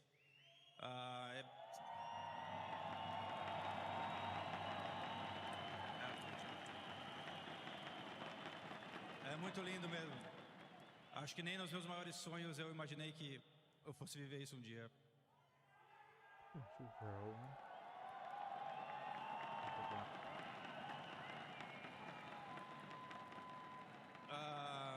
Vocês sabem que eu já venho falando sobre, em algum momento, vocês não querem? Não, já venho falando sobre viver outras coisas na minha vida há um bom tempo, afinal são 23 anos vivendo essa vida. Eu tenho mais tempo jogando CS do que tenho fazendo outras coisas, né? São 23 anos contra 13 anos eu não jogava. E amanhã temos um grande jogo juntos aqui, né? Vamos ter a chance de ganhar um título no Brasil. E eu estou muito feliz por estar jogando aqui. chơi bánh nhọp phê rồi. E jogando CS, eu tirei muitas Cho nên thấy lições anh sobre a vida, quay sobre a trai minha nhọt. experiência aqui. E é claro, Rồi se ra eu quay conseguir ganhar bánh một amanhã com vui vocês vẻ. aqui, Quát eventualmente ganhar snap no domingo, game seria 2 giây đập tới quát sonho tô game pra bị mim. bấy cứ trai nhảy giờ là hay quay tầm mà game chẳng tập quay bật lên bộ quay lên xem mà game Eu sei que é mình lên một possível, vui vẻ sau mas o que a vida me xem mà ensinou é game tập que, bộ quay lên sau lố chân nè một independente se a vui gente vẻ vai quát vencer ou lên perder, pi chega game um nè momento da hai vida que a mới gente quát olha mình pra lên một trás vui e não giá é sobre mùi a mà vitória game nè apenas, là é phải lên sobre quay pi realmente a game jornada. chẳng E tập bay chegar até game aqui trai pra mim nhảy foi incrível, e só de estar aqui com vocês amanhã vai ser mais incrível ainda. lắng tai bị E phía eu các acredito que a bạn gente possa vencer isso juntos, mas só da nhầm gente estar lên aqui mình tendo um torneio cho no ra Brasil, pi game mình tantos nhầm anos lên lòng depois, lòng ní com mong tanta gente aqui, smooth é do uma mong grande vitória pra hay nós. tha ta lên bay Tenho game này certeza trai disso. nhảy chẳng như mà toàn lật lên E hay phải cu rẽ con lịch xem pi game còn đấy còn trai nhầm hay vậy então é isso, galera. São mais 247 dias. Eu resolvi que no fim do ta ano mới chơi eu vou tranh những chất như thế thật fazer này outras coisas dentro do CS com quay là vocês. Então a gente, estou aqui para convidar os senhores a acompanhar essa trajetória comigo de mais 247 dias. A gente tem muita coisa para fazer junto ainda e depois eu vou ter a oportunidade de fazer tôi dùng inúmeras khách outras về coisas com với nào vocês, phải com là outros nên mà servidores, biết mas tuân chiết com ráng ông Counter-Strike no lấy coração. em lấy Eu mà acho que có a tuân gente chiết vai đây poder xí fazer muitas outras coisas para ajudar outros jogadores a também mudarem a vida deles através tôi do tích jogo, como a minha foi nay mudada. mà mưa nó kể phanh nó bộ Brazil nó Brazil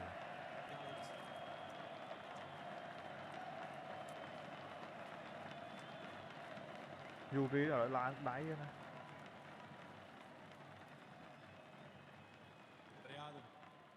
tôi mix E screen không may mà queria agradecer muito a minha família, que muitos estão aqui hoje, minha esposa Letícia, pelo apoio incondicional nesses 23 anos. cho miên sập hải thò nè cứ thùm mơ chừng này ESL mà Queria agradecer muito meus companheiros de time. Trời pha lon không say của sao với cả ấy mà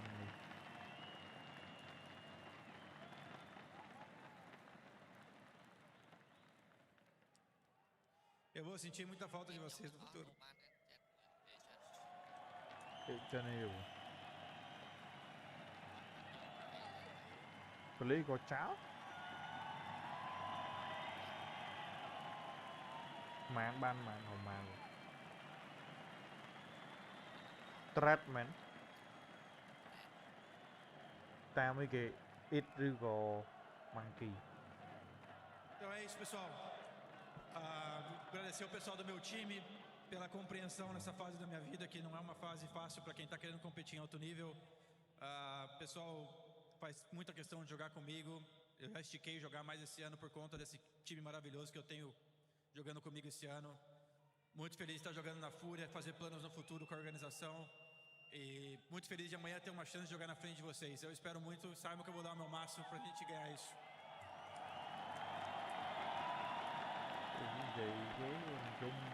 É isso.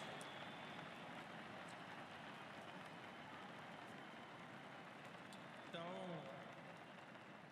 a gente vai se ver amanhã e eu espero que a gente saia daqui vitorioso, mas de cabeça erguida sempre estaremos. Vejo vocês amanhã.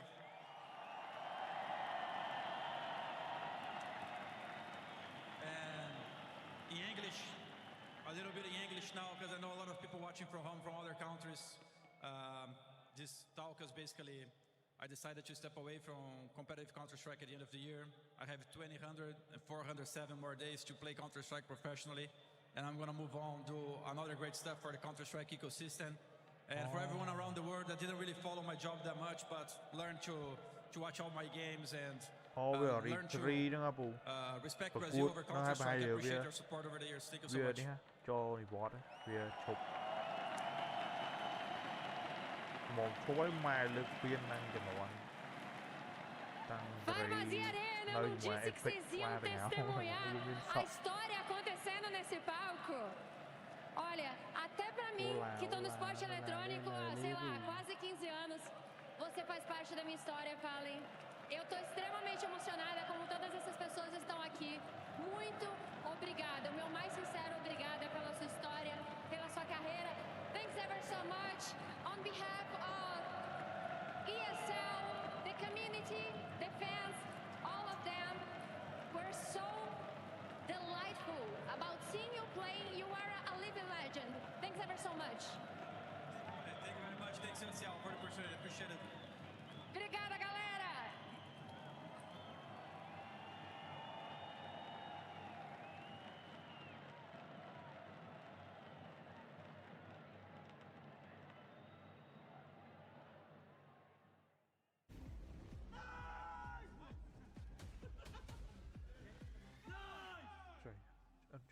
Na'Vi are a team that are showing a lot of improvement. I think they're gaining a lot of confidence as individuals and as a team, but I think as the history shows and as the match dominant in a lot of the past matchups, so we're confident going up against them, but we also know they can be a dangerous team with the preparation they do, and also, like I say, their individuals improving each game.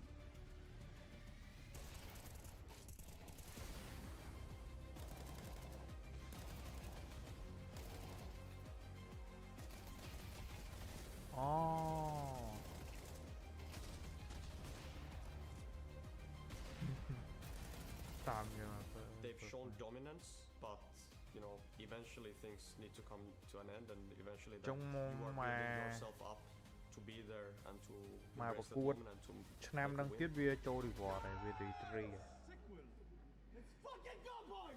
I'm looking forward to having the extra day in the arena, and like we said to Mobile the guys, just lang do it the hard way. If we have to start with the quarterfinals now, we'll do the quarterfinals and go all the way.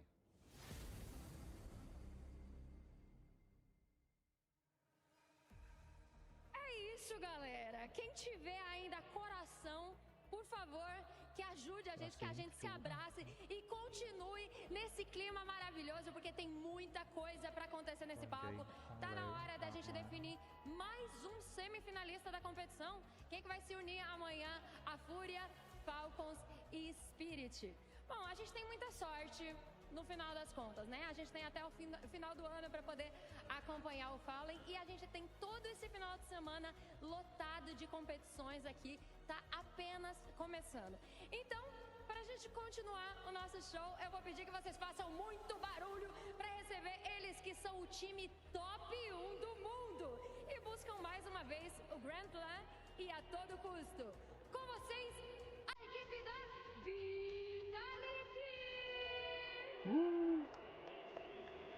Có như bộ buồn như vậy.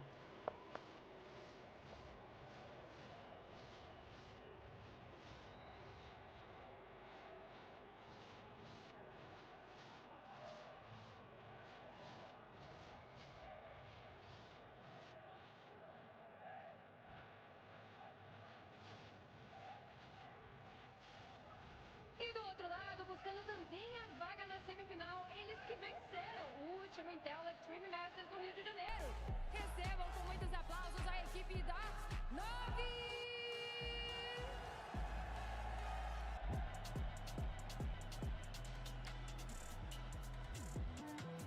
Rồi máy thì vay tục vì bầy sâu thiết chơi mà. Thôi mà nước đã 4 sâu, đã 7 sâu, đi sâu.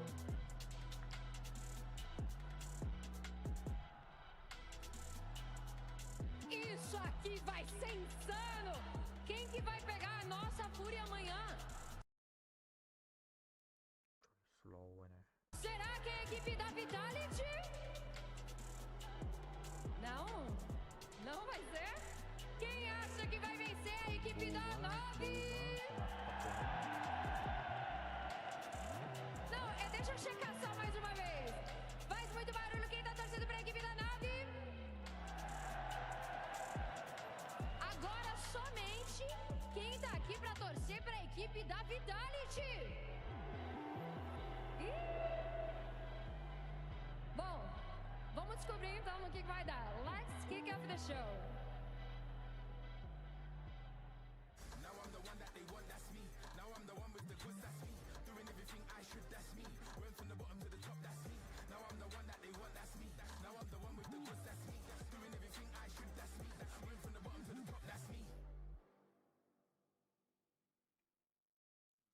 Well, here we go. Another quarterfinal, one that's going to determine our next semifinalists. Jumping into the server are the world with a claim to fame of their own nonetheless. Jacob Penh, break it down for me. Yeah, a bit on a bombshell to go into this game on, I'm not going to lie.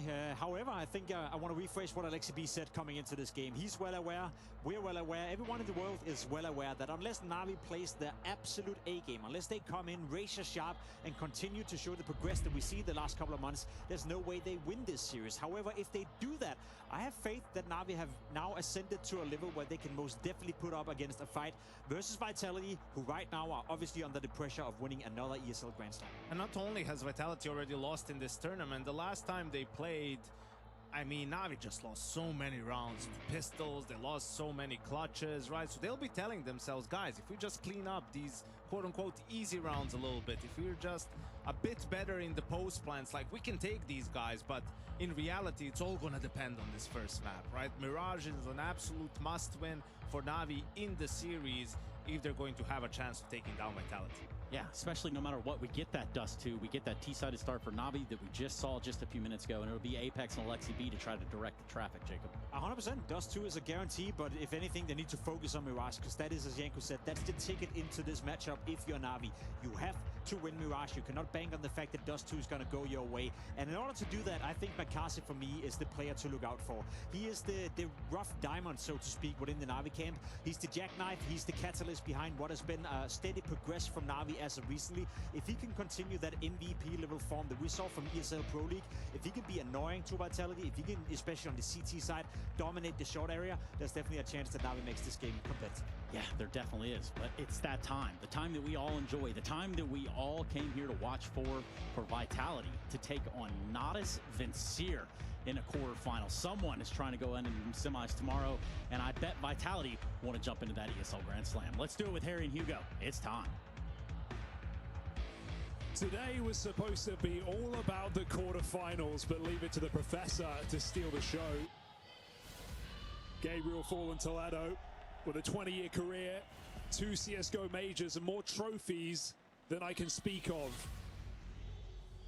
Furia waiting for tomorrow, waiting for an opponent.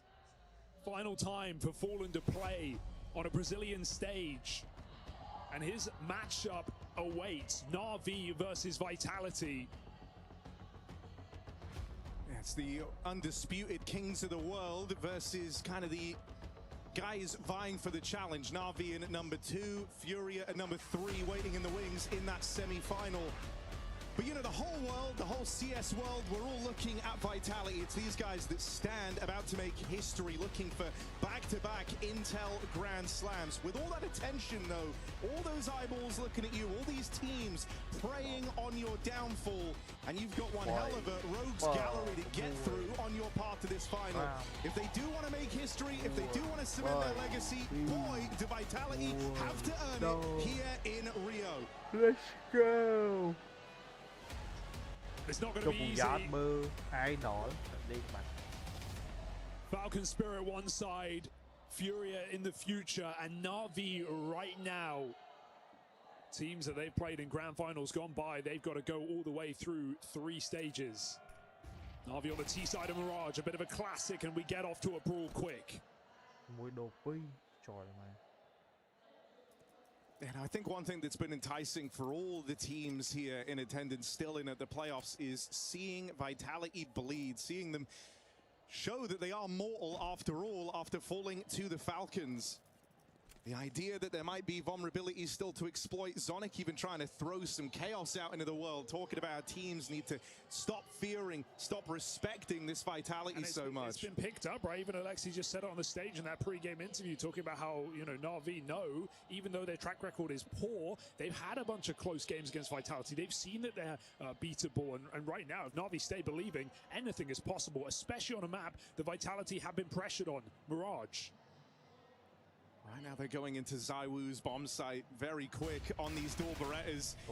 Not the guy you want to face, Zywoo! Makes that look way too comfortable. That's one player in the B side. That's Vitality stacking 3 on A, and it's still not enough for Na'Vi to break in. One guy is all Vitality need when that guy is ZywOo.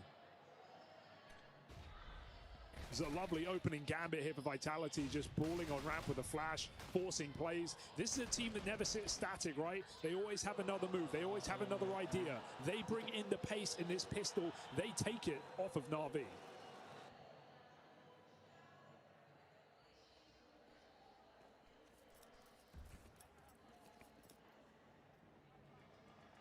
I mean, when we're looking at Na'Vi in this one, I think the thing that's lending a lot of intrigue is both the kind of hot streak Na'Vi have been on, in good form, having a run of success heading into this tournament, but you also have to note just the individual efforts of Makazi. It's come across in the comms whenever you see him on the camera. He's exuding confidence right now. That's rubbing off on the rest of Na'Vi. The numbers are there to back it up in a big way as well. Often one of the guys who goes pretty quiet in this head-to-head whenever it creeps up, but he has been paramount behind the Na'Vi success across this tournament. Just saw Ema laugh off the fact that Mezzi got boosted on that old box. The levels of Vitality go to get any advantage, any little detail. Something we've seen in spades for Vitality, not afraid to bring out boosts and little tricks that you've never seen against teams you've never heard of. Pistols out ramp here for Na'Vi, just trying to flood the site, but with no Kevlar, no utility, it is a shooting gallery for Vitality. Wonderful's hoping to make it expensive. With only 20 seconds left, his death has to be a part of this round. So swing out for a second, does his part. Vitality. Conversions found, and it's back-to-back triples out of ZywOo. And after so long of not seeing Vitality lose, right, I am sort of, we're all getting involved in this idea that, hey, they're susceptible, they can bleed, maybe a team can take them away. But let me put it in perspective, right? When we think about Na'Vi's best year with this core back in 2024, where they were Team of the Year, when Mirage was their go-to, they were 27-13 on Mirage. That's an incredible track record. Let me just remind you, last year alone, Vitality topped that. They got just as many wins and less losses. So even Na'Vi's home map historically is just another walk in the park for Vitality. It's the recent form that's under question. But the fact that we're building up one BO3 loss that came down to the margins of overtime speaks volumes about the expectations of Vitality.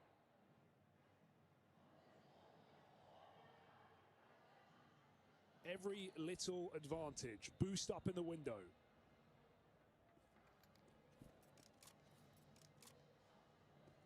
I think it's interesting, right? You're really seeing the mark that Vitality are leaving on the CS landscape, even down to the kind of map pools that are creeping up in these important games in the playoffs. They're all kind of mirror matchups of what you would expect to get versus Vitality. Even this quarterfinal map pool mirroring the last. You know, you're trying to perfect your Mirage right now. You're trying to perfect your Nuke after seeing Vitality taken down there, them not being tested on it all too much this year. Everything's kind of made in their image right now. So you got this B play to contend with, but two players here for Vitality. Mezzi and ZywOo in tandem, and it's quick work made over the B hit. Bit can't do a thing. And ZywOo hasn't got a round without a multi-kill yet since this game started. 8-0 to start things off. Terrifying factor, isn't it? Especially when the desk were talking about how a couple of, bits on Na'Vi, for example, a slow start can be devastating. He's either top performer or bottom performer in these recent games. I think we could say the same about Ema to a degree on these T sides, right? Needs a good start, needs to feel like he's reading the game early, and they're just going into stacks right now. Team Vitality 3-0.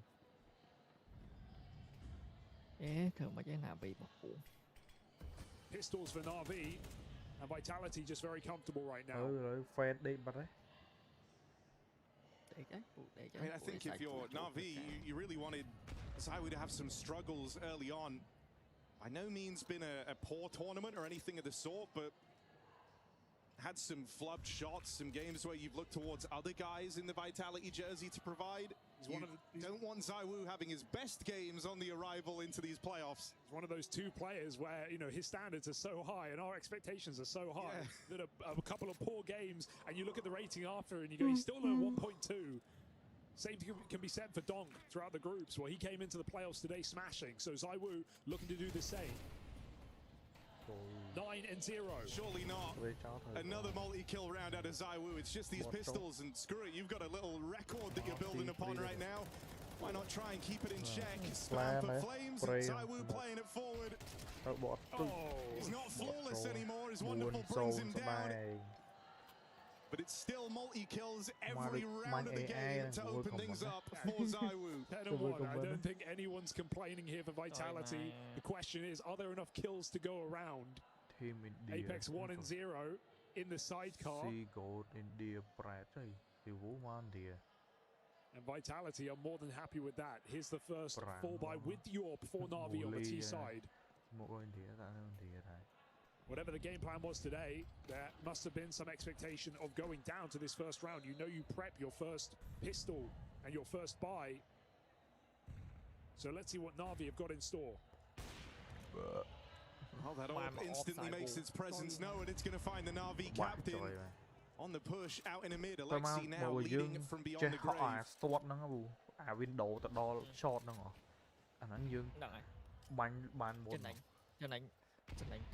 Only 5v4, and outside of that, Vitality don't give anything away. Apex just waiting in the window, seeing if they attempt this boost. In position to try and cut that down. And a bit of light aggression out towards A, taking away both the ramp and the palace position. These are good spots for Vitality. Even if they're a little strung out, you've got a lot of info. Yeah, Imalurk is the best bet here for Na'Vi to get some value, right? With this deep A position, he could get into jungle. Apex is still floating in the window. And ZywOo, slippery as ever, back at B with the AWP. It's Messi who wants to get involved. Aggressive this late in the round, and with no support. 40 are still frozen. ដូចជា map វាច្រើនមានតែនៅក្នុងព្រីមៀយើងលេងណែណា Just not suspecting him out here on this aggressive line on the short side. There's also the bomb dropped over on Catwalk, so a bit of a problem here for Na'Vi. They've got to get a move on. ZywOo literally hasn't set a foot wrong from the starting gun. This one's feeling like a 1v5. And ZywOo's winning.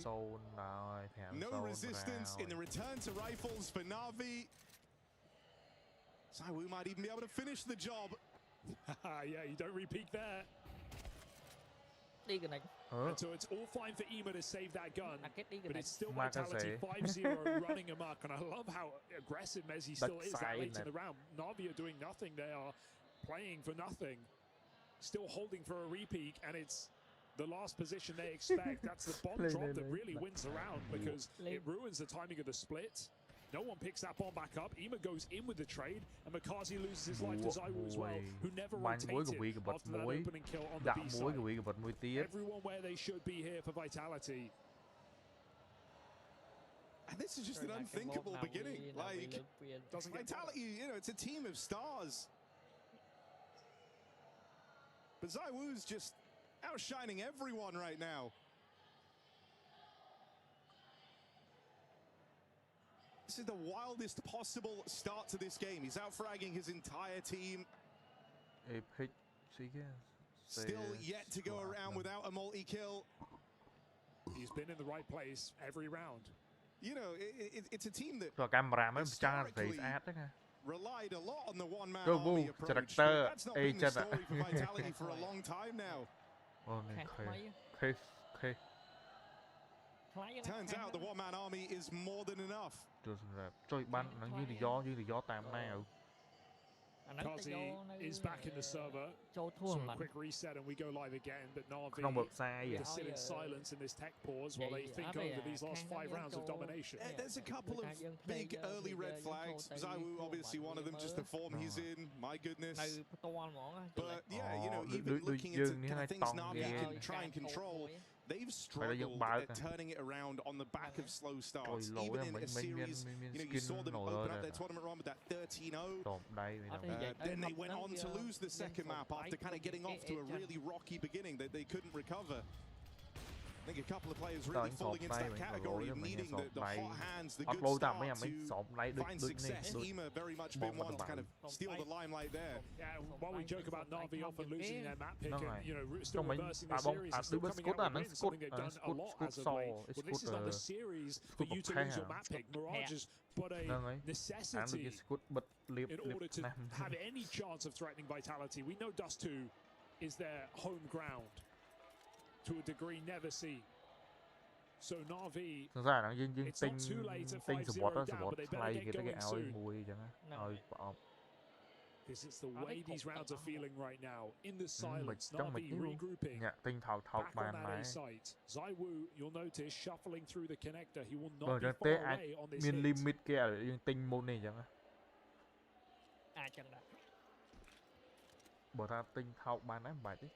need an opening. Ema, guy with the hero gun, you'd love him to provide, but it's not going to happen. Flames with the mowdown. Apex even playing it forward here, running support out from the spawn. And so a big triple from the captain and a damn near flawless round for Vitality. Finally, those Zaiwu without a multi-kill in one of these rounds. Oh yay, he's only 13-1. Solid hold for Apex and Flamesy. And here's the first time that his play getting involved. And you know, this is even one of the things you have to contend with when you're playing Vitality is like they have really one map that everyone looks to try and claw one back on them, and it is this Mirage. But with that, you know, comes the territory that they're always getting a lot of reps on the map. It's one that they're putting a lot of attention to in practice, in the theory. They know almost with certainty that no matter who they play, it's the one that is going to be played against them. Yeah, and you know, it's kind of the fear setting in there as well, because if we think about other maps like Anubis, a map that we don't really see Vitality play all too much, no one's even picking it against them either. They are flawless on the map. Na'Vi, credit to them, did pick it against Vitality in that Rotterdam final, but they lost 13-10. Not wanting to go back to it. Not enough data. And so Vitality just get to rack up more experience. 6-0 start, Robs drops under, and even that Molotov doesn't burn him. Can't catch a break, can you? Wonderful's on a good line early with this orb. Oh my. You almost don't want that smoke. I feel like Robs' position would have been more valuable without it. They're going to walk right through. Ema doesn't check this, and so free kill for Robs. This nade. Wonderful, given a chance on that AWP. He's been waiting there all round. There's the reaction. Rob's trying to come through with aggression into the tunnel smoke. So finally an advantage for Na'Vi. Not a position they've been in. So, and Rob's dead.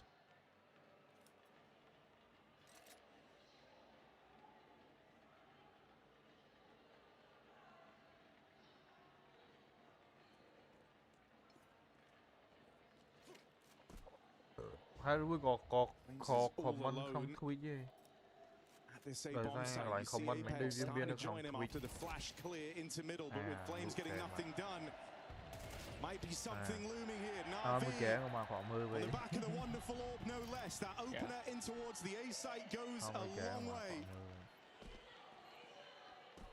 And so finally on the board, takes them 7 rounds, but they get through, and they get through pretty cleanly at that. It's nice to see them, you know, assuredly win that round, right? Not coming down to any messy 1v1 or 2v2. Na'Vi regroup fully on A with all 4 players and just go for the execute together. Some well-placed shots from Wonderful. Found the pick onto Zaiwu. And that was much needed to get Na'Vi in the game. Wonderful has been reliable as well. He's been a player that's has had a great start to the year. Obviously, all eyes on Makazi for Na'Vi for obvious reasons, but Wonderful player that even in last year was extremely unreliable, I think you could say, for Na'Vi when they needed him. The floor has certainly risen for Na'Vi. Today, the question is the ceiling.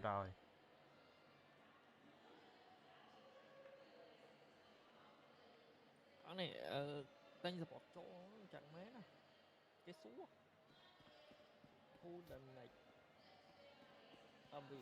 With how clean these early slate of rounds were for Vitality, you were a long way off of breaking them. So it's going to be a real grind here for Na'Vi. Back to the mid control. Tia tại má, tia thử one skin cái. Vitality down to play for it as well. 3 players ready to try and stop the spillover, even this boost to mop up anyone in the tunnels.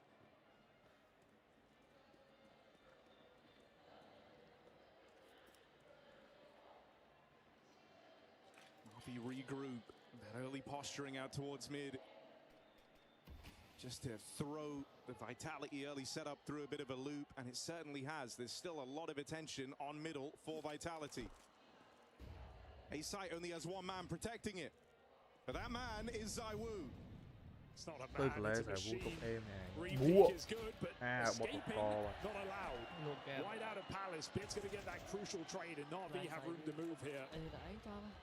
You'll take a 1-for-1 under ZywOo, but the job is not done. Vitality flashing back in this spawn. Nice play for Alexi to wait. He sets his teammate up for trade. Bit with another. Missed shot from Wonderful, but it doesn't cost them with Bit standing tall. 3 kills from Bit, pushes Na'Vi forward, and begs a question of Vitality. Do they want to risk it? Oh, wow. Oh no. Oh, the molly has Bit not fallen. Still alive here. If he goes down, you better believe Vitality are giving this a go. That kill comes in very, very late. And so Rops decides against it. So does Mezzi. Bit stays alive just long enough. On a knife's edge, that one. Yeah, if that nade connects and takes down Bit, It's a default block. Vitality can rush it down. They might have a good shot going for that one. Not today. Na'Vi converting back-to-back on the T side. Huge chance to recover on this half now for Na'Vi. Still have to seize it. Rare mistake for ZywOo. Realizing the whole team are ready to swing out. Maybe expecting heavier on the ramp and a bit of a bait in Palace. But Na'Vi with a crucial trade, and Bit goes on to multi-kill. It's Vitality who pull the timeout.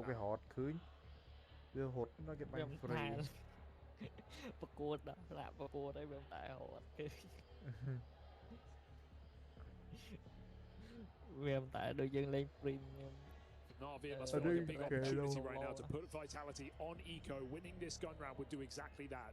Suddenly you're looking at a 4-round half. Ta biết bộ viên nó chăm scope tiếp còn tụi nó nè, ta biết hụt thói mà nè phải lên trên một T-sides that have been really strugglesome for Vitality on this map, especially so here in Rio. And so, you know, you don't have to set the bar crazy high if you're Na'Vi. Feeling like you recover this half, like you say, gets that kind of fabled 4-round T-side. You're already in a really good position. Very much still in the conversation. So this one matters. That's why you see it punctuated with a timeout for Vitality. Well, this could be messy on ramp. Vitality not They wanting don't to like push it, no too far laser into a for default. the They start to, as McCarthy turns his back, he goes Ta đâu back chỉ to check thâu his được mình má, teammates. không And in được this đâu gap, ta. Flames has pushed in. McCarthy can't believe his unluck as Đôi Flames he takes that à, 5v4. thâu được mình khám muốn nó đối với bản bia mình lang sẽ bị qualify đấy vì update ta hai điểm của bia phụ hai bộ bia phép tha bị hiện và mạ tí chứ hiện smoke cái xuyên thử spam mà nó phải hiểu cái đô mau khỏi Vincent đô ma khỏi tài Vincent. And they concede, they give it all away. But still hanging around here, holding for the re-aggression. Does at least get a late trade there onto Flames. It opens up the chance for an A split again. Bit back in Palace. And 30 seconds to get this bomb through middle. Vitality have been blind in mid for most of the round. They played AAA off the rip. They don't know what's going on. Yeah, and Na'Vi have been decisive in their moves here, right? Even though they get that kind of spanner in the works of the push down through ramp. They're quick to adjust this one on the fly, and now eyeing up this A split. ZywOo not in a position to go down after one this time, and with attention drawn away from this double setup between Rops. Nice. And Apex over towards the ramp. It's a clean finish out of Vitality. Na'Vi just think, how do they know? We sneak our way around the entire map. We go through an empty mid. Vitality have zero information, and they still read it perfectly. 3 players positioned around that A site. Na'Vi walk into the trap. And the lion feasts in its den. Time out there. Everybody doing their job. Apex coming out with a double. phế thằng off. And Vitality, that was them on the edge of eco. Now they get to keep it going. It's Na'Vi who've got to pay the bill. I think one of the words that always kind of slips in, slips into the conversation when you're talking about Vitality, it's confidence. And with that comes, the tendency to go for these aggressive moves where some teams maybe look to do it as more of a reaction. Vitality are always down to kind of set the precedent. We're going to be the guys pushing you. We're going to be the guys testing your default, your setup. And so you're always on guard when you're playing against Vitality.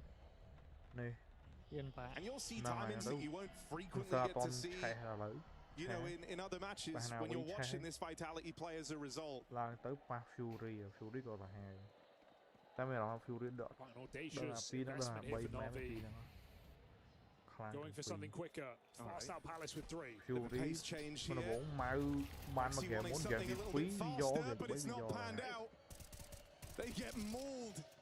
High velocity right in to the buffer stop. Apex will get found, but his teammates arrive. And this is a bloodbath. They make it look despicably easy, don't they? Close under balcony position. Here's all the footsteps. It's 3 AKs running out of Palace, and Apex still gets his HE in. Flames and him combined for 3 kills for the price of 1. Simply done. 17 and 3 on ZywOo. Cannot be ignored. Another multi-kill from him in that round. And Na'Vi, they put money in, knowing what it would do. This is what it's left them with. All with no Kevlar and a pistol on Emo. Cú does thu môn. Cú They đi had their mi chance ra. in this T-side with it evading them and eluding them. This is all they're left with. Oh. Okay, that's a big kill. Cú muốn đỡ thu mônให้มันมีraแต่ពេលนี้ครูนี่มีraให้มันđỡ thu right, trying to get Wonderful involved on the AWP early. That's another head-to-head in his favor over ZywOo. Been the one guy really who can go blow for blow with him right now. So that holds a bit of promise here for Na'Vi. The big threat, the guy that's gone full steam ahead from the word go out of the round. So Vitality look to make moves. They found the gap. 3 players over towards this B side, 2 of them getting aggressive out on short. Missed the opportunity to deal with that Wonderful orb, but they have found Makazi in the downtime. Spot there on bit back in Palace, but he still gets the opening. Right now, that A side of the map is wide open. Just got to get past this connector fight. And with Rops low on health, the rotate of Apex considered. This one falls firmly into Na'Vi's grasp. It got very scary, even with the man advantage for Na'Vi. The fact that Vitality are crunching them while they're just boosting up. Emo felt like he would have been left out of the play, but huge triple kill from Wonderful on the AWP to keep Na'Vi in contention for this half. Cục 4 là phải vui họ chưa chênh mà. You'll take it considering Bởi cho tới biết ai đừng biết smile bụng here bia này. Thằng nào muốn ai đừng biết hai bên trong lưu bụng đá bia chính mà nó bị bắn cho đá mạch Could have gone a lot worse. Can Na'Vi find that fabled 4th? Oh, spotted. Simon goes for the shot, won't connect. Knows Na'Vi are going for a pacey round in middle. What's the reaction? Oh, Ema put in a tricky spot here. Okay, playing in amidst all the chaos, charges him down on the reload. That's smooth moves for Ema. High pressure, ZywOo. No business getting that one, but the smoke spam on the AWP gets rid of the danger man. Flames has been spotted on this aggressive turn out towards ramp and will need a bit of help. ZywOo's rotating through CT. And all this downtime as he's taken away the apartments. So the route into that B site feels well and truly closed. The bomb is going in this direction. Đã banh free rồi. Around in the tunnels, Mezzi's been discovered. And that kill from Alexi has just alleviated a lot of pressure. What felt like an impossible task. The 4 rounds on this T side. Well, now you've just got to get past the 2 top performers for Vitality. Always move quick, but he doesn't know they're out. They're not out yet right now. Still, Apartments player hasn't even crossed, so ZywOo's paranoid. Checking his flank. Na'Vi just have to get this bomb into the site, and they have so much util to do so. Putting it in a post-bomb makes this extremely difficult for Team Vitality. That bomb down is the way to win right now for Na'Vi. Now firmly locked out of B by the util. How much does the fear creep in for Na'Vi? Whoa. Oh, that one's given away for free, and you don't want to go giving ZywOo reasons to want to win this. Flames now joins in market side. They're going to deal with him. See your left looking on. It's ZywOo, nearly 20 kills deep.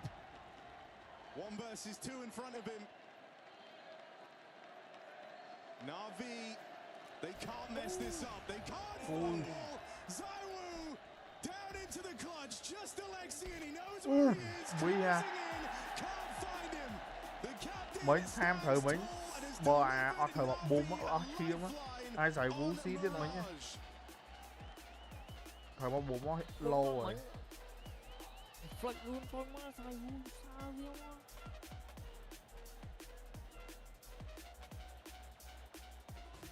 Vì lâu nhiều tích đa đi mà bùm. Có đang miền là mồ ở mình.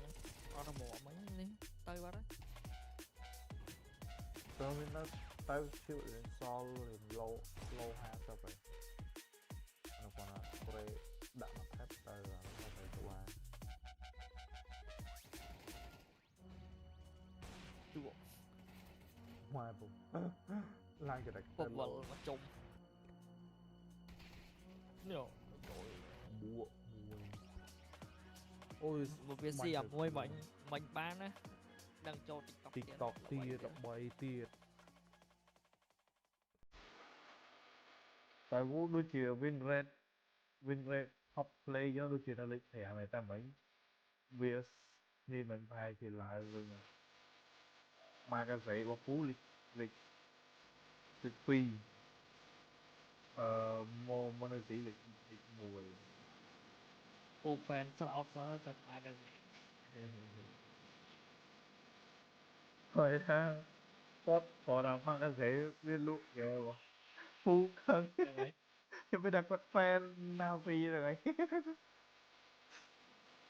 đăng vậy như vậy mà cái gì một cô mấy cái nó ấy đi chưa chị mà đấy khi mà nó cũng vậy mà chị mà nói là chỗ cũng sống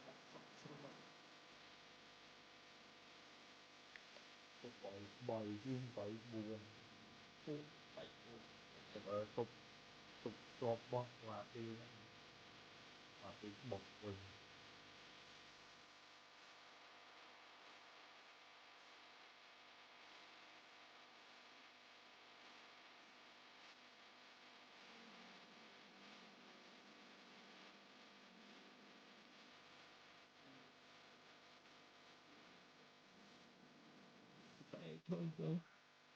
tụi nó copy đâu mà lịch đồng lập khởi mình vậy để copy cho chuyên lập khởi mà đơn một thành copy trời mà ngoài mấy tăng penalty lại so sai chiến mở làm bằng ngày mày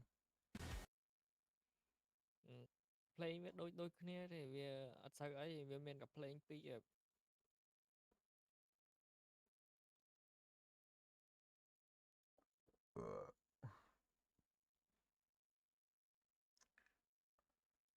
vào nha làm sĩ đặc hiệp ghép sợ đã lai sợ trâu thế này nhỉ mà cái gì sợ trâu thế này hay style với hòa về series khang đó về kiếp biển tròn tiếng năng đẹp chơi mà ban thơ 3D này bạn em vậy chứ lùi mắt đằng Vitality meant to be the team to beat here at IEM Rio. ZywOo, he's come in to this quarterfinal with a point to prove, hitting the ground running, 20-5 on the star orb of Vitality. But thanks to the helping hand of Wonderful on his AWP in that first half, Alexi sealing it out with a clutch as well. Na'Vi have given themselves a fighting chance. T-side woes have plagued Vitality on this map. It's a 4-round difference. Will that be enough for Na'Vi to blaze a trail on Mirage and really add some intrigue to this quarterfinal? Surprised that Na'Vi have quickly games to close up, but without a pistol, they might just be in the dust. chơi mấy khơi nhà Epic căng thì bất khơi. Nobody at B. Vitality have been running this pistol all tournament. They look to do it again in the face of Na'Vi. Just a quick B execute, hop, skip, and a jump out of the apartments, and nobody is home. Frustrating there for Mikaze, right? Had a phenomenal tournament, in a great position just to thin the herd on this B hit, but not only that, he's been dinked. It leaves you in a very tricky spot ahead of this retake. 3-on-3, ZywOo ripping heads off in the pistol. It's been all him thus far. It's all him to close. ZywOo electric in both pistol rounds. I mean, this is one of the best performances we've ever seen from him on a stage on an individual level. 24-5. That's right. Read it twice and read it and weep, Na'Vi, because he's life gaming at the worst possible time on your must-win Mirage. Unbelievable performance from ZywOo. And I think that's one of the things that's so threatening about this Vitality, the idea that they're able to beat teams when they're just playing good. You know, like when everyone's just playing fine, I think they're good enough to still take down the best. Whenever you factor in that, you know, they can have these life games as well. It's not just down to other players, their opponents hoping, you know, for big Mikaze show up in this head-to-head. No, ZywOo still has those games where he plays, you know, 10, 15% better, and it's a terrifying sight when he does. I mean, armchair psychology, but Vitality looked bored at halftime when we saw them on the cameras. Barely even blinking. Staring at that stage. Staring at that silverware. And the promise of what comes with it. Grand Slam. The first team and back-to-back to claim it twice.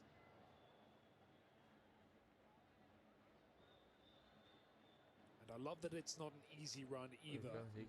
Garcia, they have to take down not just Na'Vi, a team they recently have faced in a final, but a Furia, a team that have beat them in a BO5 and even started this year by getting a map off them in Krakow, but also Falcons or Spirit. And if it's the former, given that Falcon Spirit head-to-head, it's the only team that has beat them this year. Bạc trường. Trời ma, đọc slap banh rồi. Oh, this force, Alexi. Này. Doubles left wonderful. In a tantalizing position, Tag brings him low, but wonderful, still hitting heads, and now ZywOo closing the distance, closing in, shuts it down. So forced by win, Vitality to storm the board early in this second half. Just fearless, absolutely fearless. In the 2v1, the scouters, they're both just swinging wide, going for it. ZywOo chasing down wonderful. Vitality want to get this game done, and they want to do it quickly. They are not here to mess about. They are sending a message to Na'Vi and maybe even to Furia as well.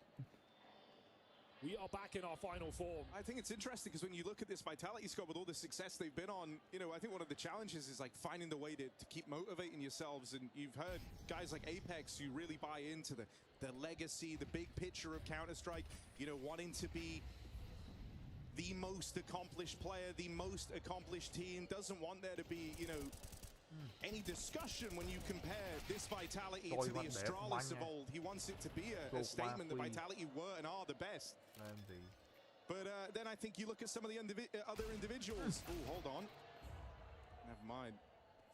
You look at someone like ZywOo, who initially had this impression as like a humble guy, but actually has been very much spurred on by competition. It's one of the things that they finally got through to him, and I think that's where you saw a whole new level out of ZywOo, whether that was having his like worst HLTV placing, you know, when he lost out to Monacy and Donk.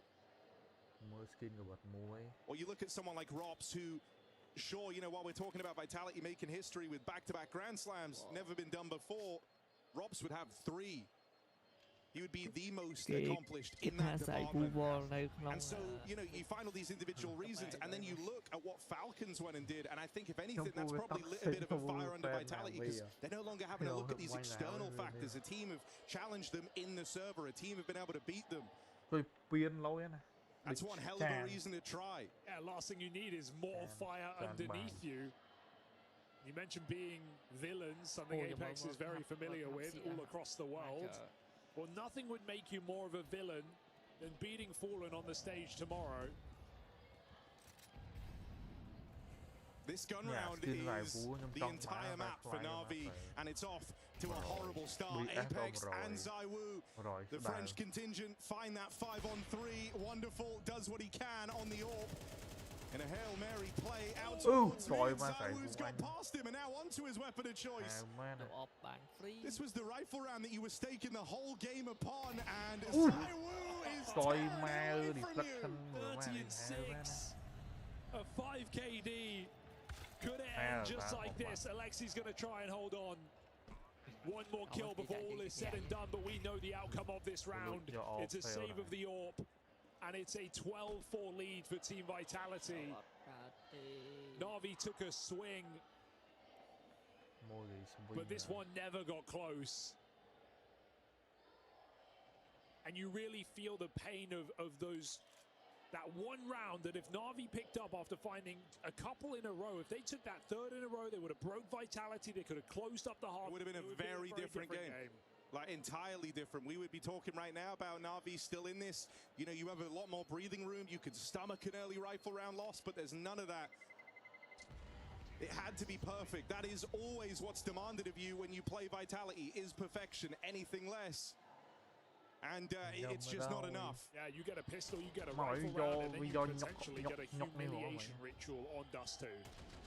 And you know, you want to look at other struggles here for Na'Vi throughout this entire tournament, because he's been a real force to be reckoned with. He was kind of the guy the spotlight was on heading into this quarterfinal. He is struggling, and there's no room left really to turn it around on this map. Makazi 3-15. He's been the fire starter. He's the top-rated performer. He's the guy who's given a lot more freedom, injects a lot more energy, and none of that is rising to the top. This quarterfinal was all about Vitality, trying to walk down that kind of historic road, looking for the back-to-back Grand Slams. And it was down to Na'Vi whether or not it wouldn't be about that, and they've not been able to bring much of a challenge. A key opener for Apex out towards this B site. He's securing the foothold that's meant to win you the map. We've seen the fragging, but we also see the calling. Apex perfectly reading that top mid push. We have multiple anti-flash players, and Na'Vi just run into a stack of Vitality. Apex has run into B. Bomb is joining him. ZywOo is wherever he wants to be, cutting off mid rotations. But right now, Na'Vi 2 through the market. They're in no hurry. Vitality wait for these players to walk into their crosshairs, and you know what? They just might. Apex third kill in the round looks to send Na'Vi in-game leader, and Bid is too far away to make a difference. And you know, it doesn't get more dramatic than that. You're so worried about these big names, you're so worried about the star potential in Vitality, you forget even what their old boy's capable of. Apex, he cares very much about where he finds himself in the history of Counter-Strike. And so, the guy maybe thinking about that Grand Slam more than anyone is him. Wanted to close it with the ace. Still does his part. It's business as usual. Apex barely even entertained. It is domination for Vitality. They've got a point to prove here in Rio de Janeiro. Sao lại bắn A ở đâu mình? Mình gọi bắn A. Đặt E đi bên đó đọc E đấy.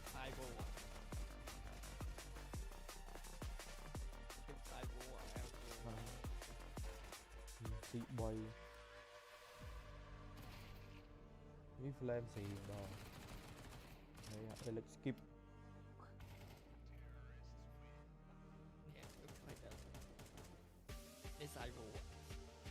Mù ấy. Nhọc nữa. Nhọc nữa lột. Character là cái mù ấy mai mặt thép ra khộp răng khói chứ đâu mấy em thấy chưa đồ mà thịt phi thú tiết lộ người khen này à mỗi nó có ban phiên mấy chơi nữa này là lấy câu bọt quá khen này Châu nó còn lên Wait, does that mean? Yeah, it does. Châu đôi ra lực lượng không đủ để thi.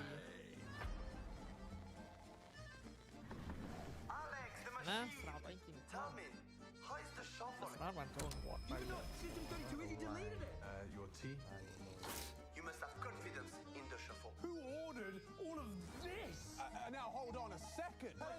You have your probation. One job. That's all you have to do is approve. Your internship. What are you trying to say? And if things get tough, we shuffle again. What on earth is going on here? Bye bye, Alex. Chắc nào luôn nè. Merci beaucoup. នៅក្នុងនេះហ្នឹងណា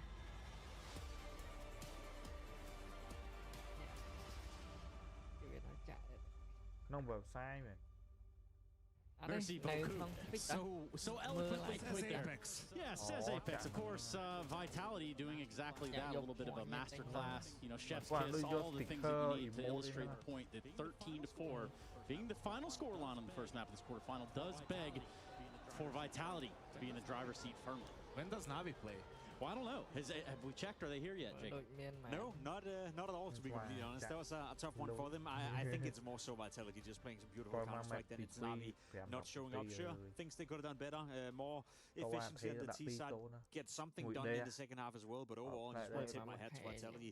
We kind of labeled them coming into this game as maybe a team not hitting their stride, struggling a bit against G2, losing a game to Falcons. Ooh, are they afraid of winning the ESL Grand Slam?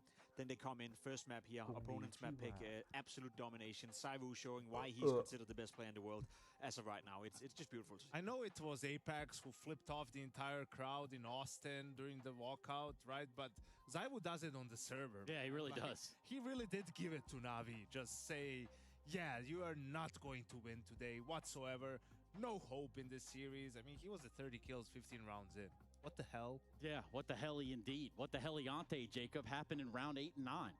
Round 8 was the one positive that I was able to find from Navi on the T side. They did get off to a good start, first and foremost, but then they got into the gun rounds, and they showcased that they can definitely play Counter-Strike at a decent level. It's 6-1 right here. They need some rounds on the scoreboard. They're doing a simple A execute early into the round. Saivu gets the first kill, instantly gets traded. Again, you can see the spacing with the utility, the players coming in. It's good for Navi. Good spacing right here as well. Vitality are doing the right thing by flashing a player in towards CT spawn. Again, great trade coming in for bid.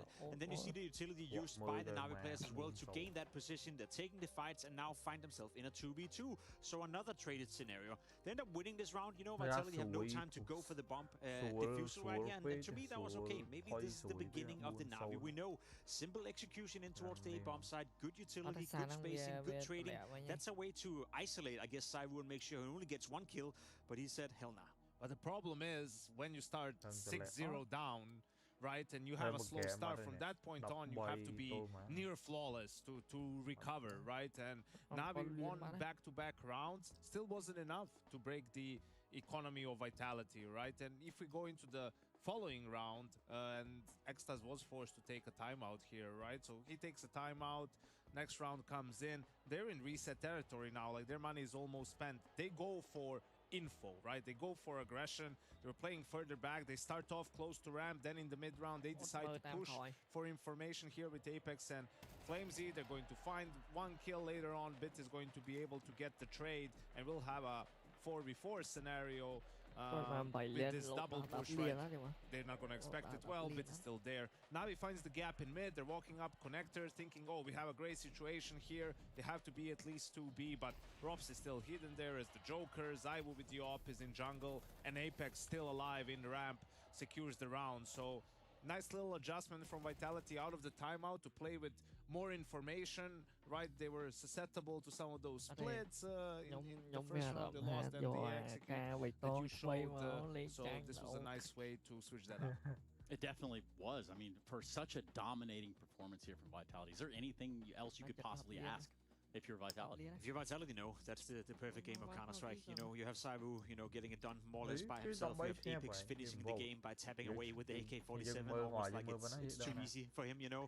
You don't see that often. So no, realistically, there's not a finger to point towards Vitality. They play a more or less perfect...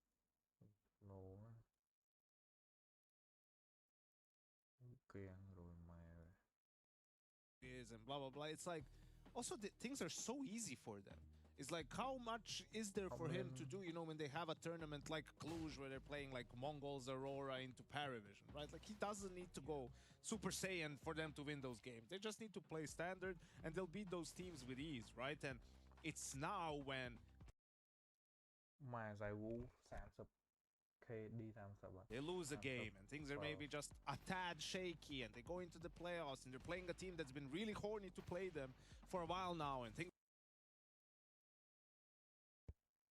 Well, let me show you. Let me just remind you, you know, who's on this Vitality lineup, who's the best player in the world, just so you don't forget who the best is. And it's funny, right? Because there was something Sonic said in an interview on HLTV that he maybe lacked a bit from Saivu, a bit more, you know, passion and a bit more willingness to go that, I guess, extra mile as a personality. But I've sensed that the last couple of years he's gotten a bit more of that, whether that's Apex, you know, telling him to be a little bit more egotistical, or whether he's just developing as a person. I see more and more of this Saivu who wants to prove a point to the rest of the world, probably also helped by the fact that Dong is applying pressure in terms of who's the best player in the world. So it's just a finer version of Saivu, almost aging like fine wine, sorry, and I'm not sure if we're even seeing the full version of him. Almost aging like, yeah, and I was going to say like 5 guys left out in the fridge for a while, but no, that's definitely not the case. However, what might smell a little bit like that would have to be a little bit Makaze's performance here. It didn't really go his way.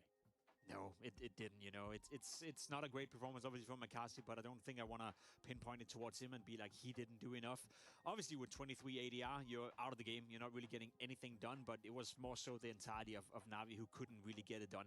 Now, naturally, had he played better, had he found more openings, found more impact early on, maybe the game would have been a tad harder for Vitality. I don't think that would have been the difference maker.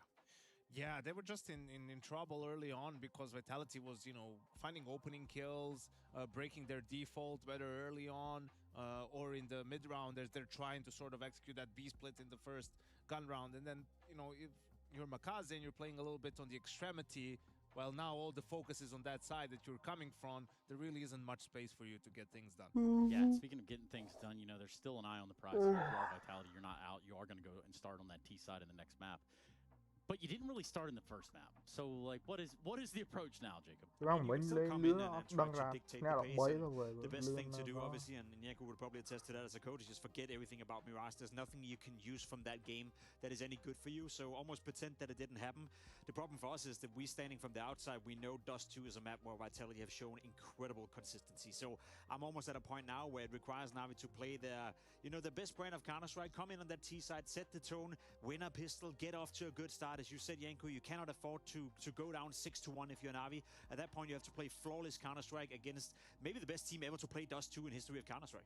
We're on Ima watch, right? Bottom fighting again? No, well, Makaze had 3 kills, but Ima was second worst. Okay. So now, according to, you know, his run in this tournament, he's supposed to have a good map, right? Yeah, in theory. Maybe that can help Na'Vi. You know, it could be a case of them being a bit slow to get into the series, but you can't afford that against Vitality, right? Like when your map pick is the first one, and now you're going into Dust 2. No matter how warmed up you are, you know, you better be dripping sweat all over that, all over that stage, right? Because that's what's going to take for them to stay alive in this series. Yeah, because currently it's not dripping sweat, it's just dripping tears. You know, like it's not where you're not having a good time up there. You're wondering how the hell can we get back into this game and turn this whole boat around because it's going in the wrong direction. If you are Cyclone, you got to go back there and not even be in this game. That's what I did there. I mean, I don't know if you can turn the boat around, right? And I know it's a French blockade, right, at the moment. It's Zaiwu not letting anyone through, but good luck moving him. Yeah, the straight as Zaiwu. No, I'm talking about for the side of Na'Vi to recollect this in the right direction, Jacob. What do you do, man? The problem is Vitality find different ways of winning Counter-Strike games. Whether it's Zaiwu popping off like he did right here by himself, whether it's them, you know, playing as a team, whether it's on the CT side, which they're going to start on now. They have the double op set up in their hand, in the back pocket if needed be, with Robs defending towards the B-bomb side with the secondary op. It's a very complete team, you know. So I'm sure Blade and Alexi B have thought a lot about, okay, how do we approach Dust 2? They knew it was going to come in the video. What could be a potential game plan right here, starting on the T side? For me, it's about pacing. I don't think you can afford to play a slow-paced game of Counter-Strike where you allow Zaiwu, where you allow Robs to kind of read you, kind of reposition, kind of get a feel for it. If you start up in high pace and you're successful with it, maybe that's a way to rattle out Vitality a little bit. Yeah, and I think we'll see for Na'Vi, right? Starting on the T side, yes, you get to dictate the pace of the game and all of that, but didn't really work out great on the first map, right? So now you're in a position where you have to step up, and if anything, I expect these players and teams now, they're all aware that how quickly things can get out of hand in MR12, and you know that whatever happened on the first map, good or bad, isn't necessarily going to translate into the second map. Now it was on the opposite side of this, where they would dominate on the first map and then sort of fall short on the second map. So this is all that they've been they'll be saying to themselves, right? And try to just reset mentally and coming fresh on Dust 2. So if they can get off to a good start and get some confidence, we at least might have a game on our hands. Now, statistically, we saw Wonderful have some impact there of any that Navi had throughout the duration of the map 1 of the series. So I'm wondering if Dust 2 is going to get a little bit more versatility out of him. I mean, he has a better case to do that. I think it's Orber's paradise by many occasions. I think you're free to do whatever you want on the CT side. Now, naturally, you're going to fight a lot of utility. A lot of the time, you're going to be behind flashes, behind smokes, and you said it yourself coming into the game. Vitality are no slouches when it comes to using the utility. So, work conditions are tough for Wonderful, but there's no excuse not to pull out the Orb on a map like Dust 2 and see if you can get it done. Whether that's by being a little bit proactive, maybe be a bit aggressive on catwalk with it on the CT side, or try to take a bit of risk, you know, with it is a good question. But I think he needs to find impact together with the rest of the team naturally to even make it a game. It's not about whether or not they're going to win Dust 2, but even to make it a game, they need to play good Counter-Strike. Yeah, let's make it a game. Let's try that one. I love that idea. We're also going to go to a quick break so that we can roll the dice when we come back. You did say risk it, and that is exactly what we have in front of us. The risk being that Navi get absolutely pummeled here by Vitality, and Vitality join Furia tomorrow in a semifinal. But first, we'll be right back after this.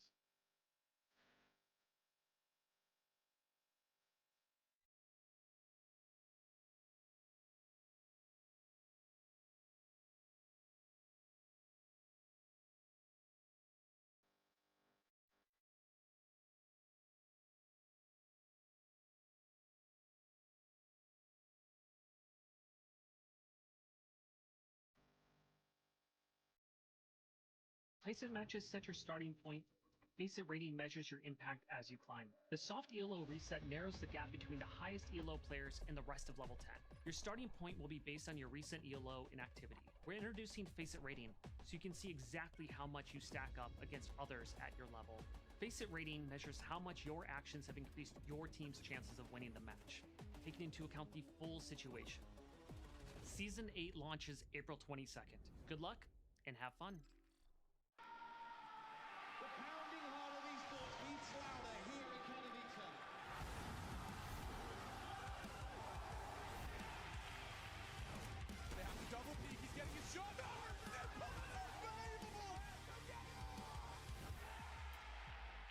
Something special to turn up this decoy, and that's exactly what happens. Katowice! We are back!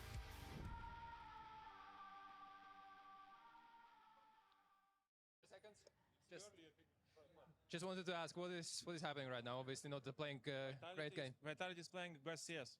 Best CS right now? Yeah. Okay, what needs to happen to Dust 2? They played it for 6 months, they lost once. What Navi needs to bring right now to bring it back? We need to hypnotize them. Okay, how are you going to do that? I hope so. How are you going to do that? We need in the crowd somebody like to do something, you know. I'm loving the vibe right now. So please get it on the server as well. See how it goes. Okay. Thank you.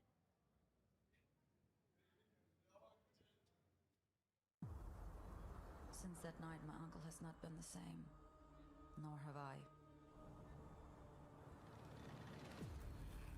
Moses' youngest nephew. He may be the answer. The question is, can we control him? Face Rautha. He's psychotic.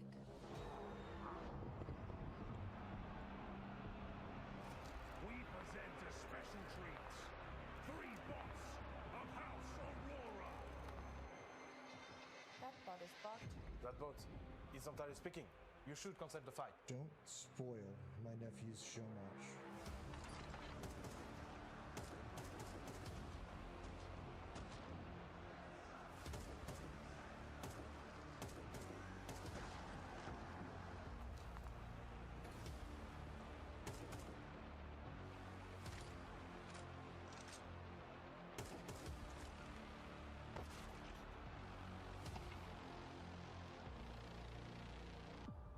Have you ever had a dream about your first jump? Be simple. Be direct. Nothing fancy. Do Na'Vi have the capacity to jostle back for control? Alexi. An uncomfortable retake. An impossible retake. It's unbelievable! How is this reality? I can't believe the scenes that we are witnessing right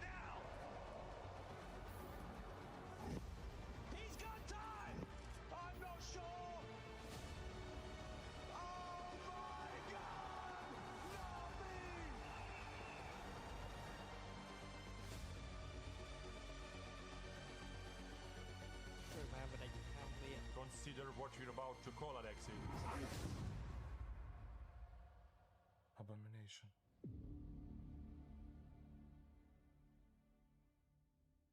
Mà quan tiền là cho một cuộc viết anh ấy nè, rằng Đó.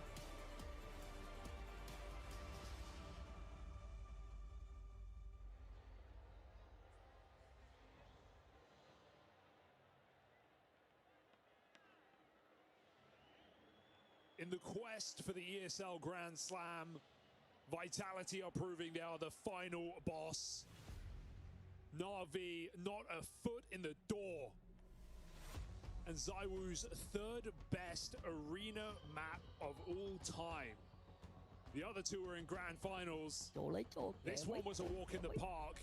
And now we go to their home ground, Dust 2, where Vitality are all but unstoppable. Na'Vi went quiet, Makaze missing, Wonderful the only bright spark. It feels like a foregone conclusion. Team Vitality in final form in this quarterfinal. Yeah, the challenge in front of you now is so deep. Best Us 2 team. A consistent map, Vitality showing up. Looking to make history in Rio. And we were saying all these formidable foes, well, it was starting with Na'Vi, they just faced in a final the other week. This quarter might be a failure to launch Na'Vi right as Vitality kick it up a gear. It might just be close, but no cigar for Na'Vi so many times over, right? We've seen this head-to-head 3 times since Rops joins the roster, and never a single map for Na'Vi, but so many close. 13-11s, 13-10s. Right there for Na'Vi, just not enough. And the long setup, and so Bit and Alexi are fed to the wolves in this pistol. Fast reaction out through the catwalk. Are they really going to follow through with this? Oh dear! Wow. Just an altogether shutdown of Na'Vi. This takes me back to Mirage, because it feels like Vitality they're not just one step ahead. They know what you're going to do before you do it. Look at that pistol. We had the triple A setup with a flash on ramp. They push Na'Vi to get 2 opening kills. What happens here? Same thing on long. 4 players. Flashbang goes over. Na'Vi get massacred. Vitality. Làm gì? Ý Penh. Calling Na'Vi's shots. Bùa ngoài trận 1. Flames runs in for the pistol to upgrade his teammate on Eco. ZywOo wants the AWP as soon as physically possible. Dude, I think the thing that's so scary right now is it just feels like Vitality are beyond pressure. You know, like the idea that, they stand to make history, back-to-back Grand Slams. Hell, they could even start doing the early prep for a third. Why not, with the form that they're in? I mean, dude, it's just this idea that I think for a lot of teams there's always this fear of, what if we kind of fumble a couple of times? What if it takes you a while to get at yours? Remember when FaZe were trying to get theirs? And that was like one of the prevailing feelings was, what if it gets away from them? It's just not really been on the brain of this Vitality squad at all. They've been going tournament to tournament, win to win, looking better and better. It feels, if anything, more like key motivation to this Vitality.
Yeah, Vitality are out of position in this one. Robs was alone on the B side of the map, so as he gets pincered, needed big results. The rest of Vitality are out of position. So this is a Na'Vi round, far earlier than what they got to do back on Mirage. Yeah, it's nice for the money to keep 5 alive. Don't need to hunt these kills either. They can always presume ZywOo's got the AWP in. They don't know for sure. I think one of the things you've seen for Na'Vi across this tournament is the idea that maybe turning around it in the map and going on to recover, that's been a bit of a hard thing for Na'Vi to lock into, but you know, you got to give some credit kind of to the support staff around this Na'Vi, because when it comes to going away between maps, they have a fantastic track record. It's true. I mean, so many times we joke about them losing their map pick and they still come back and win the series 2-1. So yeah, resetting between games is excellent. But at the same time, I can't help but think about the track record, Ari. –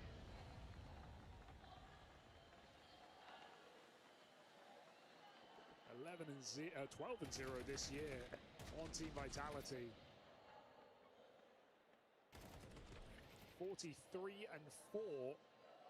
That's the part that's so crazy, isn't it? Because it's really tempting when you're talking about their run on Dust 2. You want to look recent. You want to think recency plays into their form. It also just kind of feels nicer to say undefeated this year.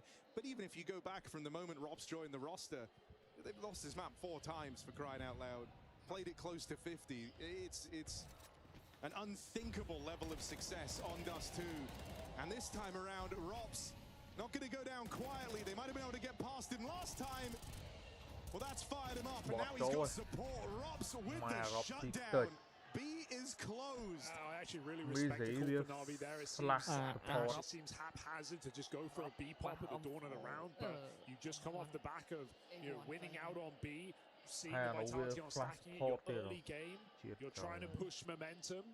You can't just play default every round of this game. You're going to have to get a bit crazy. So that's a decent enough round to do it on. But Robs, on his own, by the way, with 0 support, is able to get 3 kills as they come out tunnels. Not great spacing for Na'Vi, but otherwise, the idea was right. He saw the gun swap. ZywOo knows what's up, and he picks Alexi out of the round.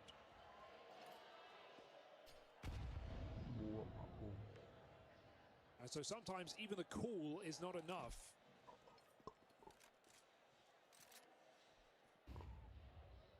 It's all about the execution.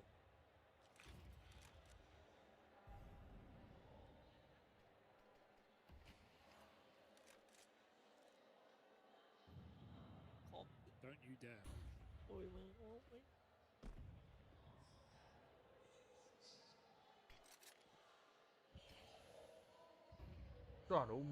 Reblocked it long. That's a little frustrating, even if you were just kind of posturing there on bit.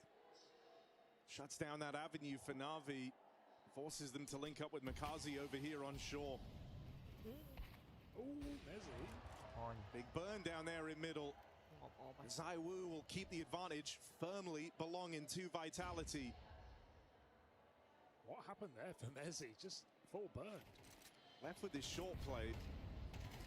Really, your main option. Bits trying to open up a back door. Still is a smoke for CT. So ZywOo might get left out of the action here. Relying on a smoke shot. ZywOo finds a way. Oh, and even gives chase. Just unrelenting aggression out of ZywOo. Pushes through the smoke, finds his 4th kill, his first 4 kills of the game in that round. ZywOo playing with that ego, playing with that bravado, and playing with Na'Vi's hearts right now. I was about to say we're going to see pressure on. Oh, he switched off. He didn't get it out in time. I think one of the reasons is why you're seeing Vitality look so calm. They know it as well as we all do. If this is how ZywOo's going to play, the win is right there. You know, like this is the type of form that wins you tournaments. Usually these type of games are reserved for ZywOo till he's in those finals, right? You talk about how out of his kind of top arena games, 2 of them in grand finals. This is top shelf ZywOo performance, and it just lessens the burden on everyone else when this is the type of game he's giving you.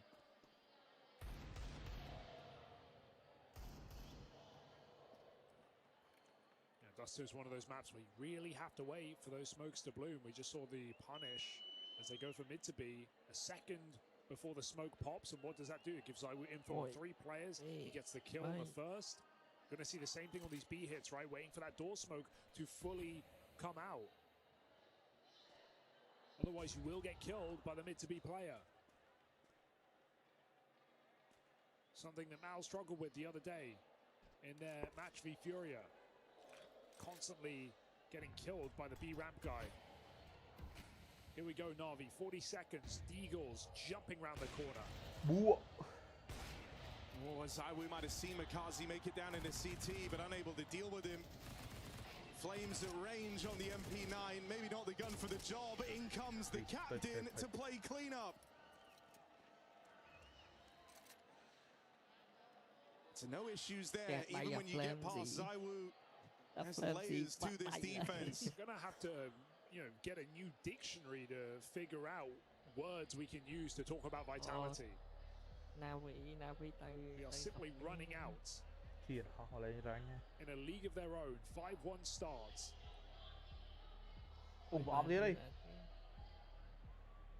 Another buy for Na'Vi. Wonderful's all could be the answer that Na'Vi have been looking for, right? He was able to find a couple of favorable head-to-heads against ZywOo back on Mirage.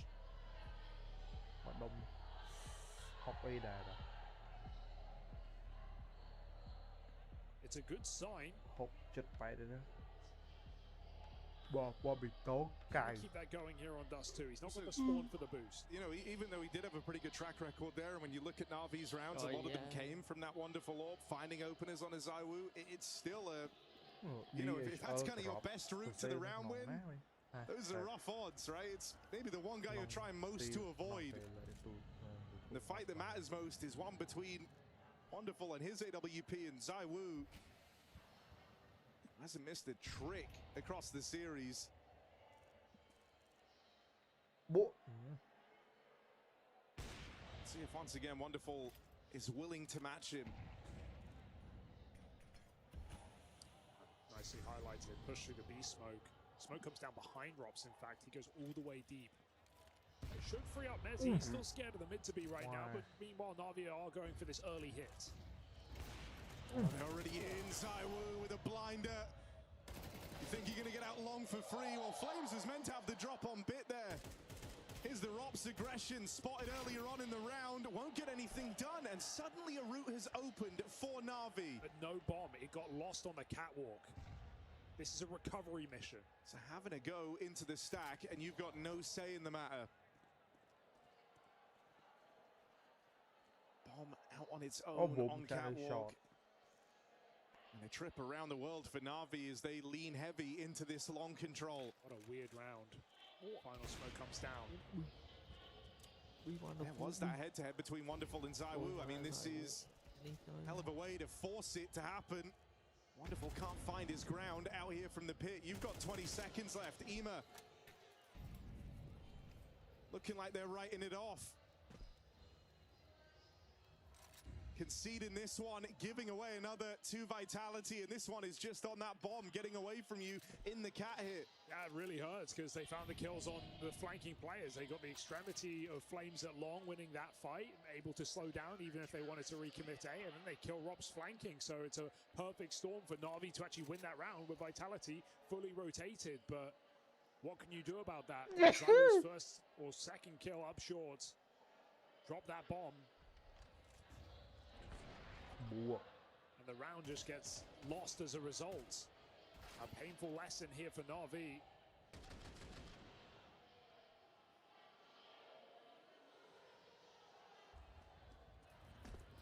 ZywOo's been going for this wallbang in middle. I saw, I think it was Sadzik from Legacy use it against him one round, and then the next round he went in. Oh no! Went and shot him through the doors on T side. Now trying to use it against Na'Vi while not risking taking that mid fight against Wonderful. So, oh dear. So he's still trying to be active while not risk the man advantage. Instead, this time he takes it.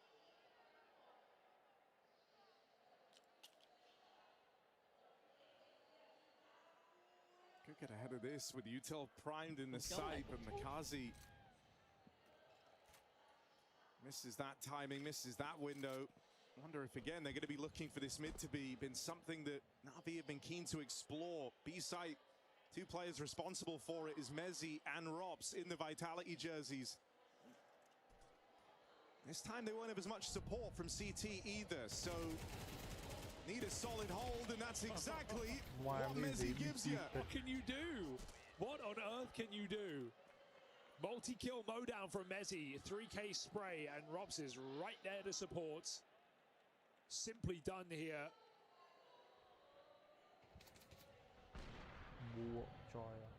And dude, I think, you know, one of the reasons why you're seeing Na'Vi feel and look so dejected is, you know, we know this is a team that like to prep, like to study their opponent. You stay up all night, and on the day off, heading into this quarterfinal, trying to come up with ways to beat the best. You know, you're supposed to be number 2 in the world right now going off the ranking. You're meant to be the guys right behind them. This shows why Vitality is so threatening, why they're so scary. This is the gap. Current world number 2, and they're struggling to even get double digits in the series. They're not even close yet. Dia, yeah. Far from even grazing. This Vitality CT side, RV, a man down again up Cat, going for an ace split here, 2 at long. You would love Flames in this position again if you're Na'Vi. You've already beaten him before, but it's ZywOo this time blinded and stuck in the open. That's a huge pickup here for Na'Vi. Nice flash to set it. Oh, weird timing here. They trade places on the short smoke. With a kill on a ZywOo already and getting past Apex, you've got guys in the A site. You're flanking in from long as well. Mezzi might be able to get the spot, but he's getting pincered here. Nowhere left to run. Mezzi's a dead man. Low health on everyone for Na'Vi. A lot of money for Vitality as well. But on position alone, you're hesitant that this is a 2v4 they attempt. I want to see them at least peek into it, because we got 12k, 13k, 9k, 10k. Don't really have a lot to lose, and even bruising Na'Vi's money would be nice at this point in the game. Stop them from building a streak. Peek here from Flame should be death. And so Wonderful connects. And Na'Vi look to take a clean second round, a reassuring look. Awkward for Flames. I guess he would expect that Na'Vi knew he came through the smoke as Apex is flashing him through, but they actually didn't turn until he fired. I'm not sure if they knew for certain. So could have been a little bit more for Vitality, but slightly caught out of position there, and a nice retake flash on long. Rendered ZywOo dead. Little things like that for Na'Vi, getting them back in this game. Frustrating round for Vitality, but no cause for concern.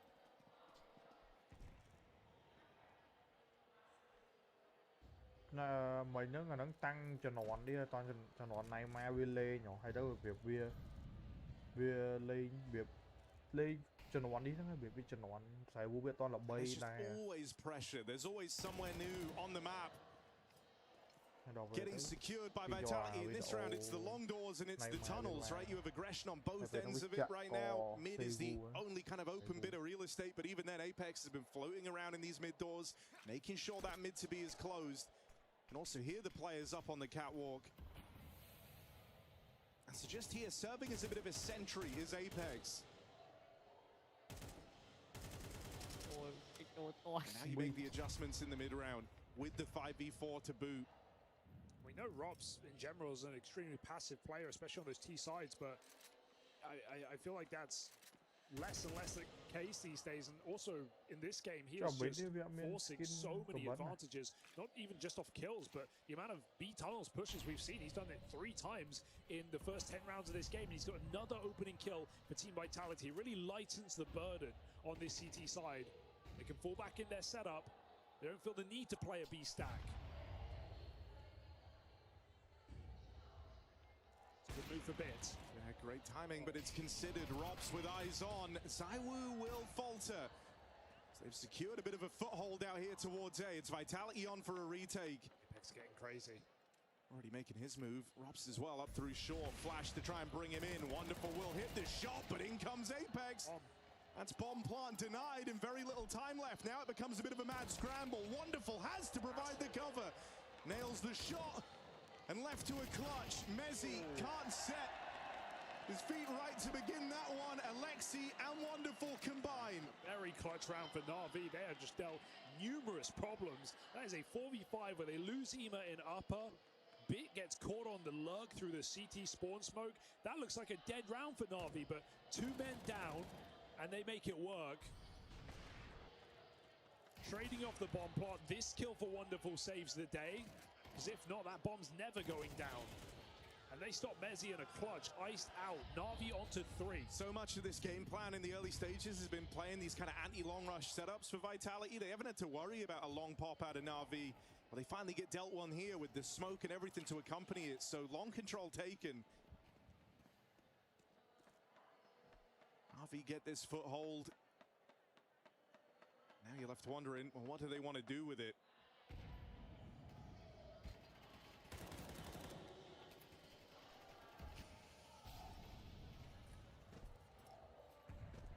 Four stuck long, Na'Vi. Common to just re-execute, but you'll notice only 1 smoke on this T side, so they haven't got the depth to wait it out. Got to throw that 1 smoke and make it work. All of Vitality here, 4 players. Rob's alone. Zaiwu needs to know that they're crossing. He hits the steps last second. Flick back in time, but Na'Vi have numbers. Through the smoke goes 2. Great trades for Na'Vi. They've kept this round in their favor, but Apex is still committed. He can't convert the kill. Akazi trades back. 1v2 for Robs.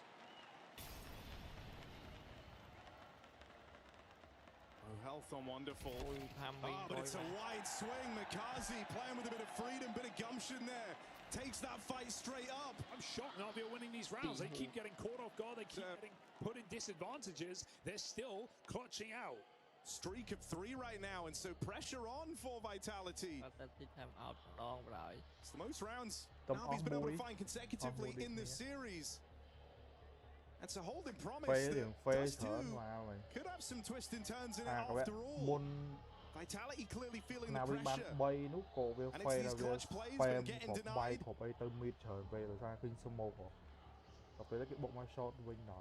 Now running out of runway for another one of these dominant halves.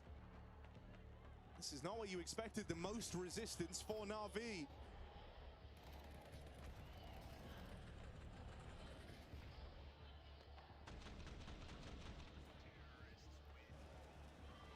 Brute force here for Na'Vi, which is nice to see, right? We hear about Zonic talking about disrespecting. Vitality has to be done. You've got to be confident. Of course, he's a standard in CS, but it's easy to say. It's a different thing to do when you're up against the best team in the world. So Na'Vi are certainly taking it in their stride, playing confident T-side. Oh, here we go. B push in. Robs does a great job to get out with a double. How much more can he do? Trapped in at the car. Still, you'd like to think he's done enough. 3 on 3, and Apex actually plays offensively through this smoke. Backstab not denied by Alexi. It's so Wonderful. Trapped in a clutch here. 2 players in the tunnels. They'll swing Wonderful. Out with the first. Now he's looking for Zaiwu. Chasing Ghost. In from behind. It's Zaiwu finally stealing back one of these clutches. Na'Vi have given themselves something resembling a fighting chance. But in this second half, you've got to remind yourself, this is Vitality's bread and butter. This is their home map, and they're looking for semi-finals.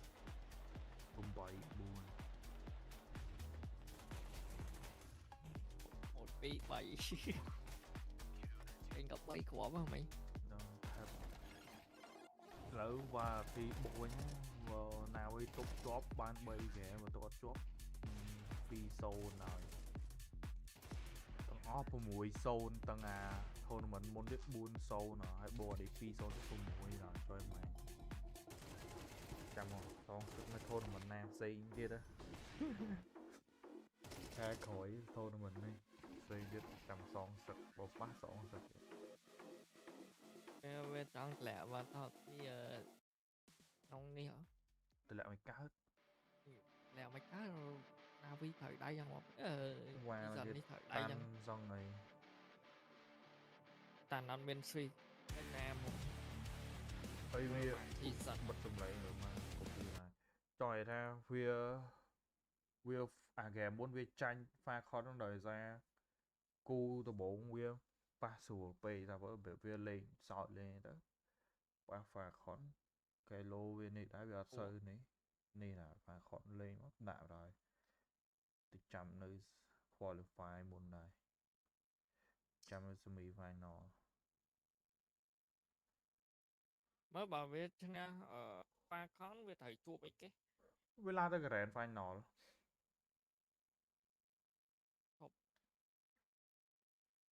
អាមែនណា rồi đấy bởi vìឈ្នះគូឈ្នះនឹងហើយវាស្អែកវាវាយ semi final ណាគេឈ្នះទៅចាំនៅ final មុនហើយគូ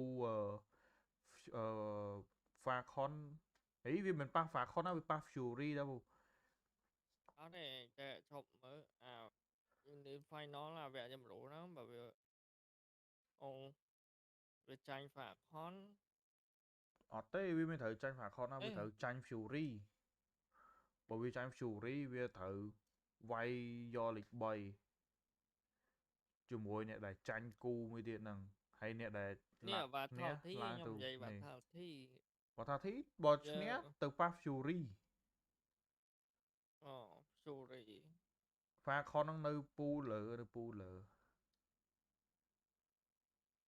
Falcon ហ្នឹងប៉ះមួយ Spirit ប៉ះឈ្នះអញ្ចឹងស្អែកហ្នឹង semi final Falcon មួយនេះខ្ញុំយកអត់ឈ្នះ Falcon នេះ Spirit ដឹងអាធៀមយកលេខវាយលេខ3ហើយ Fury មួយ Vitality ខ្ញុំថា3 game ហ្នឹង Fury ក៏វាអែមដែរឯងអត់ឡាយអង្គុយមើលធួមអត់បាត់ហើយចុយមកលេងពេកពុកសាច់ពេកអត់ចាំលួចឆ្មក់មកហ្គេម 1-0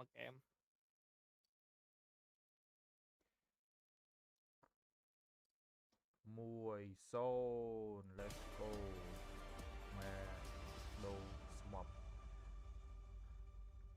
ច្រឡំដូរម៉ែស្មប់សោះ The big question here in Rio is, can anyone challenge Vitality? Can anyone stop them from the historic feat of back-to-back Grand Slams?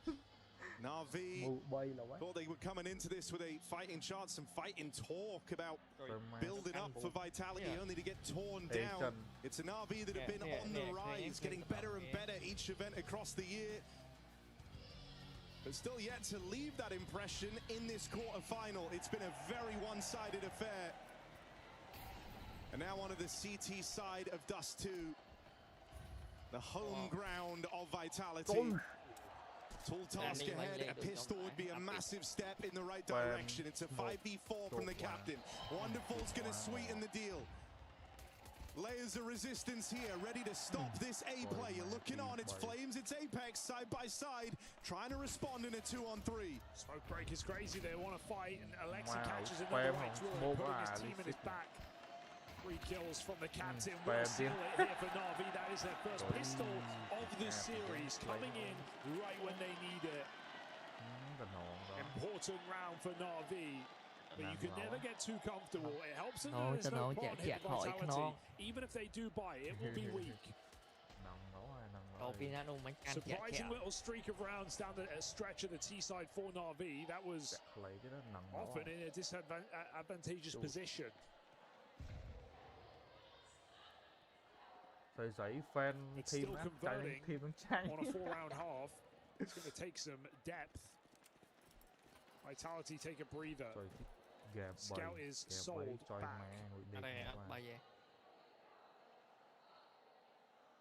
As you know, Na'Vi aren't taking that fight in middle. Cho anh ấy minimum leave this up to chance.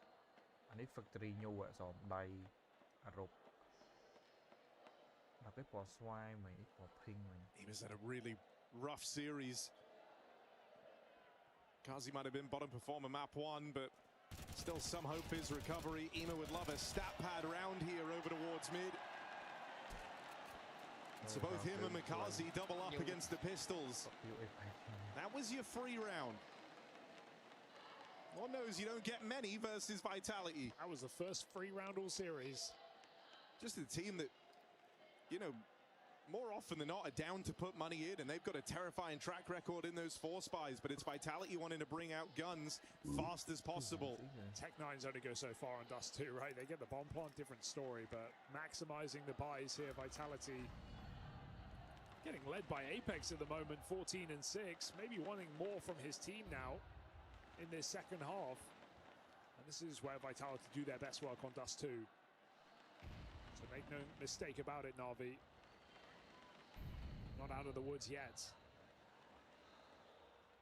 Na'Vi playing groups though, this is really nice. Regress Catwalk, 3 players. If they can get here in time, they might be able to catch Vitality on this corner. Oh, and then ZywOo happens. Molly at least slows the roll, buys you a couple more seconds. Still, Alexi feeling a great deal of pressure. While this is going on, Rops is killing the backline of Na'Vi. And that nade just might do enough, brings him down low. Alexi knows safe spots are few and far between. A kill from Bit. That suddenly makes this round very achievable.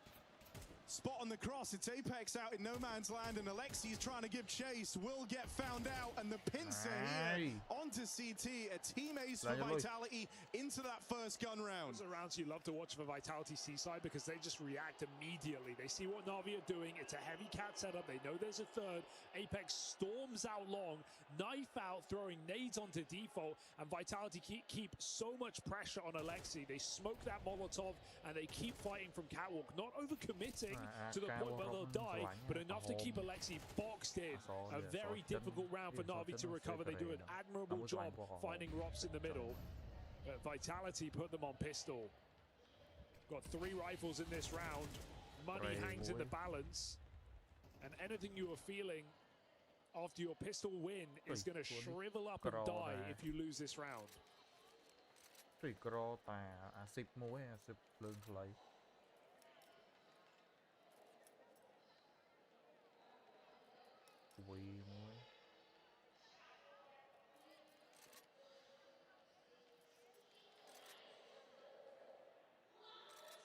RV full spread in this round.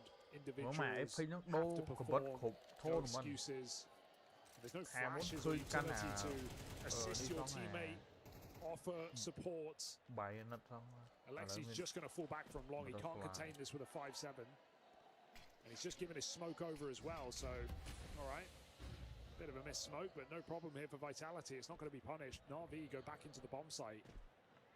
Are those B players going to remain stagnant? If they do, they might be left out of this round entirely.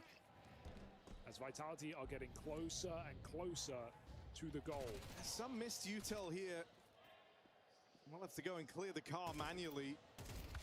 Staking it on these long fights. Na'Vi try and meet them there. 3 players fighting against the full tide of Team Vitality out the long doors. 20 seconds. This bomb still has to make it over, so smoke is very important.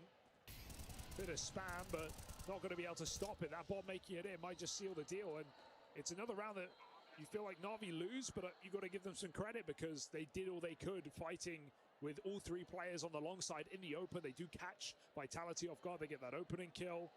They're using their pieces as best they can, considering there is almost no utility. There's not a single flash on that A site to come through the long cross smoke. What else are they meant to do? But of course, Vitality, more players there, able to fight their way through. I mean, that Zonic interview after the Falcons win has been talked about a hell of a lot, and I think even in a round like this, you kind of see what he's talking about, the idea that just playing versus Vitality is such a mind game in and of itself. You could see that Vitality knew they're getting a lot of respect. Just by the way that they sit back, they go over the game plan of that round for a solid like 30 seconds. They've given up all their control. Rops had actually started floating away from the tunnels even though he recommits to it later in the round. They know that Na'Vi aren't really in any state to go and explore, to go and find the gaps. They're playing from behind. Their money's in a precarious spot. You're forcing a lot of respect out of your opponent, and that's the last thing you want to give Vitality. Ooh, saw it. And so Ima has to bail. Akazi with the only rifle saved from the previous round. And Na'Vi look to get aggressive. Another push together through the tunnels. With a flash prime, Robs is just going back. And it falls behind the box, so no pressure for Robs to even overcommit with this fight. He's just going to use utility and get a jiggle. Robs' mechanics matched by almost none. Fine to go back in with his teammate. They both go for it. They get numbers. That's all Vitality want. They have enough numbers spotted to know where this is going. ZywOo with the bomb comes back to pick one. And they're just having fun now, Vitality. Flushing out these pistol players. Making it easy.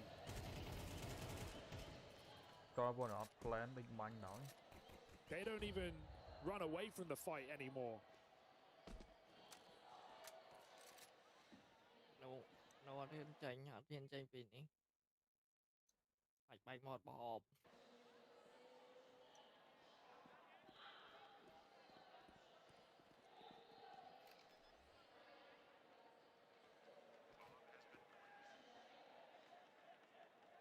But this primes the playoffs so well. Because while this is a warm-up for Team Vitality, real threats still do remain in this tournament. So you'd like to think. Furia with renewed form. Potential rematch against the Falcons in the final if they can continue to beat Spirit. And if not, well, Donk has other ideas. And so dare I say, this is the easiest it was ever going to be. It's still uphill from here. Yeah, I think, you know, in the eyes of the Brazilian crowd, there was a bit of like almost quiet hopefulness that Na'Vi could pull this one off, or at bare minimum, you know, push the right buttons, get under Vitality's skin a little bit. I think the thing that gives you a good chunk of concern is just how one-sided this has been. You wanted to believe that Na'Vi with some time to prep, a prep-heavy squad, recent, you know, positives to go off of in that Falcons win, tape to study. Also in terms of, you know, looking at opposition that have been able to give Vitality a run for their money. Hell, even Na'Vi, the track record isn't good in the head-to-head. Vitality are taking it every time, but they were always a fairly competitive affair. Yeah, but Na'Vi spoke pretty positively about this matchup, right? Like realistic, they know what they're up against, but also they believed in themselves based on those conversations. Talking to Alexi in the lobby yesterday. Knowing that Vitality can bleed. Well, they've been patched up.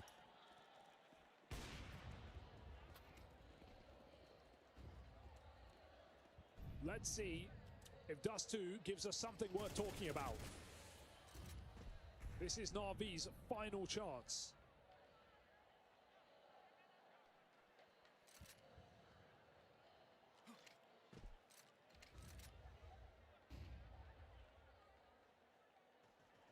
Yeah, we'll at least get to see one more of these wonderful AWPs in this quarterfinal.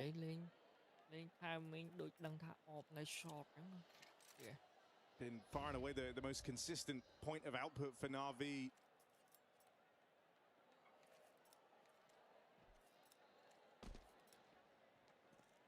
Vitality taking a lot of time here. Good to be methodical. They're clearing everything with flashbangs, but 1 minute on the clock, only now establishing mid-control. Yet to even take the cat stairs. Yet to even take the long doors. A note for later, as Na'Vi still hold one final smoke. And if you're any of the other teams here in the playoffs, there's kind of a set of steps you have to do to make sure you're applying enough pressure across the map. If you're Vitality, you do that just by joining the server. So yeah, they're getting all this extra time to sit back, really figure out how they want these rounds to play. It's a search out towards long for Mezzi, but kill given over. So now just looking at this B hit. Flames goes searching. Falls short, looking at Rops now. They nearly line up for him, but nearly won't cut it. It's a full blind drive-by out of Apex that turns the tide. And him and ZywOo, the two Frenchmen for Vitality, side by side to try and see this one through. They win it, it's a back-breaking round. Na'Vi out of the conversation. Money would be broken, and the quarterfinal with it. And Apex, alongside ZywOo, what puts this one home. 20-6 on Apex as well. He has really showed up on this second map. It didn't even feel like he was required. And you can just see it for Vitality. They're really not feeling a great deal of stress. It's just too easy. Run and gun, fall blind. Apex thinking to himself, is this really the second best team? Are these really the guys we're meant to be worrying about? Answer's no. He's top fragging his way through map 2 and into those semis. That's around where things go pretty wrong, you know. The B hit, losing that first fight, losing Messi at long, essentially a 3-on-5 for Vitality. Trades are hot. Na'Vi go ice cold. Someone called a mortician.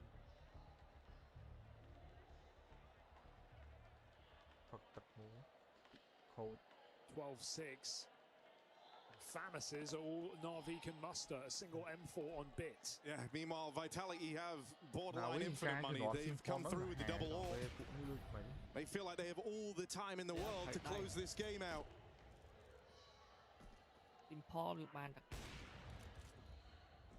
Cặp lương xài vu canh nó lối nó vu hà ốp nó nè về thử cái đại thử bự lưỡi đô po mà chàng. And again, it's just Apex, you know, having all the time he needs. Sit back and spawn, come up with the ideas. Nothing active for Na'Vi. Just a gamble over towards this A bomb site. 4 players here. Solo B hold for Bit.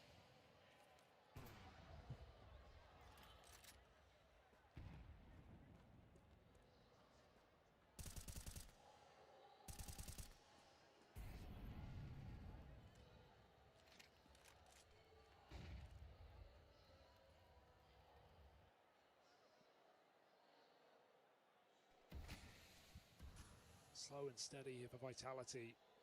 It seems like they've uncovered the empty site. It's only Bit in position. Yeah, they're going to the side of the map with just one guy defending it. Bit needed a multi-kill. Instead, gone after one, and that's simply not enough. Rest of Na'Vi trying to scramble these rotates, but you're always left looking over your shoulder. ZywOo on for the backstab. And now has them pinned in down here in middle. You are in the kill box, Na'Vi. Either side of them, Vitality chomping at the bit to move into those semis. And it is no contest. Vitality destroy Na'Vi. And Apex seems unbothered. Came here expecting a quarterfinal. It ends up just being a formality for Vitality. Shrugging off the stage, shrugging off the crowd, asking, were you even watching? Because that was a masterclass from Team Vitality, from Mirage to Dust 2. Even when Na'Vi come through with rounds, they just couldn't break this team. They got one pistol in this series. They got one anti-eco as well. Vitality suffering from success in this quarterfinal. And who do they face? It's Furia up tomorrow. Fresh off his announcement of retirement and chase down those gold bars in the Grand Slam. Yeah, that's what they're eyeing up, right? And that's what they're playing for. That's why a win like this doesn't do a lot to get Vitality excited. They've got their eyes on bigger things. They've got greater ambitions than just this quarterfinal. This is a step on the road. Next up is Furia in the hometown of the squad.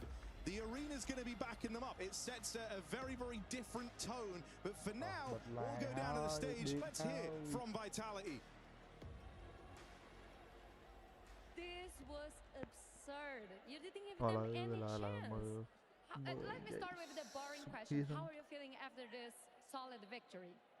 Feeling great, to be honest. Obviously, we want to prove that Falcon and G2 we didn't play the best, and we want to also enjoy the stage. So obviously it was great to show a great game for Vitality. So we did great today.